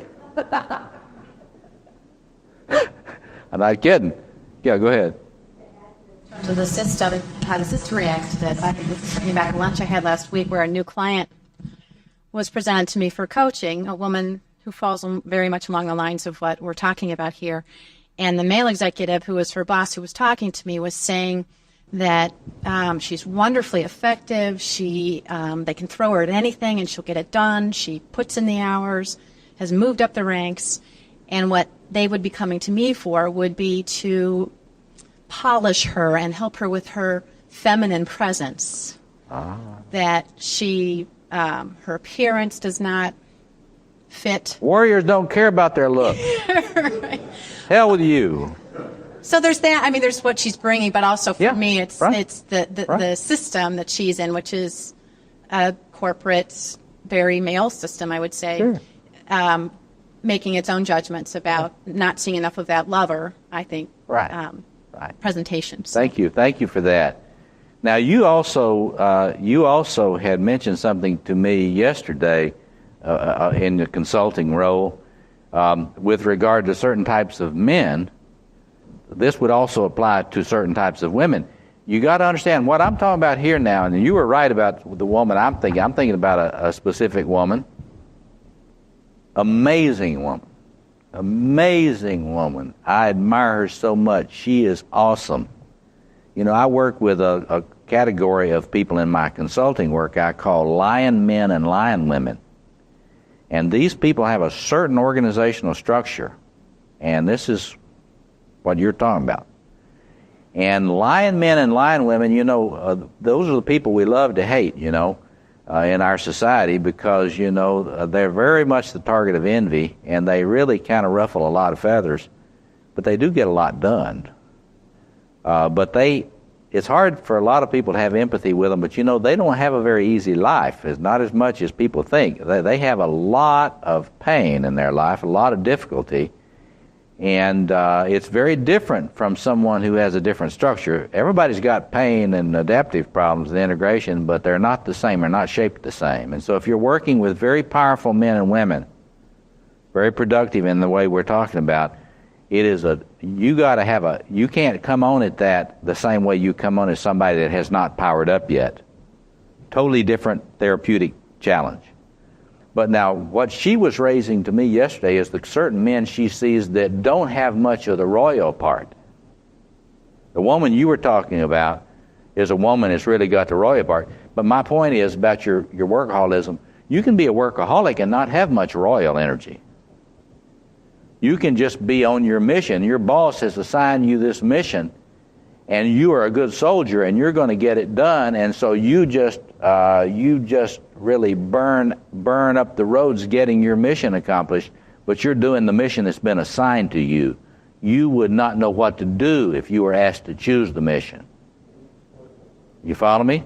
Well, it could be exploited, or there are people that love this. There are people that don't want to be. They don't want to be the CEO. They don't want to be the one in the captain's seat. Now we can speculate scientifically about why they don't,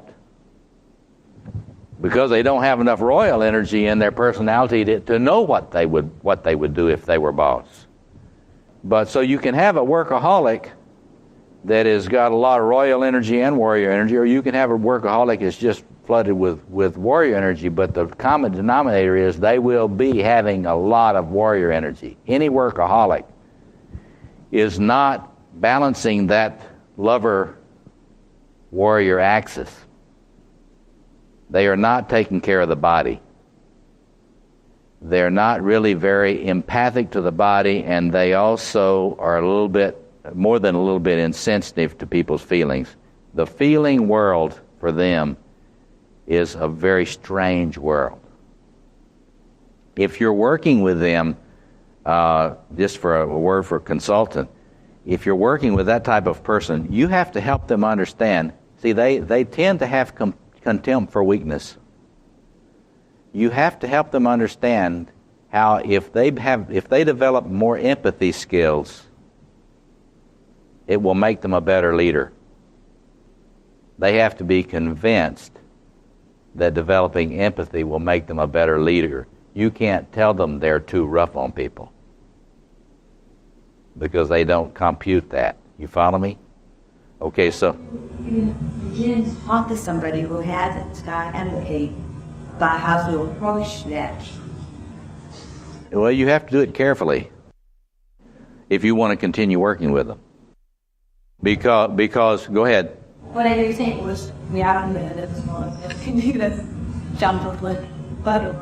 And so what's crazy about that is you connect that they are there. So it becomes a pair with it being put in city. They get more emphasis on pretty active. It is a very simple thing. Don't make it too complicated. That is, anytime you're going to work with any person, whether you're a consultant or a psychotherapist, any kind of healer or consultant, you have to have a therapeutic alliance. And just because they're in your office does not mean that you have a therapeutic alliance. And here's where the Kohut stuff comes back in again. Before you start doing loop-the-loop therapy with somebody and consultation with somebody, you have to, very likely will have to move into some sort of twinship place with them, where you can affirm them and what they're doing, and you're not the enemy of them and their current adaptation.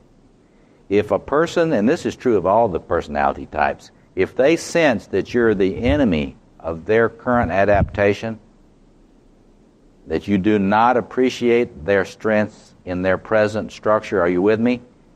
They are not likely to continue working with you. So you have, well, what I always try to do is to say, look, you're not going to get worse in what you can do now if you flesh out your personality. That's why I use optimization as the goal. People can relate to that. I want to make you better at functioning. You're not going to lose your strengths. A lot of them are afraid they're going to lose their strengths. People are afraid they're going to lose the strengths they already have if they bring in something else. They really fear that. Yes, you were going to say. Our 22-year-old daughter is out in Hollywood, and she's on her second job within a year. And she's encountering for the second time the same problem. And I think she's in the lover-queen part. The lover-queen? Yes. She is an assistant. First she started in a talent agency, and now she's in a PR agency. And she has had 2 women bosses, currently has a woman boss.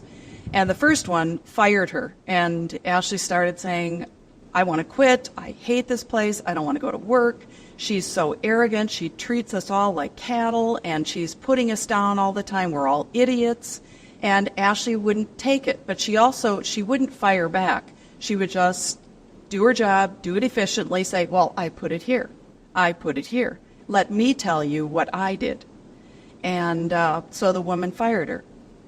And she started with the PR agency, and she said, this woman is frenetic. She acts crazy. She's always yelling.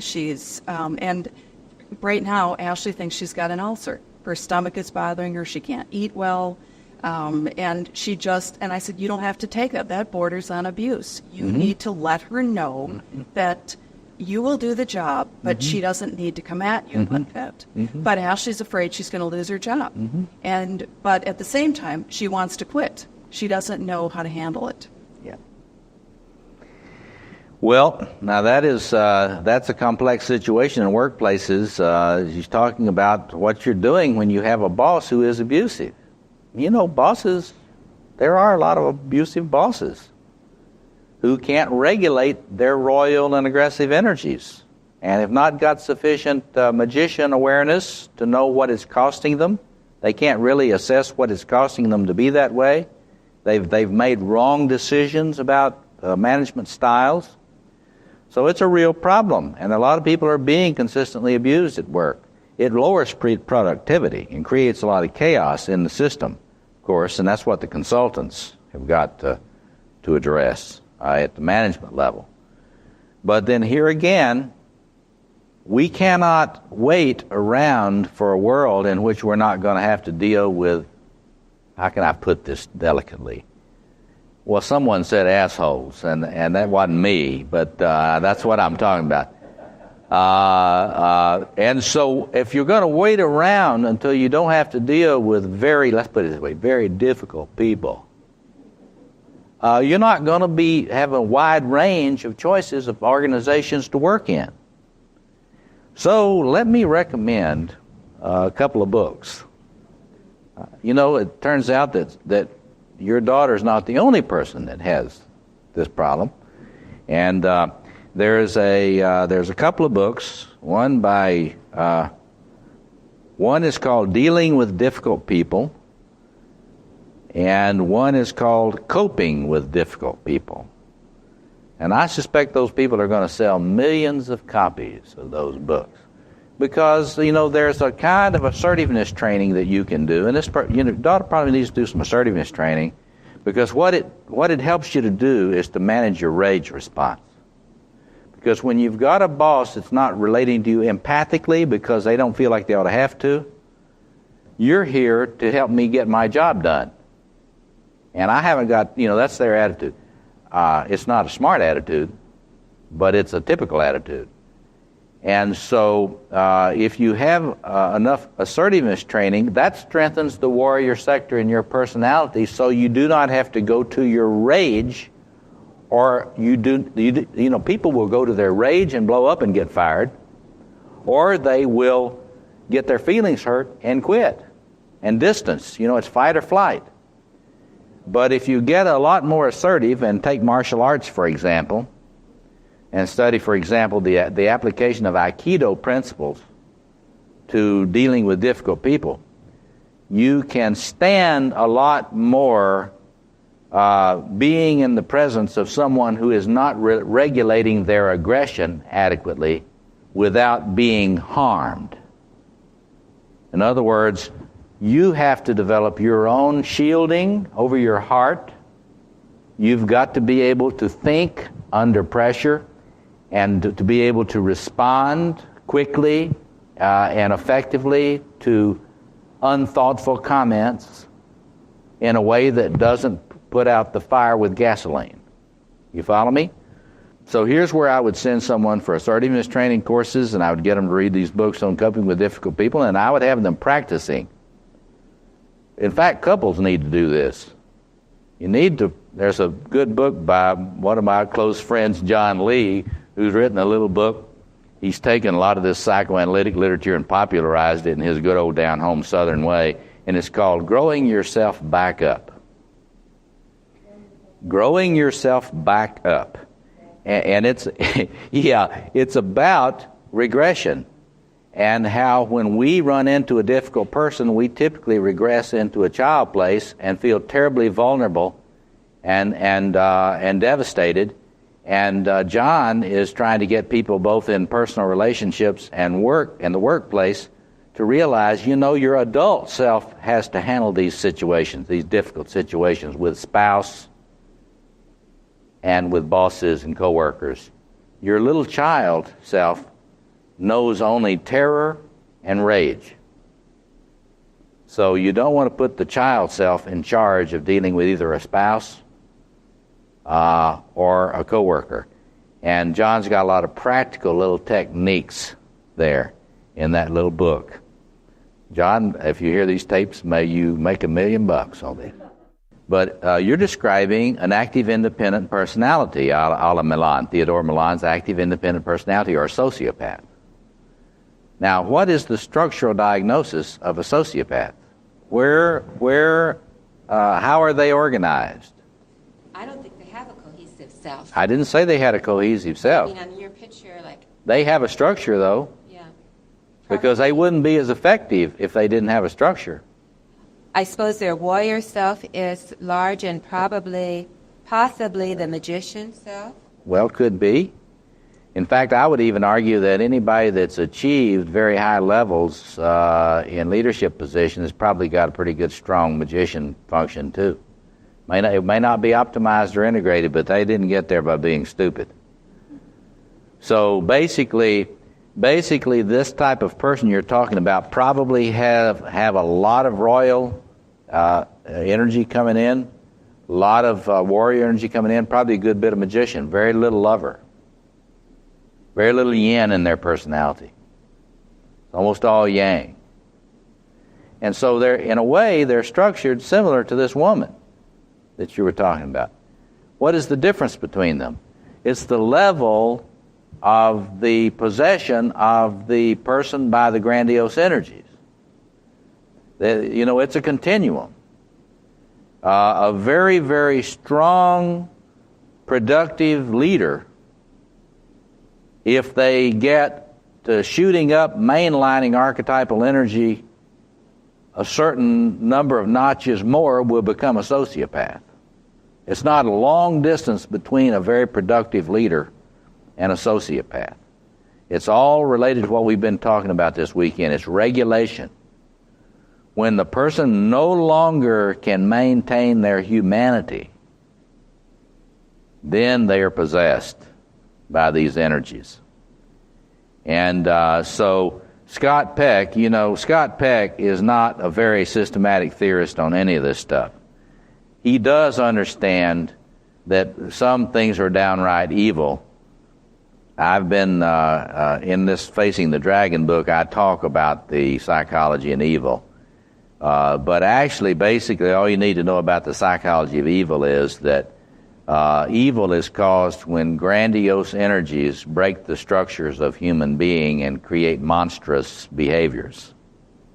That's what you need. That's what you need to know about that, and that's what Peck is talking about. Some of these forms of narcissism that he talks about, he's just describing somebody whose grandiose energies are just running the show totally. And then you raise the question, well, what do you do about that? Well, this exists in business, it exists in government, exists in the military, exists in the gangs. This is very widespread in the world, this type of phenomenon. You have to think about the self-object function here. This is a way to bring in the self-psychology literature. If you're not powered up in a very strong way in your own archetypal sectors, you become a roadkill for these people. You know, every sadist attracts masochists like flies. So if you're in a situation like that, you have to be able to maintain your sense of personhood, and then you've got to be extremely smart so you don't just do something ineffective. You know, if you're going to deal with a person like that, if you're going to try to deal with them, you have to be effective when you do whatever you do. And so it's a huge challenge, and most people just cower before them and get into dominant submission patterns. That person is into dominance and submission. They dominate, you submit. So read Theodore Milan on that. He's got an extremely elaborate scientific, psychological database on that. Yes? So people keep running into the second out on us, and if they keep coming away, they end up isolated. Well, the point of it is you can't turn your world over to those people. It's a recipe for disaster. And this is what people don't want to face. You know, it's like, let's appease these people. Let's just let them alone. But you know what? That's what's happening in the world now. We're letting them run things.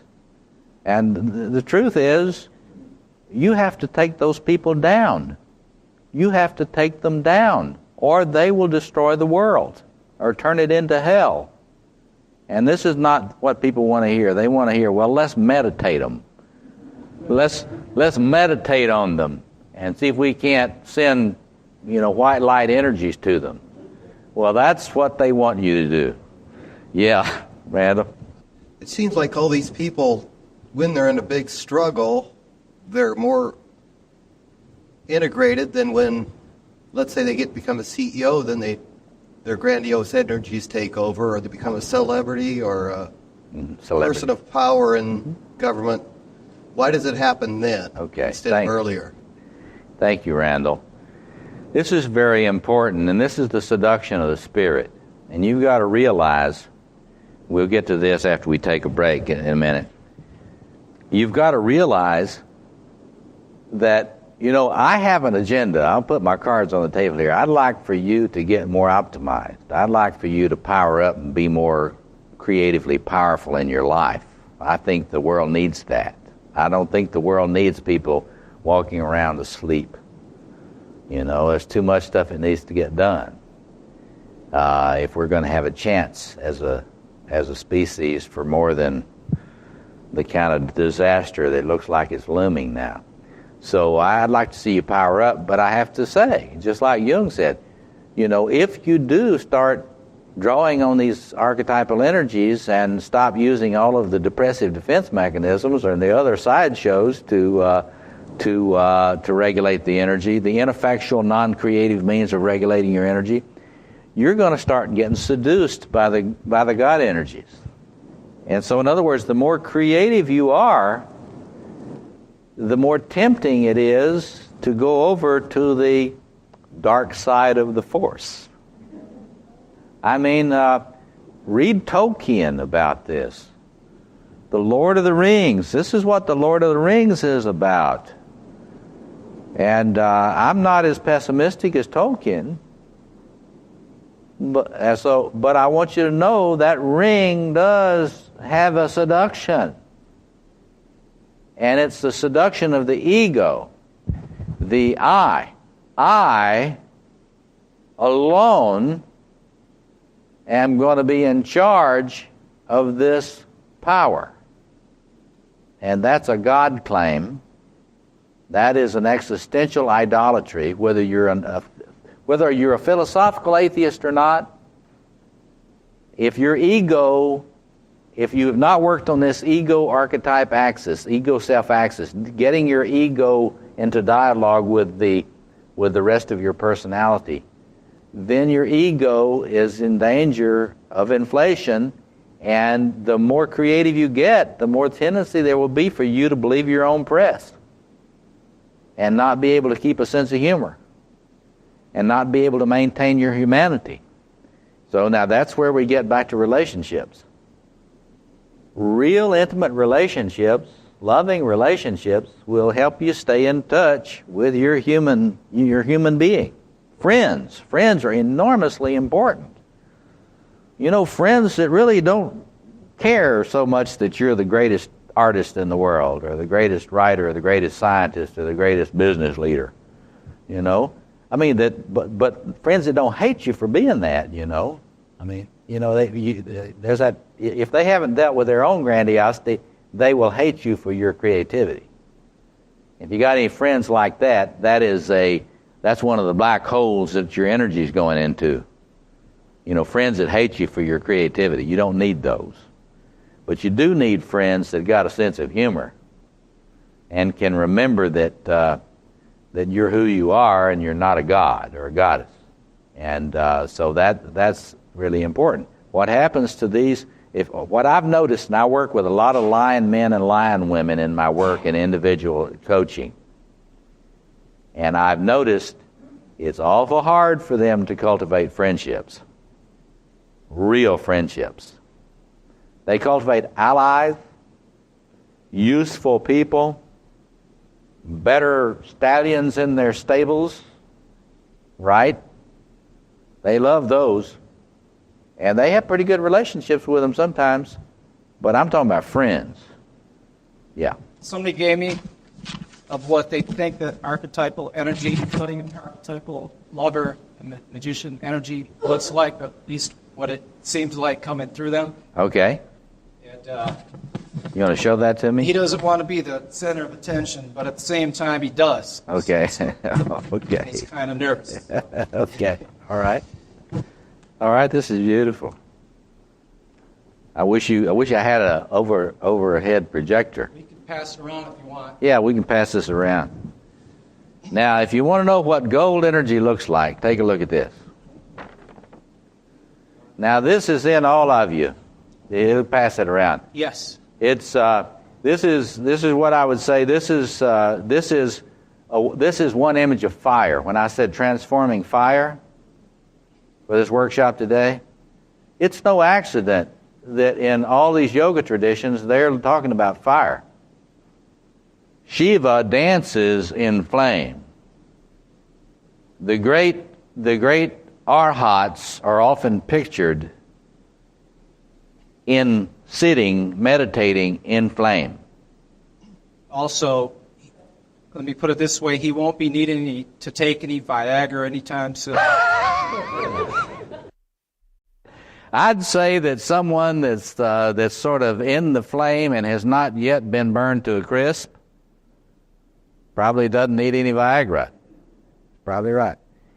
But let's talk about this. Living in the flame is about what we're talking about after the break. Because I believe it's possible for human beings to live in the fire. Some achieve it. That is a human thing. It's not, I really believe that's a human thing. However, someone who can do that, it's related to Csikszentmihalyi's theory of flow. If you know any really extremely high-level martial artist, you will. Some of those people live in that kind of flow a lot, and you can't tell it by looking at them unless you know what to look for. But it's to say the goal. We'll come back to riding the dragon. When I say riding the dragon, that's what I'm talking about, being able to live in the fire. And but it's not losing your sense of self, little less self.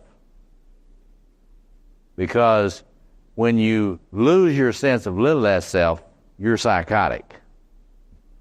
And this is not the spiritual goal. It is possible for someone like Rumi and some of these great mystics of the different traditions to be aware of being able to sense the great self, to sense the subjectivity of the great self, Let me put it that way. It is not psychotic necessarily if sometimes in your states of spiritual illumination you can sense in you that you can look through some of the subjectivity of the great self.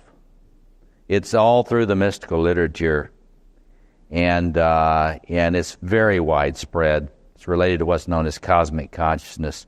It is not psychosis necessarily, although if a person finds that pair of glasses before they have a self-system and before they've created a spiritual discipline to help them contain spiritual energies, then if they take one look through those, they'll be psychotic and they may never come back. Do you follow me? So that is an image of fire. It's in everyone. In high levels of psychological integration, what Gene Houston's talking about, the possible human, what Maslow talked about, peak experience. This is the farther reaches of human nature, and it's very likely a species possibility that we are hardwired for. And my view is that it's likely that in our species there's been a lot more incarnation of that in the past than there is now. In tribal visions, tribal expressions, not as a species-wide expression. So anyway, that's the good side. What's the bad side? The bad side is if you fly that close to the flame, that you're aware of that flame like that, then you got to work on an exercise program. You got to get into the body. You probably need to start meditating every day, twice a day. Forms of meditation that start getting you grounded. We'll come back to that after our break. But that is an image of fire. Make it that kind of thing, if it was done in multicolors, it'd make a good book cover. Yeah. Say Lord without the very color about man law, Dodger of the loyal warriors. This is about in Okay, the lover magician thing, the thing you've got to remember what I said yesterday is if you have got a load of erotic energy and a load of magician energy, the challenge in your personality is to access sources of ordering, because the magician maps but doesn't really order. There are a lot of people that think they can really be ordered through the magician, but that's a magician possession. A lot of these people that parade themselves as gurus and as very highly attained people, they're not highly attained spiritually. They are possessed by the magician archetype. And once you study the magician archetype, that's an impersonal pattern. And these people that think they're so highly spiritually developed, they all are the same. They're cut from the same archetypal cloth. So they're not individuated. It's an archetypal pattern. Individuation is balancing these archetypes and becoming human. So the challenge for someone that's got a lot of lover, they have a lot of passion, and they have some tremendous mystical gifts, because a mystic can feel the whole. It's in that lover sector that you have the capacity to actually feel the whole, not think about the whole. You can feel the whole. It's all this nature mysticism. And so you can have what Freud called oceanic feeling. You can feel the oceanic merger. Well, I don't pathologize it as much as Freud did. I think a lot of mystical experience probably is actually literally feeling the whole, the universe, feeling the whole. And the only problem with that is if you don't have enough sources of structure in your personality, in your lidless self-system, trouble is you may feel the whole one day and will be all right, and feel the whole the next day and be all right. and feel the hole on a day that you didn't sleep well and that you have a virus, and you may not come back. So what one's got to do is to work on the sectors that are under structuralized to help in creating the vessel for the energy. Now let me come back to this, the principles of this. I've got to teach more courses on the actual principles of integration of self-systems, because it's not rocket science. It's fairly simple. It's geometry and physics, basically. But like this woman or this man who are just flooded with this royal and warrior energy, with the magician probably being a third, the lover a very weak fourth. That person's libido is lighting up those sectors, but a lot of the passion is in the unconscious, and it is eroticizing a lot of other things that should not be eroticized. You know, the early Freudians talked about necrophilia. You know, the love of death. If you get too souped up in that sociopathic sector, all your erotic life, all your love life is going into power, domination, and aggression. You follow me? It is the psychology of the SS when they were planning the Holocaust to become more technically effective with it. You follow me? There's a lot of stuff coming out on that. A new book has just come out upon the high-level, sophisticated, elite SS troops of the Nazi elite circles. And those people, they chose the death's head as their emblem. Well, right, because it's necrophilia. Whenever you've not brought in that erotic energy in a human way, it will make you love death. And you will have a compulsion to create suffering, and there's a sadistic compulsion to act out and dominate and destroy opposition. It's a rapist mind. It's the mind of rape. And so what one's got to do is to find ways to work on bringing that capacity for empathy in, capacity for intimacy. It's all in the lover sector. Capacity for compassion. You know, royal energy without that lover thing helping, it doesn't really have compassion. You know, you've got to have the consultant and or therapist or analyst has got to help the person find the valves to get more libido going into those shadow sectors. And the only way they'll cooperate with that, most people, that especially this type that we're talking about, is if you help them understand that they will not become less effective, that they can become more effective as human beings and leaders of the human species, not the bane of its existence. Okay, let's take about a 10-minute break now, and then we'll come back and we'll go into more of this optimization process. Okay, what I'd like to do now is just to spend a little bit more time just talking about anticipating this issue of riding the dragon. You know, I don't know how many of you have heard that phrase, riding the dragon. That comes from a legend about something that Confucius is supposed to have said about Lao Tzu. And they quote something like this, that I ride the ship of state, but Lao Tzu rides the dragon. And I thought that was a wonderful image of someone who is very highly personally and spiritually actualized, to the point that they don't have to be asleep in order to regulate the energies of the archetypal self.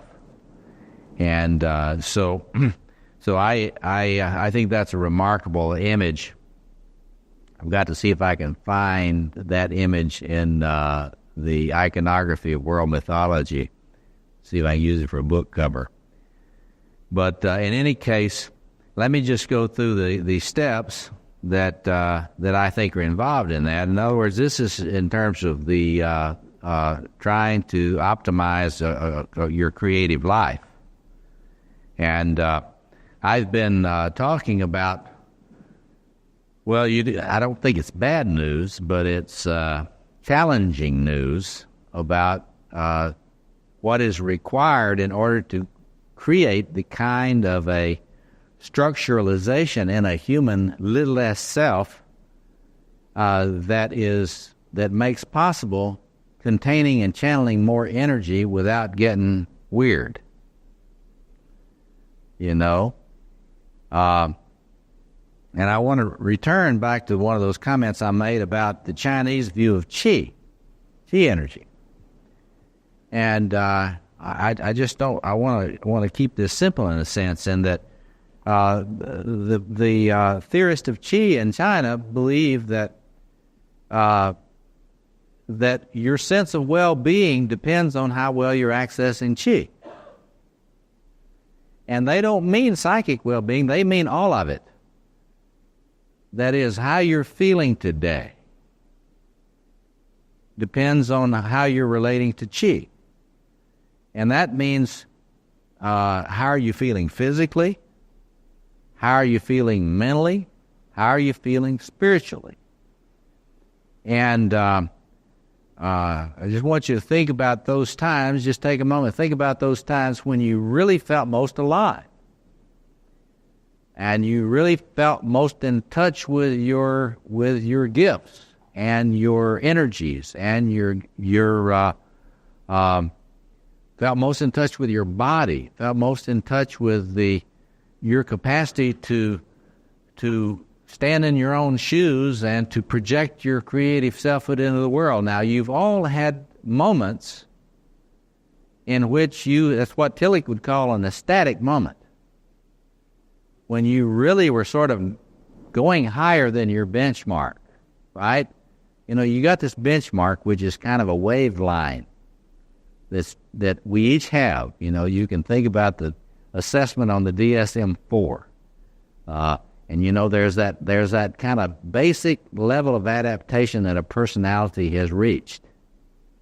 And when you're diagnosing a person, you don't diagnose them based on a temporary symptom problem without taking reference about what their benchmark is, what their current level, what I would say their current level of integration. But now, you've all had those moments in which you were going way past your benchmark. And if you were unkind, you would say, well, I was really manic that day. Right? Say, man, I don't know what I ate, or somebody slipped something into my drink, or, you know. I think this is the attraction and the seduction of cocaine and other types of drugs that are a chemical means of plugging into some of these dragon energies and having the capacity to experience them in unregulated form. You know what I mean there? I mean, you have that experience of that. So you need to think back to those times when you really, when you weren't depressed, or you weren't low, or you weren't sort of lethargic. Think of those places where you were experiencing a state of your full personhood arousal and really enjoying it. Heinz Kohut would talk about the way a healthy self, cohesive self is. And when it's really vigorous, it just projects such a sense of a kind of a joyful radiance. And so I want you to think about that, and I want you to consider that following in a way that's very parallel. I'm very close to Kohut here. That as you work on integrating your cohesive self, little less self, you can stand more of that before you have to kind of fragment into more defenses against the numinous energy. So my sense is that the real challenge spiritually, unless one is wanting to live one's life as a joyless Puritan, well, there are many people that seem to want to do that, but I'm not one of them, and I don't imagine you are either. Then we need to really be very conscious that you want to try to go for as much joy as you can in life. You want to go for as much vigor. You want to go for as much creative arousal as you can go for without having it go, as Tillich says, demonic and breaking your human structures. We need to get clear about that. People that are aware of the seduction of the grandiosity will really de-emphasize the human potential, because they know that when you power up, the temptation to a really destructive inflation comes right with it, and that's true. But I think if you're serious about spiritual development, you have to step into that risk consciously. And this is basically consistent with Jung's view of individuation. I'm simply talking about individuation here. Individuation, what is that? It's taking this archetypal birthright that you've got and seeking to incarnate it as fully as possible in a historical personality, in your own idiosyncratic, unique way in history. All of us have a different point of incarnation in history. We come into a particular culture, a particular gender, a particular biological inheritance, all of these particular racial experience, particular national experience. And so the power of the destiny pole, what Tillich calls the destiny pole of your existence, that very much individualizes and personalizes the setting in which you can begin your individuation process. So for Jung, individuation is not trying to ignore the particulars of your actual historical existence, but to beginning there, seek to make the absolute most of it as a person. And I think that's an important way for us to think about the spiritual life. Now, as some of you know, I teach clergy, rabbis, priests, and Protestant clergy, and occasionally a Muslim, and occasionally Buddhist and others in my graduate school teaching. So I have been pretty familiar with institutional religion in a variety of forms. And you know as well as I do that institutional religions are not too invested in high-level spiritual attainment. They're into nurturing institutions, which is an important thing, but the kind of emphasis I'm trying to put on this today is I think very important if we're going to have the creativity we need and the leadership we need in this next stretch. Could you repeat that definition of individuation? Yes. I wasn't trying to give a formal definition. I was simply saying that there's two things you got to keep in mind. You have got this incredible inheritance. What Jung what the man I admire, Anthony Stevens, called the 2 million year old self. You know, Jung's thing. In fact, you want to look at Anthony Stevens' work in relationship to mine. Look at Theodore Milan's work and Anthony Stevens' work. Together, they are very, very similar to mine and expanded in significant ways. But the 2 million year old self, there's this code that took a long time to develop.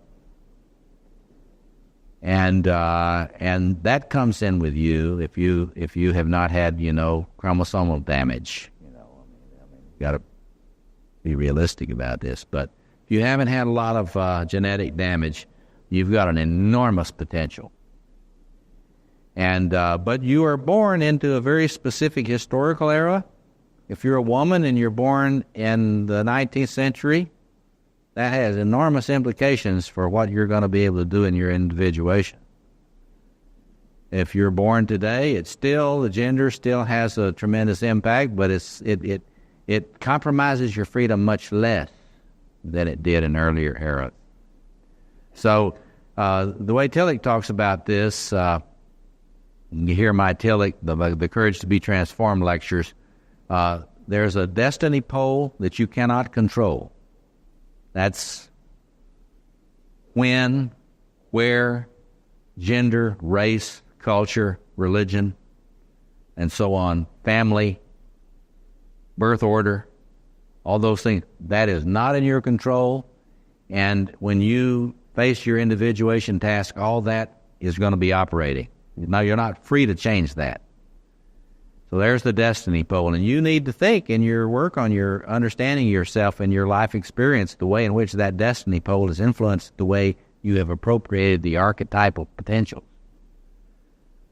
Because every one of those destiny factors has influenced how you have incarnated these archetypal potentials, and they have made it one-sided in some way.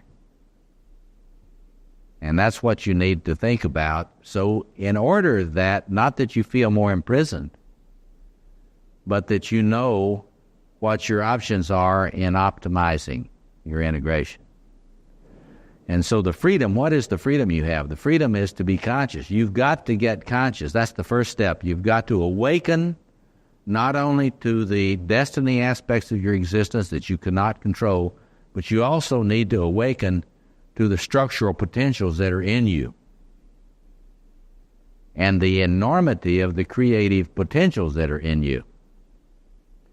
Cultures tend, and Freud talked about this very early, cultures tend to want you not to know too much about your creative potentials.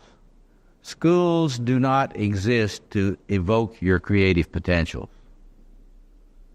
They tend to try to channel you into the way society wants you to be, where it wants you to be in terms of social class, where it wants you to be in terms of the workforce, and so on. It's very insidious, the way this works.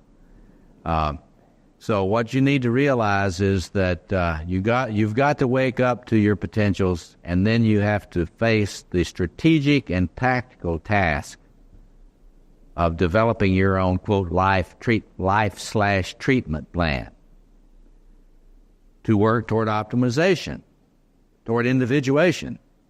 I'm just trying to put more flesh, concrete flesh, on the term individuation so you know what it is. It is taking your archetypal potential given and actually seeking to incarnate it given the constraints of your destiny. Does that make sense? See, I'd like to recruit your help. I'm going to try to collect a little book of aphorisms on how do you know you're grandiose. You know you're grandiose when. That's the beginning, And I got a lot of these already, you got to help me with this. Send them in. But you know you're grandiose when you don't have a plan B and a plan C. That's take it to the bank. That's true. If you don't have a plan B and a plan C, you're grandiose, because humans have to have plan Bs and plan C, But Another one is, you know you're grandiose when you have not taken a serious look at the destiny-based constraints in which you're operating your individuation process,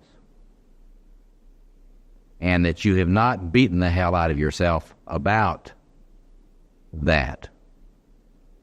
You know, comparing yourself to a person who was much more privileged, who was born in a more socially approved ethnic group, in a more socially approved suburb, et cetera, et cetera. You know what I mean. So people who do not pay attention to what actual constraints they're operating under tend to be very grandiose, and they tend to get very, very malignantly discouraged when their individuation process is difficult. You follow me? So you've got to look at the destiny pole, but you've got to not let that shut you down, put you into despair. See, there's a lot despair. I got to give a workshop on the dynamics of despair, because it's fascinating, absolutely fascinating. It's a seduction. You got to understand, despair is not passive. It whispers in your ear. It says, "What makes you think you could do that?" You know. And you got to learn to recognize the voice of despair and not heed it. That's where you can read a little Nietzsche. He was good on that. You know, get fierce. Nuke the despair, you know. Go forward. You know. Okay. So, consciousness of destiny and consciousness of your freedom to individuate in spite of that. Yeah. So that's one, conscious awakening. Second is the containment business. Now, that's what I've written about, the need for containment, in these two recent books, The Archetype Initiation and The Magician and the Analyst. The role of that magician part of your personality in arranging adequate containment of that energy. The magician in your personality has got to be an engineer.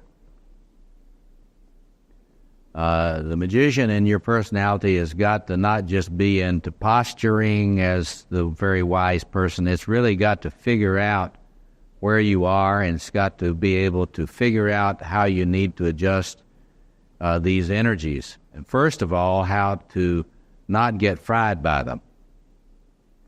If you tend more toward depression, then the magician in your personality has got to depathologize that depression, and it's got to start finding more creative ways to regulate.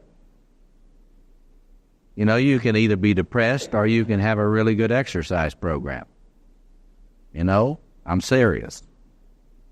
If you got a depression problem, you need to be exercising 5 times a week, and it needs to be moved toward aerobic.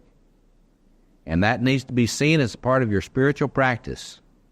Anyone without a serious, systematic exercise program that is really training has not got a serious spirituality, in my view. Because if you really, and then you can move that into something even more serious, like a serious participation in a serious sport, or into martial arts, or the highly developed forms of yoga. See, but you've got to realize that a spiritual practice that works with the things we're talking about today, with all this dragon energy, it's got to be organized, it's got to be regular, it's a ritualization. If you're going to contain these energies and channel them, you have to have a regular vessel, and the vessel has got to be a behavioral vessel as well as a mental vessel. You follow me? And as well as a relational vessel. So you've got to get the containment going. There are very few things that function as well as getting into the body in a serious and regular way for containment. It's very simple, too, to see why that is. If you're really working with your body, you know you're human. Because guess what? You're going to hurt. You're going to hurt. You're going to notice it after you've worked out for a while. And I'm such a wimp on these things, personally. But I'm lucky. See, I have some friends who are really serious athletes. And you know what I do? I get on that treadmill, or I get on that track, or I get on that machine, and I imagine this friend with me. Just right there with me. They don't have to be with me. I can just imagine this friend with me. And when I imagine that friend with me, read that self-object function. Right? This is my efficacy self-object function friend. And you would be amazed at how much more disciplined I can be when I'm training physically when that friend is with me in my imagination than when I'm alone. Does that make sense? So there's just a sort of basic 101 containment, and you can use your meditation for that. You can use the beginning of a prayer life for that, unless you've got one of these idiotic ideas that people that pray are less smart than people that don't. There's a lot of folks that have that kind of fantasy. But meditation, prayer, spiritual reading helps, what they call the kind of a lectio divina, spiritual reading. Centering prayer. I don't know if you know about centering prayer, but there are a lot of people around the city here that will teach you centering prayer. I don't know whether you've heard of focusing, gentleman's focusing, but there are a lot of people around the city here who will teach you focusing. And what I recommend, and I'll be focusing more when we do this Riding the Dragon workshops, be going more deeply into this, but you really need to tailor-make your own ritual spiritual system that is appropriate for you in terms of your destiny and your path, your trajectory that you've been on. You have to be you have to stay low altitude in terms of choosing what really feels egocentric to you. It's got to feel right. It's got to be right for you. It needs to be tailored. And if you're a therapist, I really believe, you might not want to tell your boss this in your clinic, but I really think you could usefully spend some time with your clients helping them address this problem, about working that out for themselves, perhaps with the help of a spiritual director or something. But what you will notice clinically is that a person who is working on that task, suddenly they're a lot less crazy. It's just amazing. If they are consciously developing a personal program of spiritual practice and ritual, suddenly even the loosely organized persons suddenly are a lot less crazy. And so that's the containment issue, and you can look at my Archetype of Initiation book for some insight into that. And for the technical stuff, you can look at that Magician and the Analyst. It should be out within a month. But it's not enough for you just to kind of get that sense of this archetypal potentials. You really have to go into a discernment process about vision. I put it in the wrong order. It should be vision first and then mission. In those lectures on the courage to be transformed, I talked about the transformative process requiring a diagnosis of what's been wrong, a vision of what is possible, the courage to address both of those, and the energy to fuel the courage. Well, if you're going to ride the dragon, you've got to get the energy if you haven't had it, and you got to get access to it. You've got it. You just may not have access to it. And if you've been flooded with the energy, you got to regulate it better. so you can plug it into your courage so that your courage can help you engage honest assessment of how you've been structurally messed up.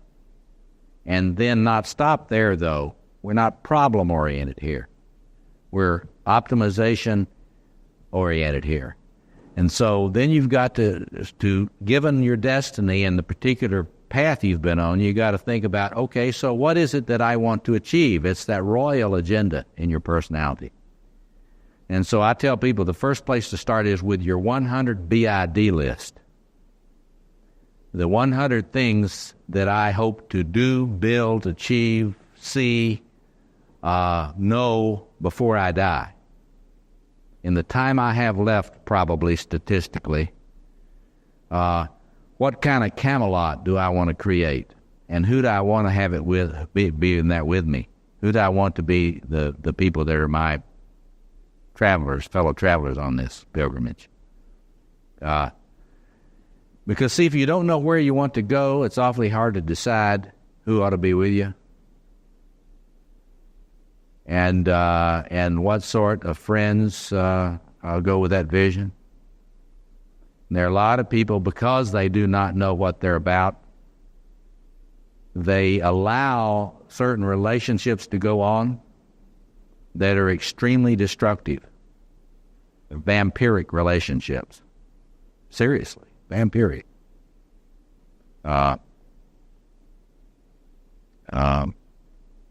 And so this, I cannot emphasize, George Bush Sr. Never could get the vision thing. Well, that's too bad, because if you're a president, the president of your life, which you are the president of your life, whether you have realized it or not. And you have to be about the vision thing. That cannot be farmed out to anyone else. If one farms that out to anyone else, it's giving away your sovereignty. It's a codependent pattern. And so when you're looking at the vision, it has to be consistent with the constraints that you deal with, the actual constraints that cannot be changed, or its grandiosity, right? You follow me? Like at this point in my life, there are a lot of things I would like to know that I don't know, And there are a lot of things that I would love to study if I had unlimited time. But it would be only my grandiosity that would get me into trying to achieve a lot of those things at this point in my life. They would take me away from an authentic, grounded vision for me. Do you follow that? So you've got to think about a vision that is consistent with the actual constraints, but does not play to your despair, does not humor your despair. Does that make any sense? Okay. So, and then the part of that vision would be, the mission. You think about the mission. What is it that I'm here to do that, if I believed that I was sent here, if I got into my mythic imagination, which all religions do some way, and I said, what was I sent here to do that is consistent with the things I know about me? We in a lot of the work we do with men today, and increasingly women through the Mankind Project and the Women Within groups, we raise very upfront this questions of vision and mission, and we feel that every man and every woman needs to be conscious about this and really engage these questions. And that would be true if you're going to optimize your spirituality. Then the next thing we'd say, that's a task that you've got to do if you're going to optimize and regulate these energies, and not just sort of camp out on the side of your road and forget you're on the pilgrimage. Like in the Hebrew scriptures, they talk, by the waters of Babylon they lay down, and they forgot about Zion. Well, human beings do that a lot. They forget that they're going somewhere, and they just sort of get tired and in despair and camp out. Then we get this issue of regulation and relationship, the one that that you were pointing out earlier. If you're going to optimize, you're going to need intimate relationships that really love you and are invested in your optimization and are not really an enemy of it. Now, you don't need many of those. So let's don't make this harder than it really is. But you need to find friends and relationships. They can be lovers. They can be spouses. They can be sometimes they can be siblings, believe it or not. They can be people working on similar projects, but it needs to be some people that are not invested in your being a minuscule person. You know, people that are not invested in your remaining small. And so, and there's as we've already talked about this quite a bit. If you get isolated, then you get in more danger. If you're really taking your energy seriously, because then the energies that are supposed to be going into relatedness and love will begin to come in erotic forms in ways that create trouble and don't really move you toward your fulfillment. And then I want to give you an image then that I've used quite a lot for years now about what life in this kind of mode would be like, and I always use the image of dancing the four quarters, and I took that from the lore that we know about from historical studies of the Chinese emperor, because I like to say that these quadrants are really the house. You see these paintings of Shambhala, the holy city of Jerusalem, the city built four square. The palace of the Chinese emperor was quadrated. These are archetypal projections of these instinctual codes, and it's fascinating to know that the Chinese emperor would live in one quadrant one part of the year, another quadrant another part of the year, another quadrant another part of the year, and would in effect circumambulate the four quarters through the year. Now that emperor was doing it for the cosmos. And just as Shiva dances in the fire for the world, that the world waxes and wanes as it's appropriate, it is a dance. You can't just stay in one quadrant. Because if you stay in one quadrant, it's a possession state, it's a prison. It's not joy. And so the real vision is really this dancing the four quarters vision. And I think, from time to time in conferences, I've had people, that were really good at dance. I've had people dance that out. And it's really fun to see that done in multimedia and things like that. But the image is that it is a moving, dynamic thing, and that you access these energies as appropriate for your mission and your vision in life, and with the whole thing hopefully moving toward a more joyful, vigorous satisfaction in your existence. So I like to think that along with Tillich, and I'm going to say just a couple more things, and then we'll discuss this, what I've been talking about here.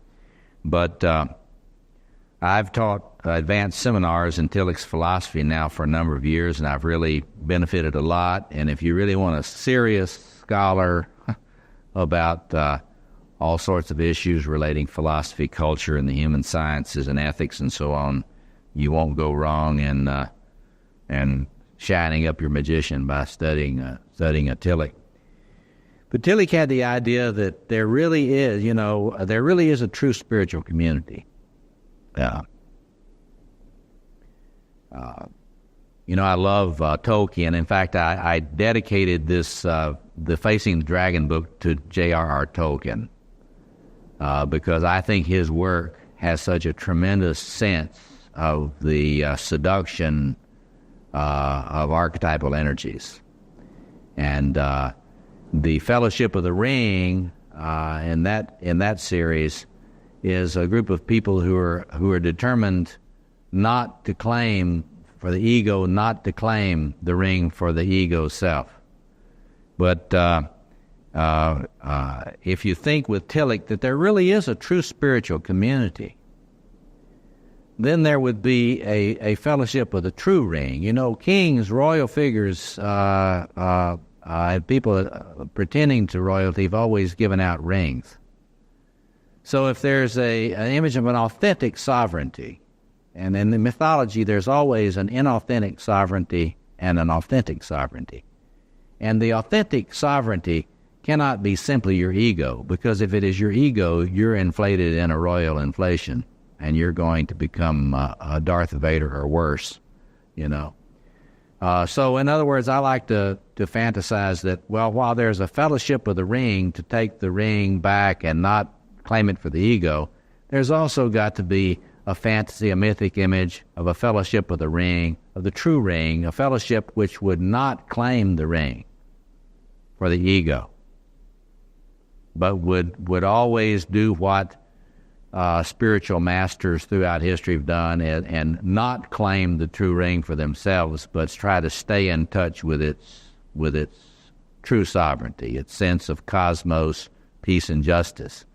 Now, Tillich believed that there actually is in history a true spiritual community, but he did not believe it was one-to-one with any religious group or any religious tradition, that it is an actual community of people that really are seeking to embody the power of being, the divine power of the sacred, in a way that that does not go into an idolatrous claim of the ego, the compulsive quest for the idolatrous power of the ego, but that they are capable of maintaining a sense of the transpersonal other with a capital O, however it is symbolized. And Tillich believed that when those individuals could disavow that claim of the ego's claim of power and open to what he called the spirit with a capital S, which he did not associate with a particular ecclesiastical body. He said when a spirit with a capital S is present, then you start having people lifted up into what they are really what's possible for them. And so that he has a vision of an ecstatic way of spiritual life, which is really very rich, and which the theologians don't teach. They don't teach that Tillich believed that, but he did.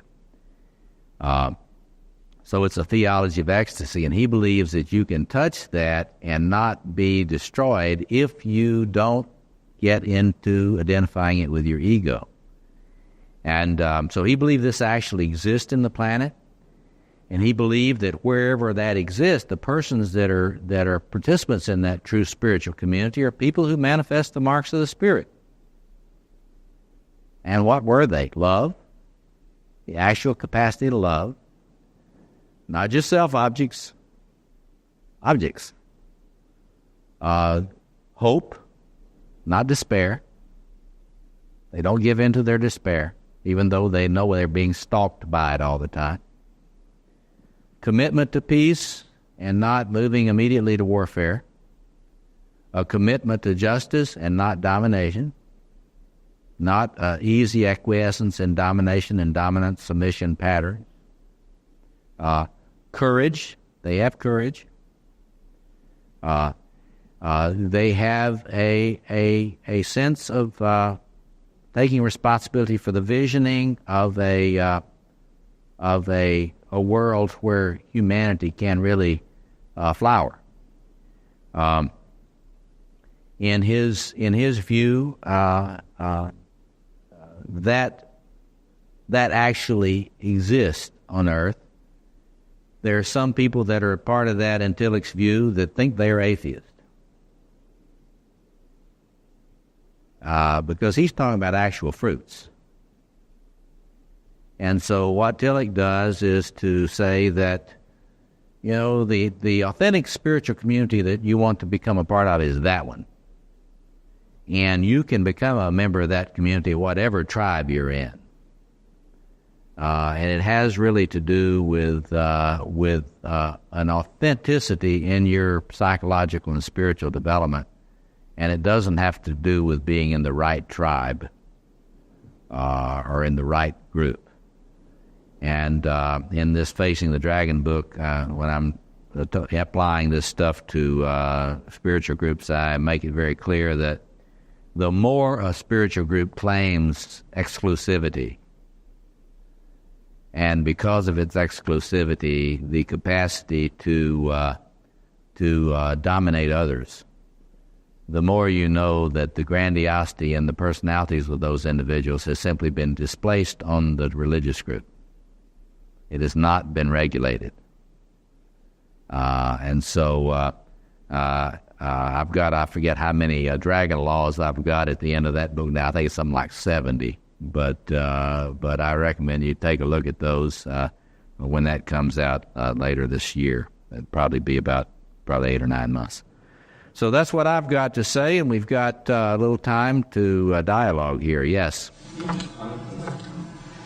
The spiritual tradition past or at their stage, anything old school like about? The question is, as you look at the spectrum of spiritual practice in the world today, does anything come close to what Tillich is describing? I think they're all over the place. I think, but what you got to realize is you don't look to institutions for this. You know, religious institutions are important. They do a lot of good work, and they're not getting, in my view, they're not getting enough nurture. Religious institutions of any form are not getting enough actual nurture. Except those today that are being used as vehicles for hate. Those are getting lots of nurture. But as you look around, there are many, many different forms which are serving as partial vessels for people that are doing tremendous work. And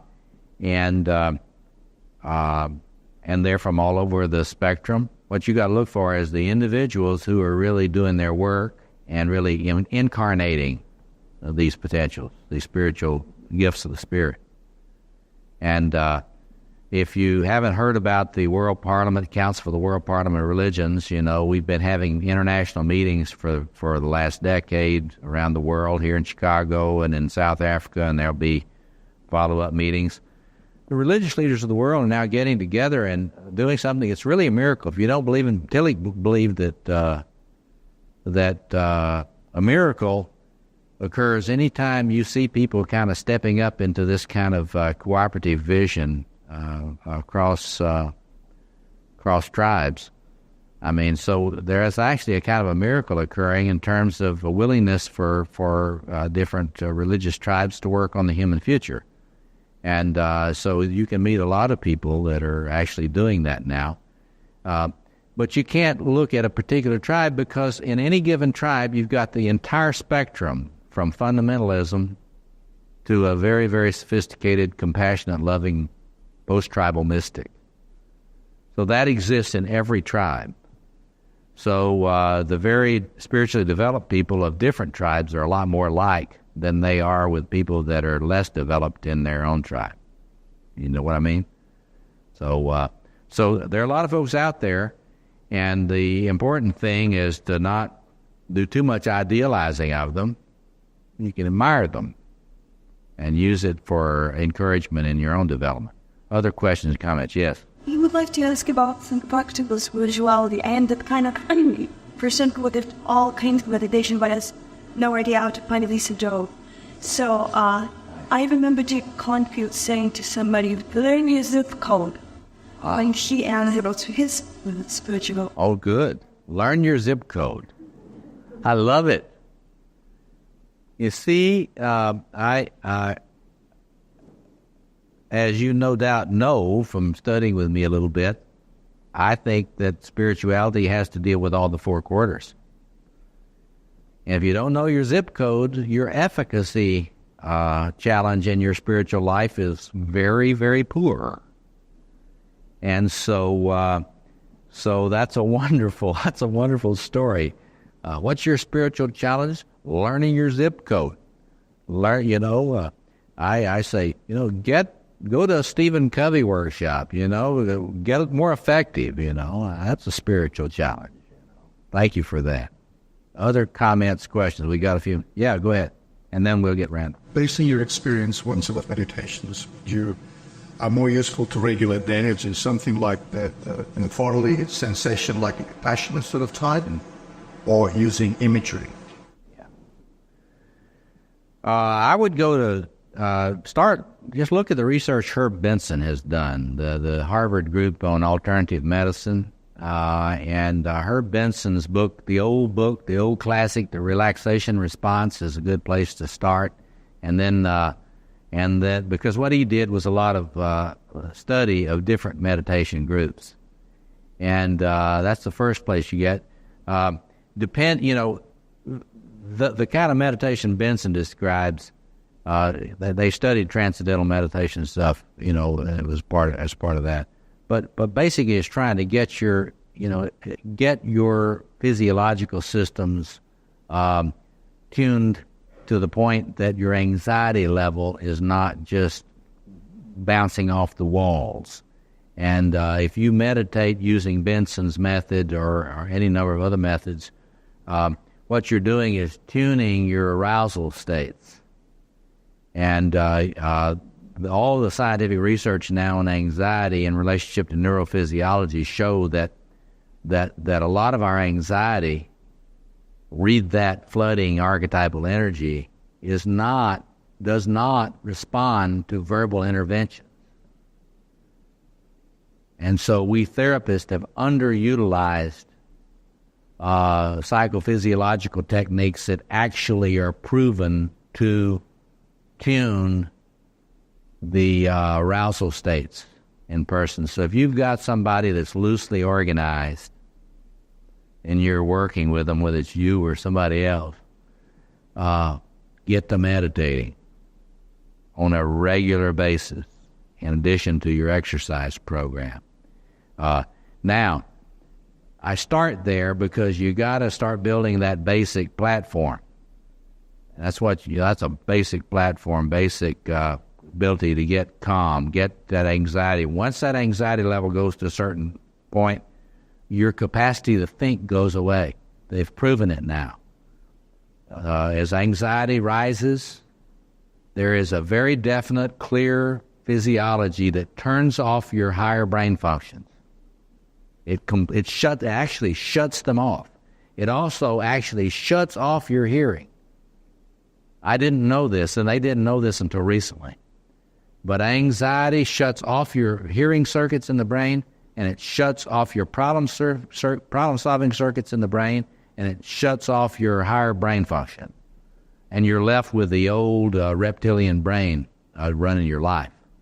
So that basic Herb Benson meditation system, just 101, takeoffs and landings, that's what you start with. The problem with visualization techniques, including active imagination, is that if you're already ungrounded and you start doing a lot of visualization techniques to really rev up your archetypal energies, you may just take off. You may just start levitating right there.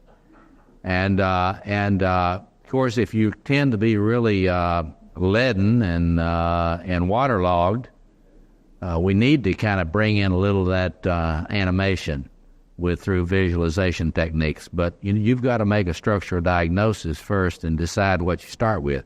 You can't go wrong in doing that basic tuning meditation, lowering your anxiety level. And I actually begun to believe that biofeedback techniques are more important than I'd thought. So I think we have to look at more biofeedback stuff as part of a total treatment plan. Yeah, Randall, and then we'll get you in. Yeah. Well, you heard right. The individuation process is not easy for the ego. And that's one of the whole idea of getting over the idea that it's not a struggle. That's one of the first steps. You got to get over the idea that individuation would not be a struggle.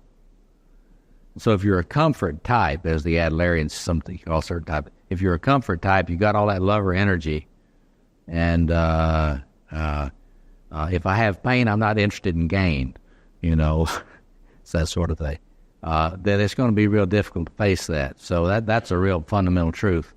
But the issue of how to know, which way to go, this is where I haven't talked about dream interpretation at all here, but it's very important. Dream interpretation and active imagination. If you understand this code, it helps you a lot in being able to decode what dreams are about.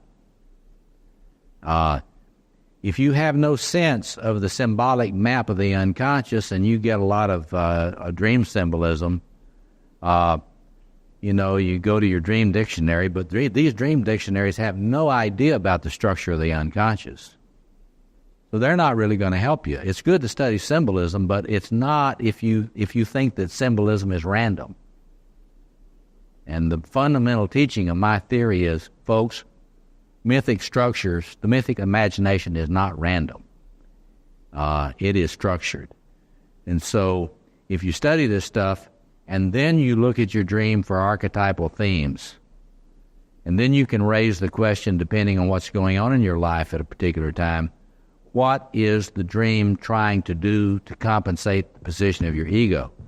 Jung's assumption was dreams sometimes dreams. I got to teach a course here on archetypes in dream interpretation because it's a lot more clear than most folks will tell you.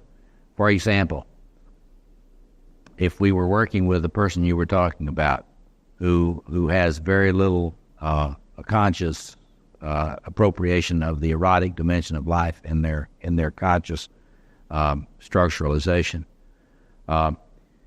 If you worked with that person and came up with a treatment plan that gradually inoculated them with some erotic involvements, there would come a point at which the dreams would begin to surface. There would the lover area of the psyche would get close enough to the ego consciousness that they could begin to dream about it. One of the things you'll notice is if a content is really deeply in the unconscious, it will not usually come into dreams unless the person is very fatigued, and then it'll come in a nightmare form. So you want to do a lot of work with your dreams, and then once you have a sense of the fundamental pattern of your structuralization, then you can use active imagination techniques to invoke those energies that are not present in your ego system. And I've gone around all over the world leading people doing active imagination in the four quarters. And I will, Jean Boland and I are similar on this, except I think she thinks that you need to have consultations with the different gods and goddesses on a regular basis in your psyche. And I would say, well, I have a parallel to that. I think that you need to have audiences with these different figures, archetypal figures in your psyche, where you actually do journaling. You could use a ProGolf. By the way, I got these ProGolf the ProGolf journaling workshop flyers here for you, those that are interested. But you can do regular journaling and active imagination in your journaling around these places which are still in your shadow. So it's really a very active part of your inner work. And if you don't know Robert Johnson's little book called Inner Work, you need to get that. That's a simple introduction about how to do it. So we've got time for one more question. Yes, go ahead. How can we not read about based to events, sending white lights because to enable stuff about recording down. But how do you then get you worried going with that? The how to total safety be on drop. I am see what some people say to walk away. Because they see all the white light is the only thing up the ground into the wild and it's scared. And they just have to take it as but there's a problem. Well, the thing we have to do is to deal with our own personality integration first. And because you really have to attend to your own integration challenge, then you have the kind of force of personality you need to, as the Bowen theorists say, be a solid self in all these relationships. Is there a place where the lawyer is no longer ever over in the media moment? No. How to come with that new age? No, that's a New Age fantasy. That's a New Age fantasy, and that idea that we're going to get to where we're going to evolve to where we don't need boundaries, that is a New Age fantasy. It's an erotic fantasy. The New Age is dominated by magician and lover energies, and so they can let the military-industrial medical complex carry their shadow. But they don't have to do anything institutional or anything seriously organizational to impact that.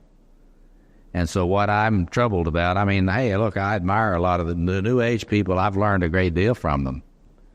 And I've influenced quite a few of them myself. The only thing about it is that our job as a species is a lot harder than the New Age people want to face. It's going to be a struggle if we're going to be able to go forward. We're out of time. I'll talk to. Course in Miracles is got the same problem. I'm not. People look. Here's the thing you got to understand about spiritual groups. All of them. They're often right in what they affirm. Parts of it are always right. Otherwise, people wouldn't be attracted to it. They're often wrong, usually wrong in what they deny. They split. All of these spiritual tribes split archetypal energies, and they major in one or two. And this is true of Catholic religious orders. It's true of Protestant churches. You can have fun thinking about how the archetypal splitting is going on between the Muslims and the Jews right now. But this is true of all spiritual organizations. There's no such thing as a complete, holistic spiritual tribe. It does not exist. Spiritual tribes are as partial as you and I are. And we just need to have a good sense of humor. And we need to face that. And we need to follow Jung's vision of assuming responsibility for embodying a radiant spiritual presence wherever we are in whatever tribe we're in. I want to thank all of you for coming and making this possible. I appreciate it very much. Thank you. Thank you very much. Quite a joy. Thank you. Thank you very much.